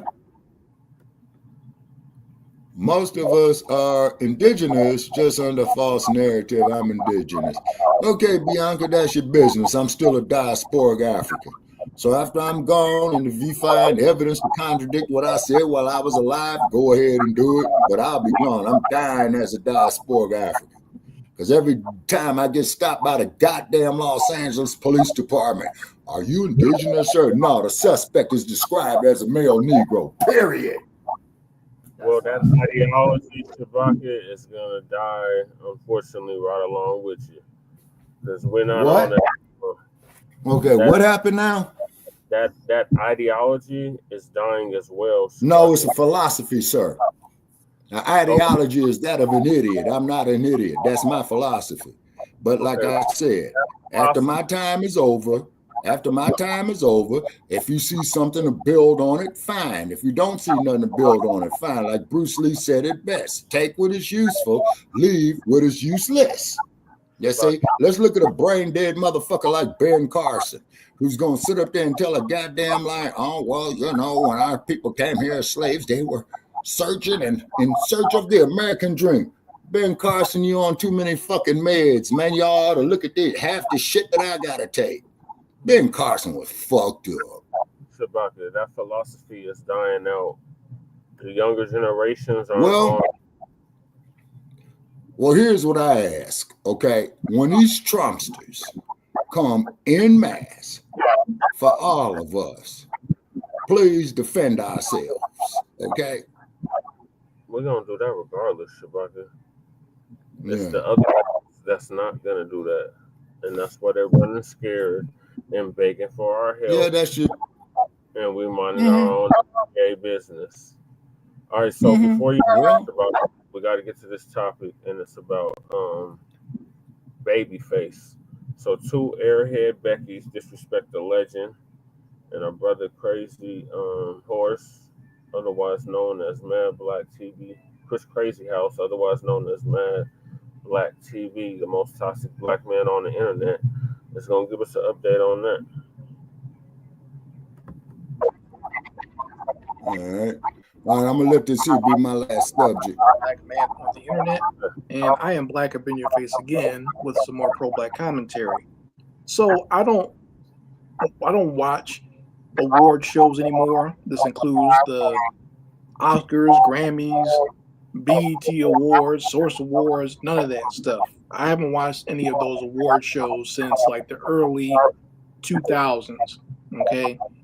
And one of the reasons why is just because a lot of that stuff is a bunch of nonsense anyway. The things that get chosen for a lot of those awards these days has nothing to do with the person's talent. It has nothing to do with the project itself.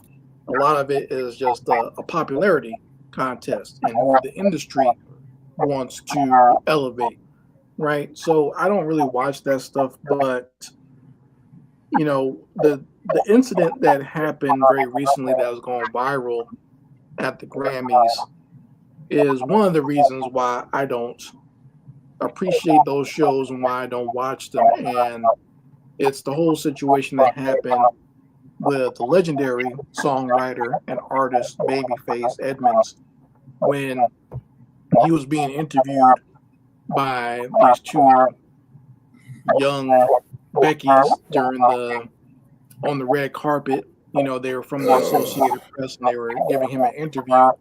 And in the middle of him trying to answer the girl's question, she stops paying attention. The continent of Africa is older than the continent of Azerbaijan. And they spot this new pop star named Chapel Roan, because I can't take her over so that they can do an interview with her. And, give me some insight on that. Cut Babyface off, and he says, you know, if you want to go do that. And he decided to basically just walk away, realizing that he was not going to be paid attention to anymore during this interview. So he just kind of left the scene, and they were all too happy. What in the hell is that on the right side? Basically kicked him to the curb and interviewed Chapel Roan. That's one of the broad. So that type of nonsense is one of the reasons why I don't pay attention to these modern. That's one of the bras that try to disrespect Babyface award shows, because God damn, they have absolutely no respect for anything that's come before a year ago, if not 6 months. You know, whatever's popular right now is what we need to pay attention to, and to hell with any musician that's come before.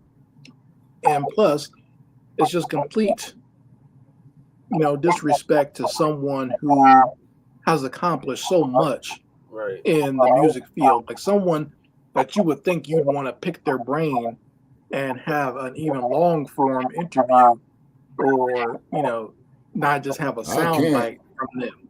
Like Babyface is someone who I would love to just listen to his stories. They're cool. That's the Great Lake region that gets cold as hell. Songwriting, because he's not only has he written so many down here, man, at 12 degrees, himself, man. I have to go sit in the damn some of the greatest artists. Yeah, heater. Shabaka. He's saying south of there it's not as cold. That's why they get a lot of ice storms. The further south you get, it's not as cold. Like, yeah, the Great Lakes are cold, but further south. Yeah, the Great Lakes ain't nothing but ice. Shabaka, the further south you get from the Great Lakes, the warmer it gets. Well, out here in this desert, it goes from one extreme to another. Because it's cold as hell right now where I'm at, and I think my little thing here says 41 degrees. Out here, I can't take no damn cold. Out here in the not mountains. with all the arthritis that I got. It does. That's what happens when you get old, y'all. Everything starts falling apart. That is true. Like you always say, that's the okay. Brother says we farmed in Southern Illinois. Southern Illinois ain't so cold. Okay, all righty. Okay. I'm trying to keep up, Shabaki, all over the place. I think it's Boy George.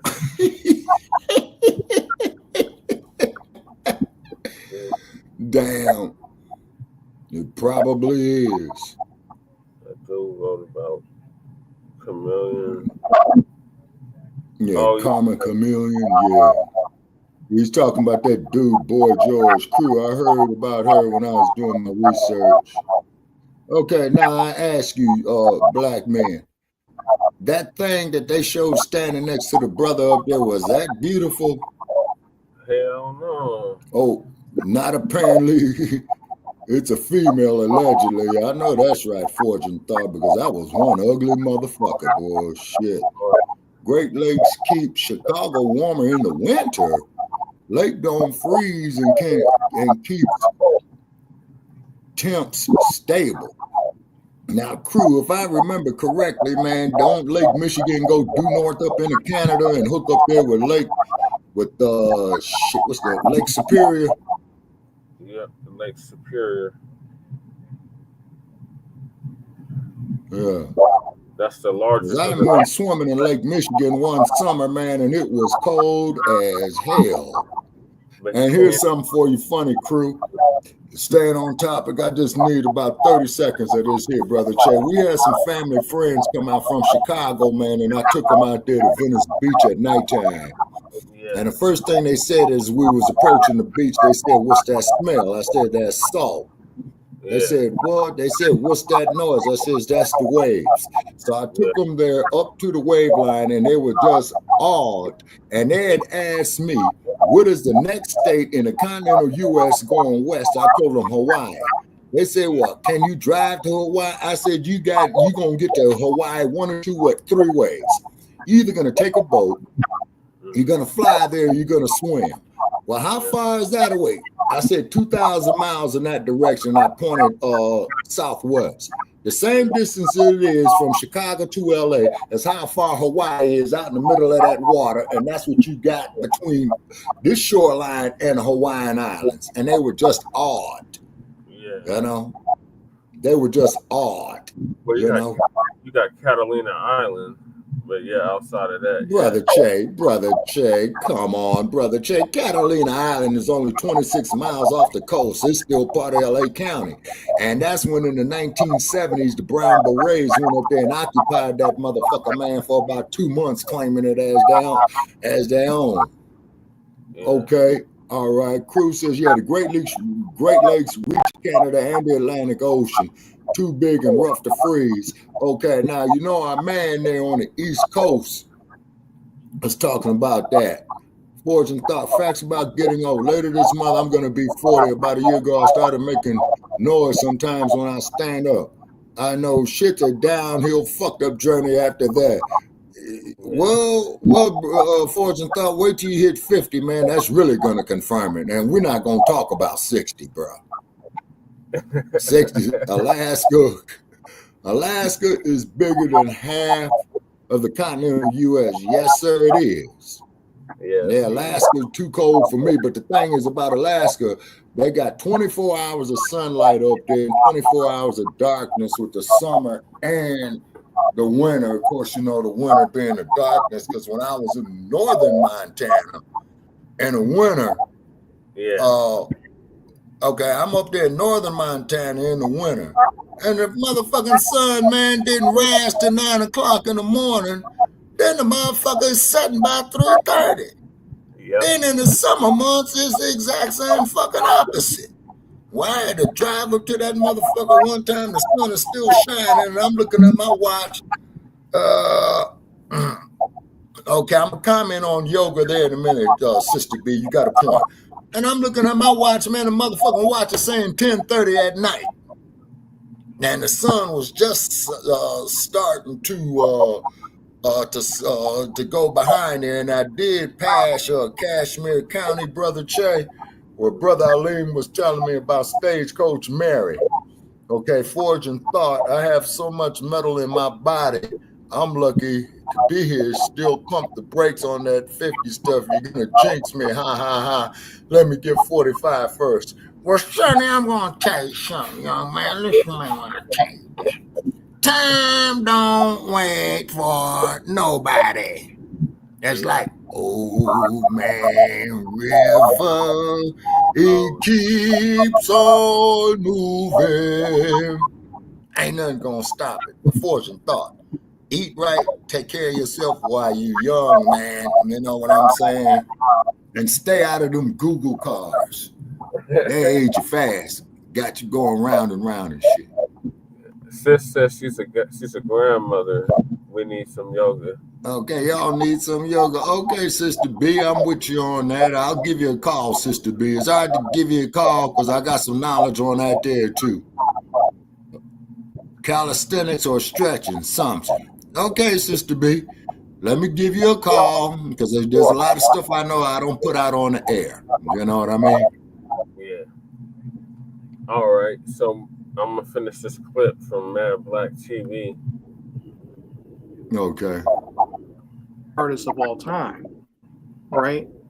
Just being able to hear what it was like, you know, working with Tony Braxton early back in the day, or maybe working with Whitney Houston on the Waiting to Exhale soundtrack, or maybe working with Boys to Men, you know, at the height of their popularity. I would love to hear those stories, right? I would love to hear what went into creating those classic songs. Right. But, you know, when you have people nowadays who are only concerned with the here and now and see the past as just something to look over and no respect for the musical legacy that our greats have left behind, then it's, you know, there's no point in watching any of those shows. Now, luckily, I guess people were watching this online and watching the live stream of the Grammy, so they called out those interviewers and were basically getting on them for being so disrespectful, right? And I guess they've given their little apology. They probably didn't mean it, but they gave their little apology to Babyface. But even a lot of, you know, other famous musicians and songwriters are very upset about that. And you know, I'm of two minds up on this thing because it was extremely disrespectful, and it was something that should never have happened. Because I doubt that this would happen to, I don't know, if this was like Phil Spector or somebody, some white songwriter, this would not have happened, right? If it was like, I don't know, like Sting or somebody like that, this would never happen. But because it's a black person and a black music legend. I mean, Babyface has worked with other artists across genres and race before, but I'm thinking that, you know, a lot of white people have no idea who he is. I'm talking about older white people. So you have older white people and also the younger generation has no idea who he is. So it's easy for them to just overlook his accomplishments. Now, on the other side of things, I think that yoga is a different animal. Artists like that shouldn't be too concerned. Bianca, I don't give me a think call. it looked like Babyface was not too concerned. His feelings weren't hurt by this. His ego was not hurt by this. Tech is a changing He's accomplished thing. so much to the point where it's like whatever. But crew, well, how can we safeguard He said he only shows up ourselves? to these award shows to see I train his colleagues jujitsu and and I friends do anyway. kickboxing, So, MMA, do weight. Still, I I've don't think done that yoga. I have to use the we as little black cheetah people block. should get too Hey, bent out of fortune shape thought I over might this be hiring you as a situation, because that's just what it bodyguard, is. man, When because it all comes to my these skills Grammys have or these faded. mainstream white awards, like people were making a big deal. But my trigger finger still works though. Award. Does it really matter whether they accept her, or does it really matter if the other side, if the mainstream accepts Babyface? We know who he is. Everything was beautiful about that picture except that cracker sitting up in there. Tech is a changing really thing. It's intense, matter if but he has our acceptance and not their acceptance, because they're never going to accept him anyway. It doesn't matter what his accomplishments are, his songwriting credits, or what he's created. They don't care about him anyway. Yeah, fortune thought training is torture. It should only be us where it should have. Do you know that merit. Muhammad That's why Ali at first, trained his left jab when he did his started, I drills thought 500 times up a single day before he crossed? This was black people showing honor to our greats, but even that has become nothing but a large minstrel show, right? Where it's just nothing but coonery and buffoonery at these award shows when it concerns black people, and what it only is concerned with the trash that the mainstream industry promotes, not who we think, who the grassroots thinks should be popular. It only has to do with who these small hats and mayonnaise mutants behind the scenes, and even some of these people from the Middle East, like what they think black people should be listening to, right? So, it's a mess how these award shows are nowadays. What about Tai Chi, Sister Bianca? They celebrate a lot of I trash. used to do so that. in my opinion, Babyface, while I don't think he was upset, I definitely don't feel that he should even care about this situation, because it looked bad on them and it didn't reflect bad on him, right? He has his accomplishments. He got his awards during a time where there was actually real competition in songwriting. He was a legend during a time when legends were still here and breathing and still making music on a constant basis. So, the chakra nowadays, alignment, I heard of that. If he is not acknowledged by these little teeny boppers or people who are fans of Chapel Roan, it doesn't really matter. Chapel Roan is probably not going to be remembered. Chakra, Shabaka. Yeah, chakra, yeah. Right. Then it's best to try to get them aligned or as close to aligned as possible. Mm-hmm. All right, there's like a minute. No, there's like 20 seconds left of this.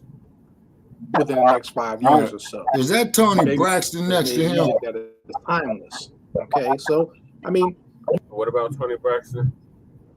Was that her standing there next to dude right here?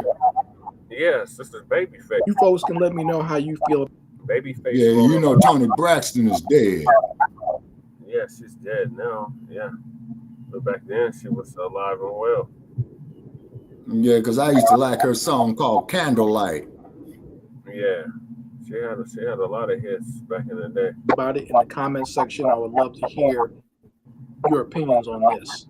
Anyway, Mad Blacc, and I will be back with my foot on the devil's back. All right, thank you, Chris Crazy. And please like and subscribe to Frontline Black News. All right, Shabaka, what's your thoughts on these Beccies disrespecting our FBA legend, music legend, Babyface? Okay, so what needs to happen, as I stated before on previous podcasts, at Shabaka's Black Experience, and also too on previous YouTubes we did, is that's why we got to nationalize and normalize all of our talent. Okay, His training has been used by any coaches today. My cousin had me sold 500 kicks on each leg before I could switch up 300 with punches. After that shit was natural as it came natural. Yeah, you're right, Fortune Thought. Keep it up, man. You'll keep you young. Okay, so once again, this is that raggedy ass Hollywood institution, is that they want to go up there, seize our talents, okay, claim it as their own. You see what I mean? And we just supposed to sit up there, skin and grin, yeah, bow, you bow, we all the same and all that. This is how they're getting our resources out the continent. This is how they're getting our talent resources. You saw what the fuck they told Tyler Perry when he was going to try to buy Paramount. Same thing like they told Robert Johnson when he started buying United Airlines. Nigga, get your ass up out of here. Man, I got 50 million. Nigga, fuck you. Man, I got 2 billion. Nigga, fuck you. Shabaka. That's what they told him. So this is why we got to sow up our own economics right there, people. That there is macroeconomics. We gave the world music. Hell, we gave the world brain surgery. We gave the world navigation. So why in the fuck are these other groups going out here capitalizing off of our shit? And then when we sit up there and tell them about it, just like they do to you, Brother Che, like they did to me. I mean, you violating community standards, man. You're not being all inclusive. Hey, social media, go shove some ketchup up your ass and go menstruate. No disrespect to the ladies. Oh my gosh, Shabaki. You were wrong when you said that Toni Braxton was dead. I just looked it up and she's not dead. She's still very much alive and well. Oh, okay, then that must be Whitney Houston I got it confused with. My bad. Yeah, probably. Told you this is what happens when you get old, you know. Okay, well, I'm glad Toni Braxton's still alive. Hopefully she'll make another version of Candlelight. I used to like her music, and dead, she's not dead. Yeah, crew. Yeah. Che just told me that, crew. I was 205 throwing front kicks and jabs faster than a lightweight from any other gyms could. Ollie knew his shit. Yeah, he did. Because keep in mind, Fortune Thought, that Muhammad Ali's second wife, Khalil, she was a 5th degree black belt. I made an error, Sister Bianca. Her sister died. I had to analyze error and found out that I was faulty. I know, crew, she's not dead. I'm correcting myself on the error. Must analyze error. Faulty. Error. See, don't nobody remember those. Oh, it was her sister. Okay, Bianca. Okay, her sister. Condolences to her. Okay. So at least I did correct my error. So I didn't make 2 errors. Yeah, the only way we would catch that, Shabaka, is if we watched the old Star Trek from the 60s, 70s. Yeah. No, the 60s. It was in the late 1960s between 1966 to 1969. Okay. All right, got you. All right, Shabaka. So what are your thoughts on Babyface? Okay, what it is if he can sue his people for his these individuals for taking his material, do it. We need to publish our own material. Fuck ASCAP, okay? Also, too, we need to monopolize off of our material. Too bad Ryan Coogler.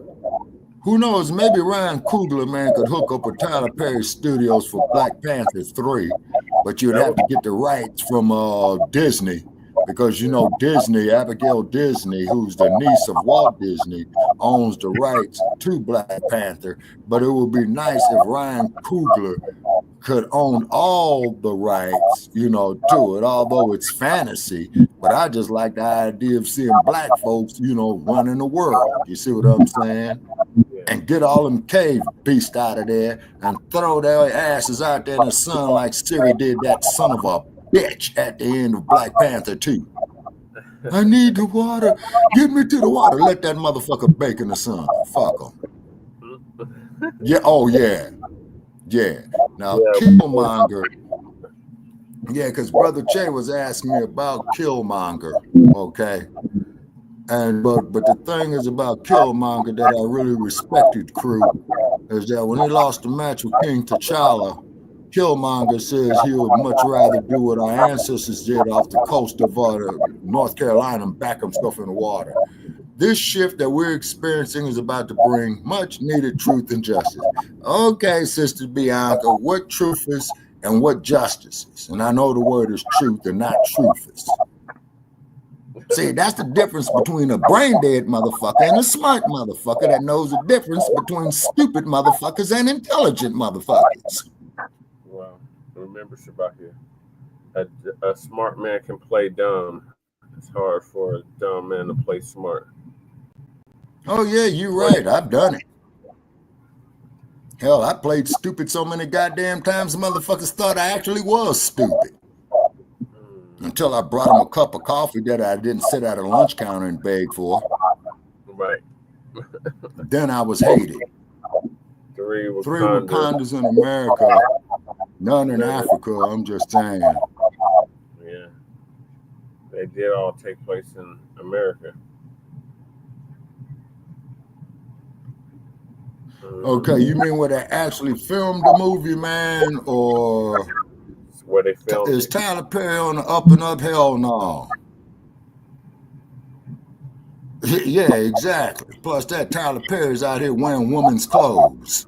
What kind of imagery is that there to set for our young people? Show Tyler Perry make some more movies like he did when he was Alex Cross. And he endorsed Kamala. Oh, God damn. I'm not gonna do nothing strictly for black people now.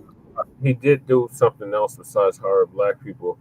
He did help that sister keep her land in South Carolina, Miss Josephine Baker.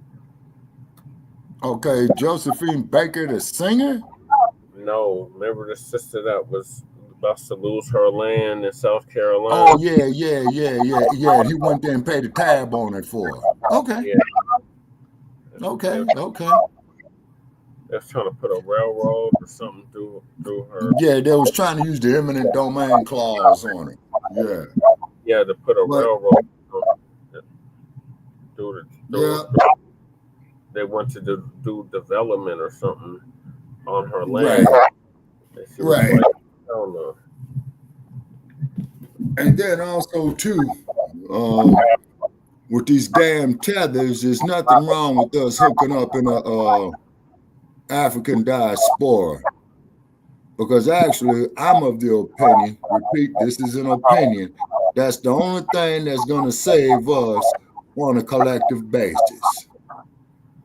Well, if that was the case, the FBI, the CIA, and the ATF, and the DEA, and the other alphabet boys, they wouldn't have been pushing it so severely.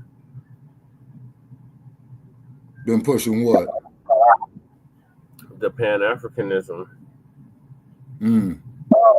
Okay, so they knew it was a divisive tool, or they manipulated it to be divisive. But as you and I discovered, Brother Chad, I think about 2 years ago, that old tricky dick and Henry Kissinger, as per Dr. Wilson had pointed out, they playing that gay shit to feminize the black male since the late early 70s. Yeah. He's naming parts of Wisconsin. I think that's Minnesota. And Illinois, I see he's got up there in Minnesota or Ohio. Okay. There's Wakandas. He's saying there's already Wakandas that exist.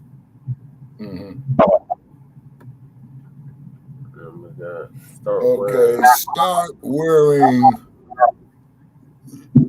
Shangilti. Okay.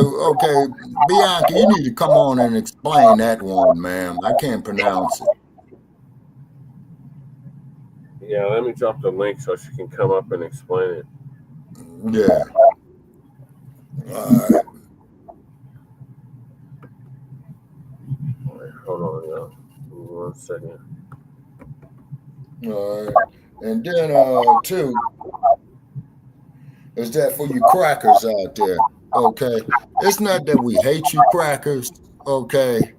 Is that we just telling the truths about yourselves, and you ain't our brothers, okay? You people hate us because you cannot be like us. When you motherfuckers realize that, then get with me. Right.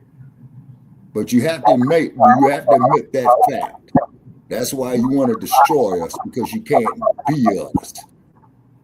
And I don't understand why these motherfuckers who hate us so goddamn much want to have sex with our people. I don't get it. Because they want to remain relevant. They're at minus. Well, excuse the language, ladies. I don't chase white pussy. I'm sorry. Look at Emmett Till's box when Mammy Mobley had his open casket. Plus that, why would I give a cave broad the pleasure any damn way? The bees in the building. Okay, you got her all covered up. Oh, there she is. Now, what's the stuff you trying to tell me, Bianca? You're muted, I Bianca. can't hear you. Your mic is muted. You're muted. We can't hear you. I can't hear you. Oh, There sorry you about that. go. Peace, love, and abundance. The importance of this shift, if people really are paying attention to what's going on in 2025, we're not in 2025 yet, not until March 21st. But that's right. That's right. That's right. This upcoming year is a year of, like I said, the truth being unveiled, justice prevailing. We've been going through a lot as far as this shift, and in order to stay grounded, that's what I'm saying. Wear shungite. Shungite is a crystal, and it's very important Okay. to Because they use tap crystals for back radio in. frequencies. Yeah, to tap back in. Okay, all right. Because we're Okay. electromagnetic beings, and we got to keep that in mind. Right. There are things that, like, a battery is good, you know, but you don't see how a battery works unless it hits a conductor and, you know, it does something. You know, turns a light switch on or turns a flashlight on or whatever, you know. Right. And so in order to see the results we're needing to see as a people, we need to keep in mind what activates those. And crystals have always activated us. And shungite is a protection crystal, and it's important for us to have that. Like they got in this Furthermore, laptop now that I'm able to talk, let's talk about, like I says, I know you might not have understood the halftime show, but it was a very beautiful thing, for one. For two, Kendrick said it himself. K-Dot said it himself. He says, I could put it in the loop, but some people ain't gonna get it. You know what I'm saying? So it is what it is, but if you saw, you saw. Right. If you saw the messages, you saw. He gave us a whole nice little walkthrough of some stuff to come. And it was, I liked it. Okay, Sister Bianca, you have to remember, ma'am, the era that I grew up in: red, black, green, leather pieces, naturals.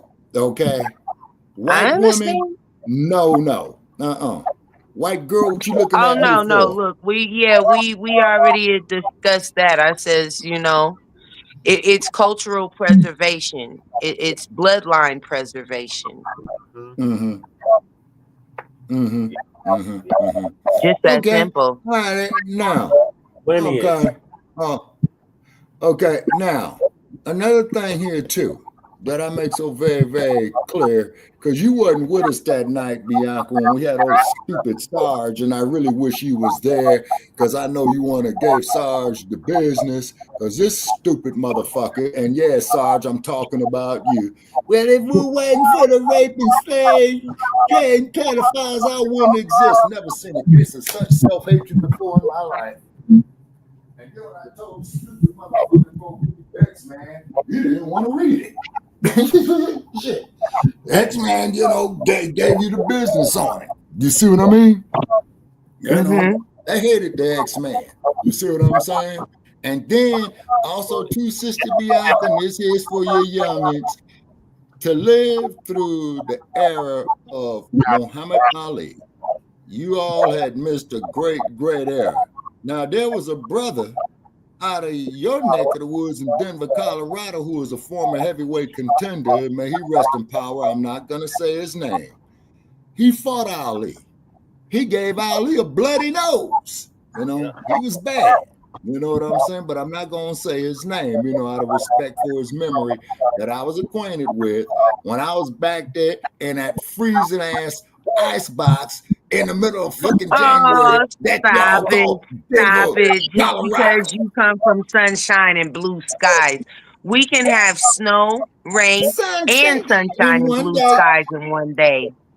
I've seen it. I've seen snow on one corner, hell on the other corner, sunshine on the other one, snow on the other one. That shit was crazy. Yeah, it's pretty bipolar out here, yeah. Yeah, the weather is and then when I drive there, you know, I park my vehicle in a hotel room and look outside. It's buried in snow, 3 feet of snow on top of my damn vehicle. Then I go to the damn 7-Eleven, fool up there. Hey man, you got a little bit of change? No, homie. I go to sleep, wake up, same food, knocking on my door. Hey man, I'm just hey man, check this out. You better get your ass the fuck up out of here, man, because after I finish with you, man, they're gonna need a goddamn ambulance to get you out there. Yeah, crew, you are right about that. Emmett did not chase the white girl either. Okay, what had happened was what was that broad's name? Okay, Carolyn Bryant. She was just wanting attention. Now, another case that we did on y'all that we definitely need to talk about, okay, and I need some of your old timers here with me, okay, because I think, Brother Che, this is shortly before you. That's very true. The Crystal Shungite is forged a lot and faked a lot, but you'll know. You know once you feel it, you know. Source. Get your crystal, go take it to a jeweler. Okay. All righty. Now, Carolyn, okay, wait a minute. No, the Atlanta child murders case. Okay, does anybody recall the Atlanta child murders case? Wayne Williams, 1979-80, when Maynard Jackson was the mayor of Atlanta. No. No, we were just before our time. But I mean, let me know. Okay. Regardless. Okay, no, I'm gonna tell you because see, I think what was happening then is with all those children coming up missing, there was 26 of them, okay, but they only convicted Wayne Williams for only 3 of them, okay. Now, were they taking our organs then, Brother Che, just like they did with Young Man, the 15-year-old down there they found in the basketball court? Yeah, you talking about Kendrick Johnson? Yep, they was doing yes, it. Sir.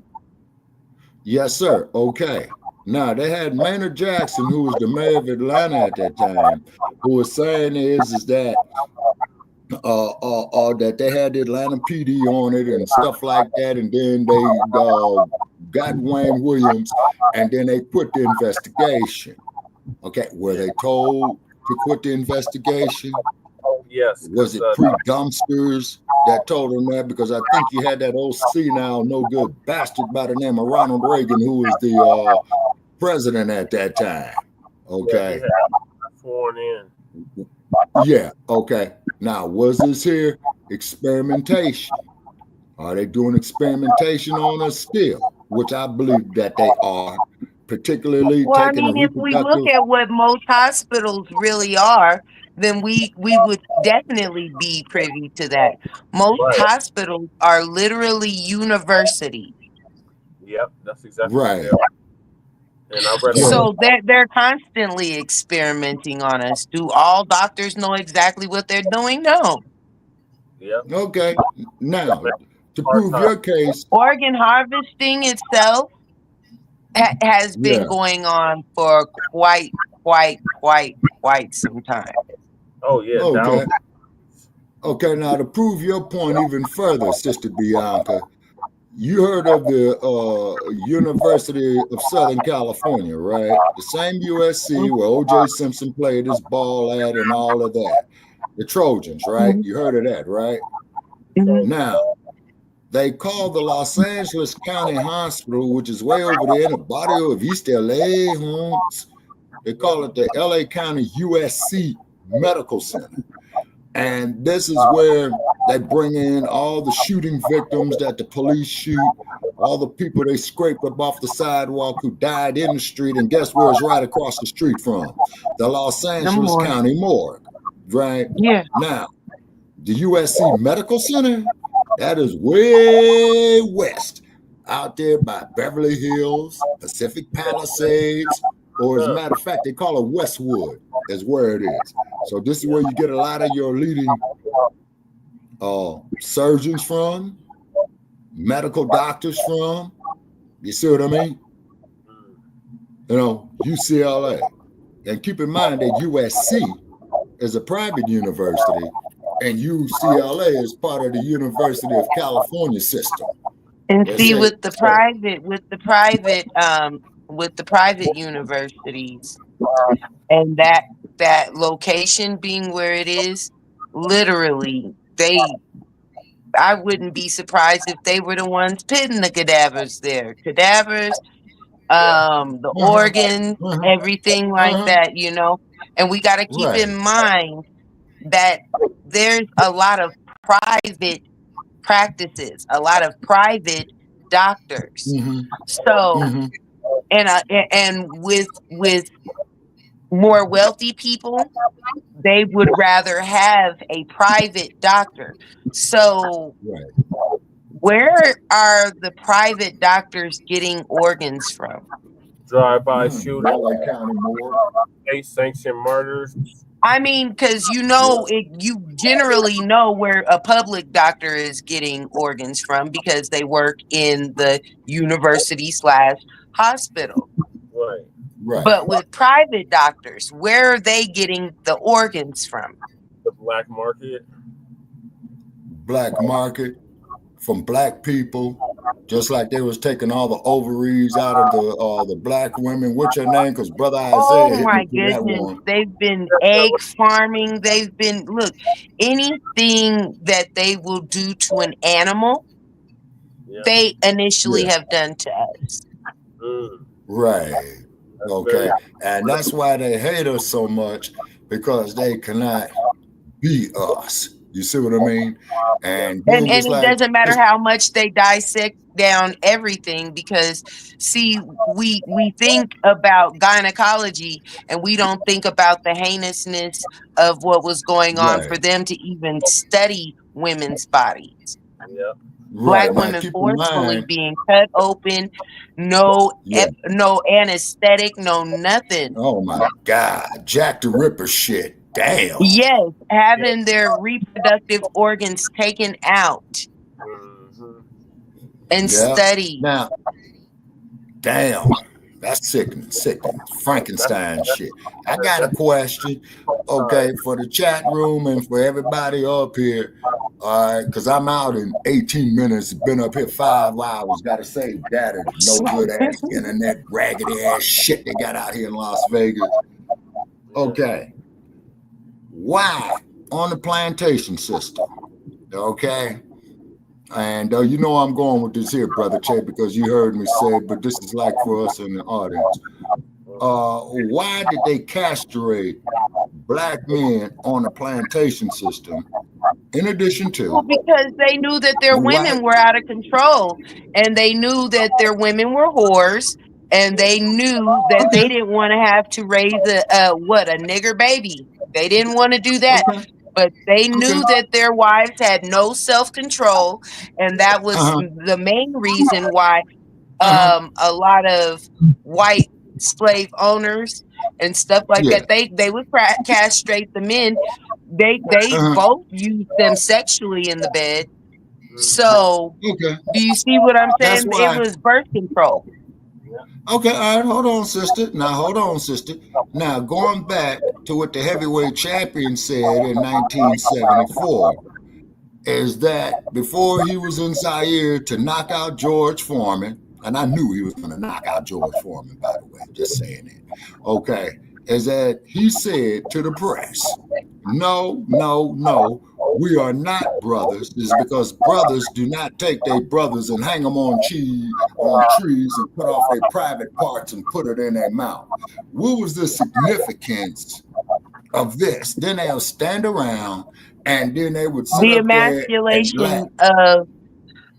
so the emasculation of the black man is the only way that a white man can even be in any kind of power.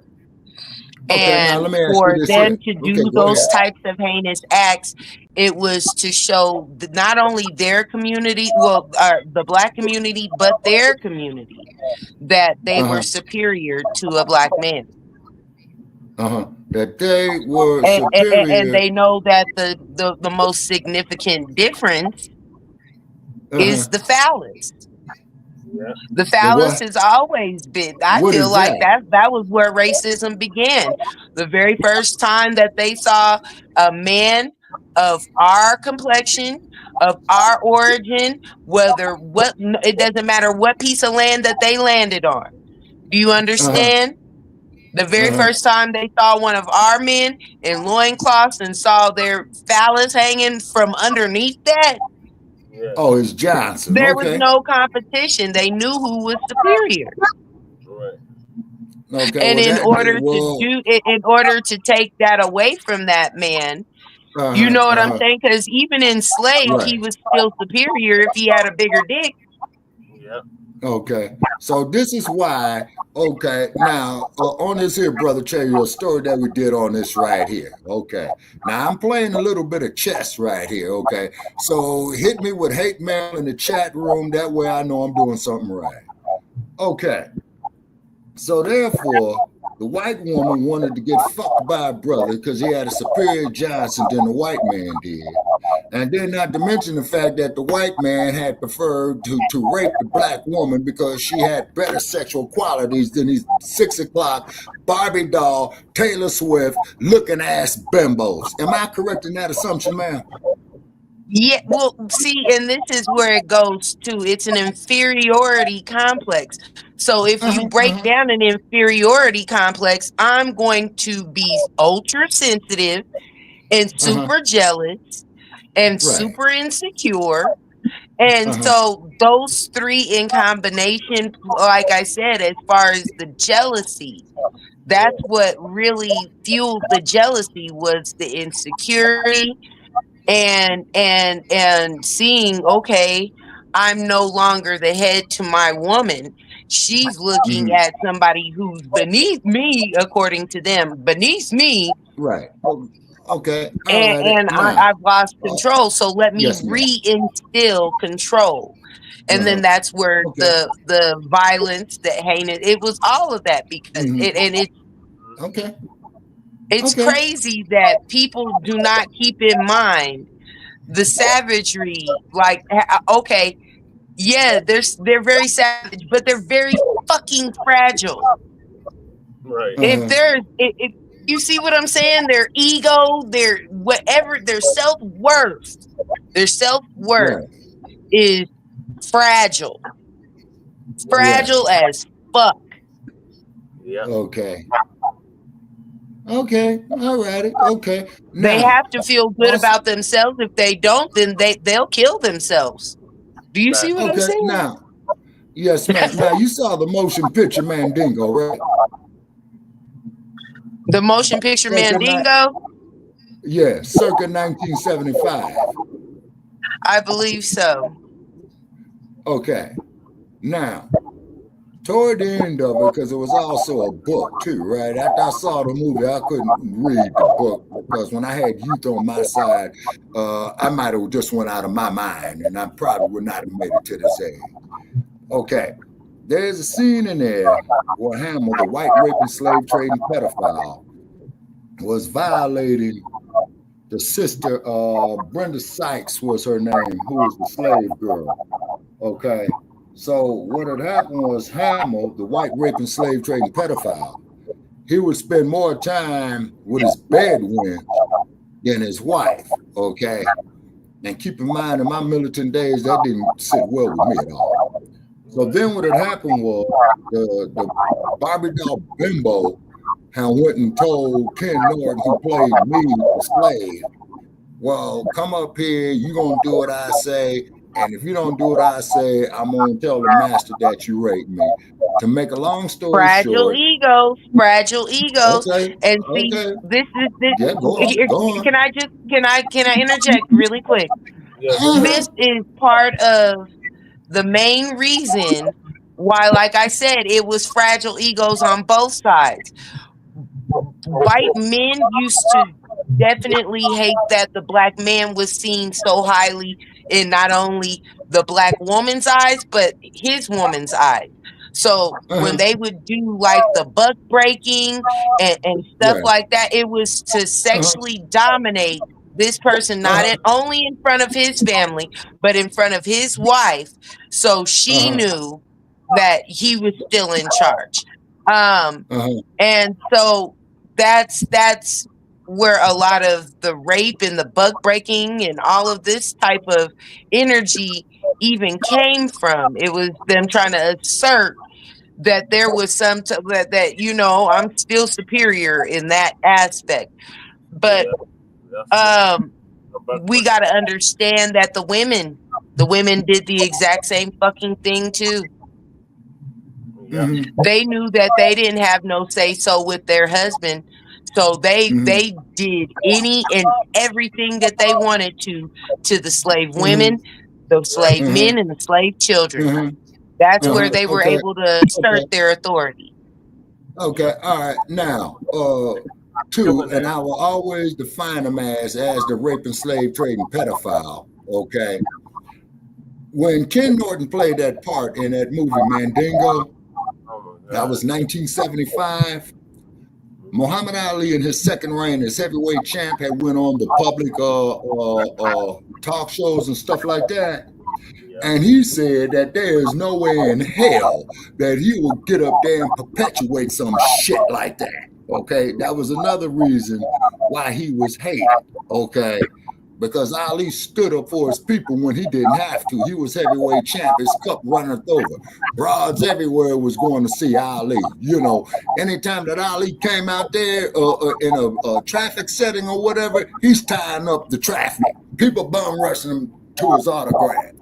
And I hated him for that. So therefore, when fools come up there to me and say, well, we're all the same, Shabaka, or you say, get it through your head. No, we are not. And what I tell them, Brother Che will tell you, come bring your lily white ass out here and sit in the sun in Las Vegas with me, okay, saying about June. Okay, Forging Thought has here thousands of people donate their body to science or become organ donors because the university names are on the medical facilities. They could legally harvest organs for profit because of the waivers. Yeah, Forging Thought, you're right. That's why I never became an organ donor. It's legal, but it means those who check that box. It also insensitizes doctors to let a you put yourself donor, on a hit list. Honestly, if you mark yes for that, you have put yourself on a hit list. Yeah. Now I remember when my mother died, they came up and asked me, "Do you want to donate our organs?" And I said, "Look," I said, "Motherfucker, are you crazy?" Which was my exact words. Oh, well, I guess not, you know. And I said, yeah, okay. I learned all of this while studying everything I could about modern medicine after my, oh, man. Condolences to you on that, Fortune. Damn, man. Same crooked medical teams that harvest body parts under false pretense are the ones who choose insurance profits over my daughter's life. Fortune thought, man, I just don't know what to say. That pisses me off, man, and I know I ain't got to tell you. Wow. Wow, that's right. Woo! Yeah, ooh, fortune thought, So therefore, now too, sister, now you know me, and I'm gonna say this here so I can save some data right here. Not to piss everybody off, not trying to start no arguments and all that old type of shit. But what it is though, Black family, what we got to do is control our own economics, okay? Because you see what this orange bastard is doing. And by the way, sister, Elon Musk is no African. That is a fucking Boer. He is That's Dutch. like saying a lion is native to Colorado just because it's here in a zoo.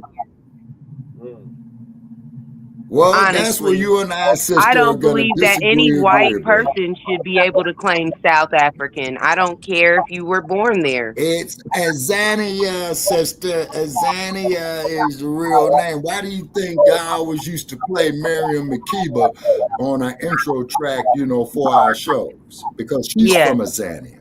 She is Xhosa, Zulu, and Sotho, okay? And she has made songs in all those languages. And as you know, she used to be married to Hugh Masekela, the great trumpet player, as well, too. You see what I'm saying? And that's why when you listen to her song called Love Tastes Like Strawberries, that's Hugh Masekela playing the trumpet.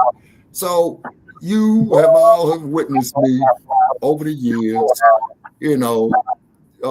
talk with intellectuals, have great conversations with intellectuals. You've all had witnessed me go off on idiots. And then Brother Che, who would be right there pushing the eject button. We had no problem getting rid of idiots off the fucking air. Dude come up to me, yeah, Shabaka, you goddamn nigga, you black somebody, boosh, eject button. Oh, sorry. Oh, shit, man, you ain't giving nothing to Marciano. Marciano, with a beat out of you. Sarge, bye-bye. Because ain't nowhere in hell, just off the law of physics, is a motherfucker going to be 5'10", weighing 185 pounds, going to beat a man 6'3", weighing 220, who's twice as fast as him. It don't add up. 2 + 2 and this warped, fucked up, ragged ass part of the galaxy still must equals 2. Just like a baby who's born with a Johnson is a boy, just like a baby who's born with a womb is a girl. You see what I'm saying? So to be politically correct, they have their human rights and their civil rights, okay? But no man is gonna shove ketchup up his ass telling me he's having a menstrual cycle, because that is an insult to the sanctity of womanhood. Yes. And with all that there, I'm gonna bid you all a good night. Good night too. Thank you. Peace and abundance to you, Shabaka. Sister Bianca. So I probably, the next time I come to Denver, Colorado, I ain't driving in no dag blasted snow. But Brother Next Jay time did you tell me. better next time you might want to check in and touch down with people so you could have a better experience. Well, he met with me. Now, yeah.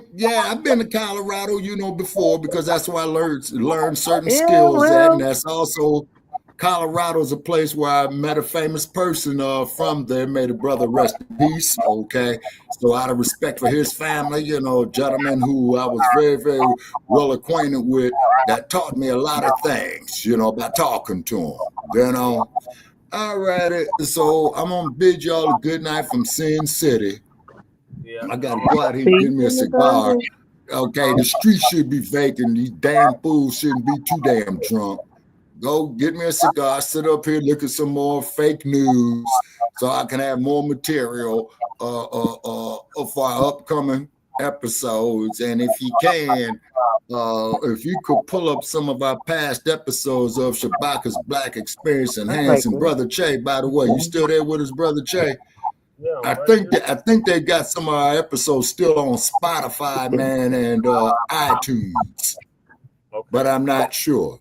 And if they do, and if you find out that dude, then that means we got to go find us a lawyer in California because then we need to make a trip to San Mateo County to file the paperwork and sue their asses. And then let's concentrate on building up our own network. So we appreciate all those who contribute. Yeah. Thank you. All right, Fortune Thought. All right, so this is going to conclude season 4, episode 47, part 2 of Frontline Black News. Make sure y'all join us later on today for Shabaka's Black Experience Enhanced, season 10, episode 5 of Shabaka's Black Experience Enhanced, President's Day edition, Huey P. Newton edition. So we'll see y'all then. Oh, yes. Yeah, I forgot about the Minister of Defense. Yeah, today, 2017, he was born in the year 1942. Dr. Percy Newton would have been 83 years of age today. Also, too, for all of you out there, if you've never been to Oakland, California, or been to the San Francisco Bay Area, please make the Infirmary Park on the corner of 16th and Adeline your first stop. Your second stop is to go to the corner of Mandela Parkway and 10th Avenue that they call Dr. Huey P. Newton Way. That's where the mural is. That's also where the statue is of Dr. Newton. And also, too, it was Brother Che that brought it to my attention when I was 85 miles away and say, Shabaka, have you seen this? This is in your region. Get on it, which I did. I took some pictures of it. Then I went there recently and I took pictures of the completed project. But I got to figure out a way how to download to save these photos, off these new high-tech information hijacking ass cell phones, laptops, and all that shit. Yeah. All right, y'all. So later from Sin City, I'm out at exactly 5 hours. We did. Take care. Okay.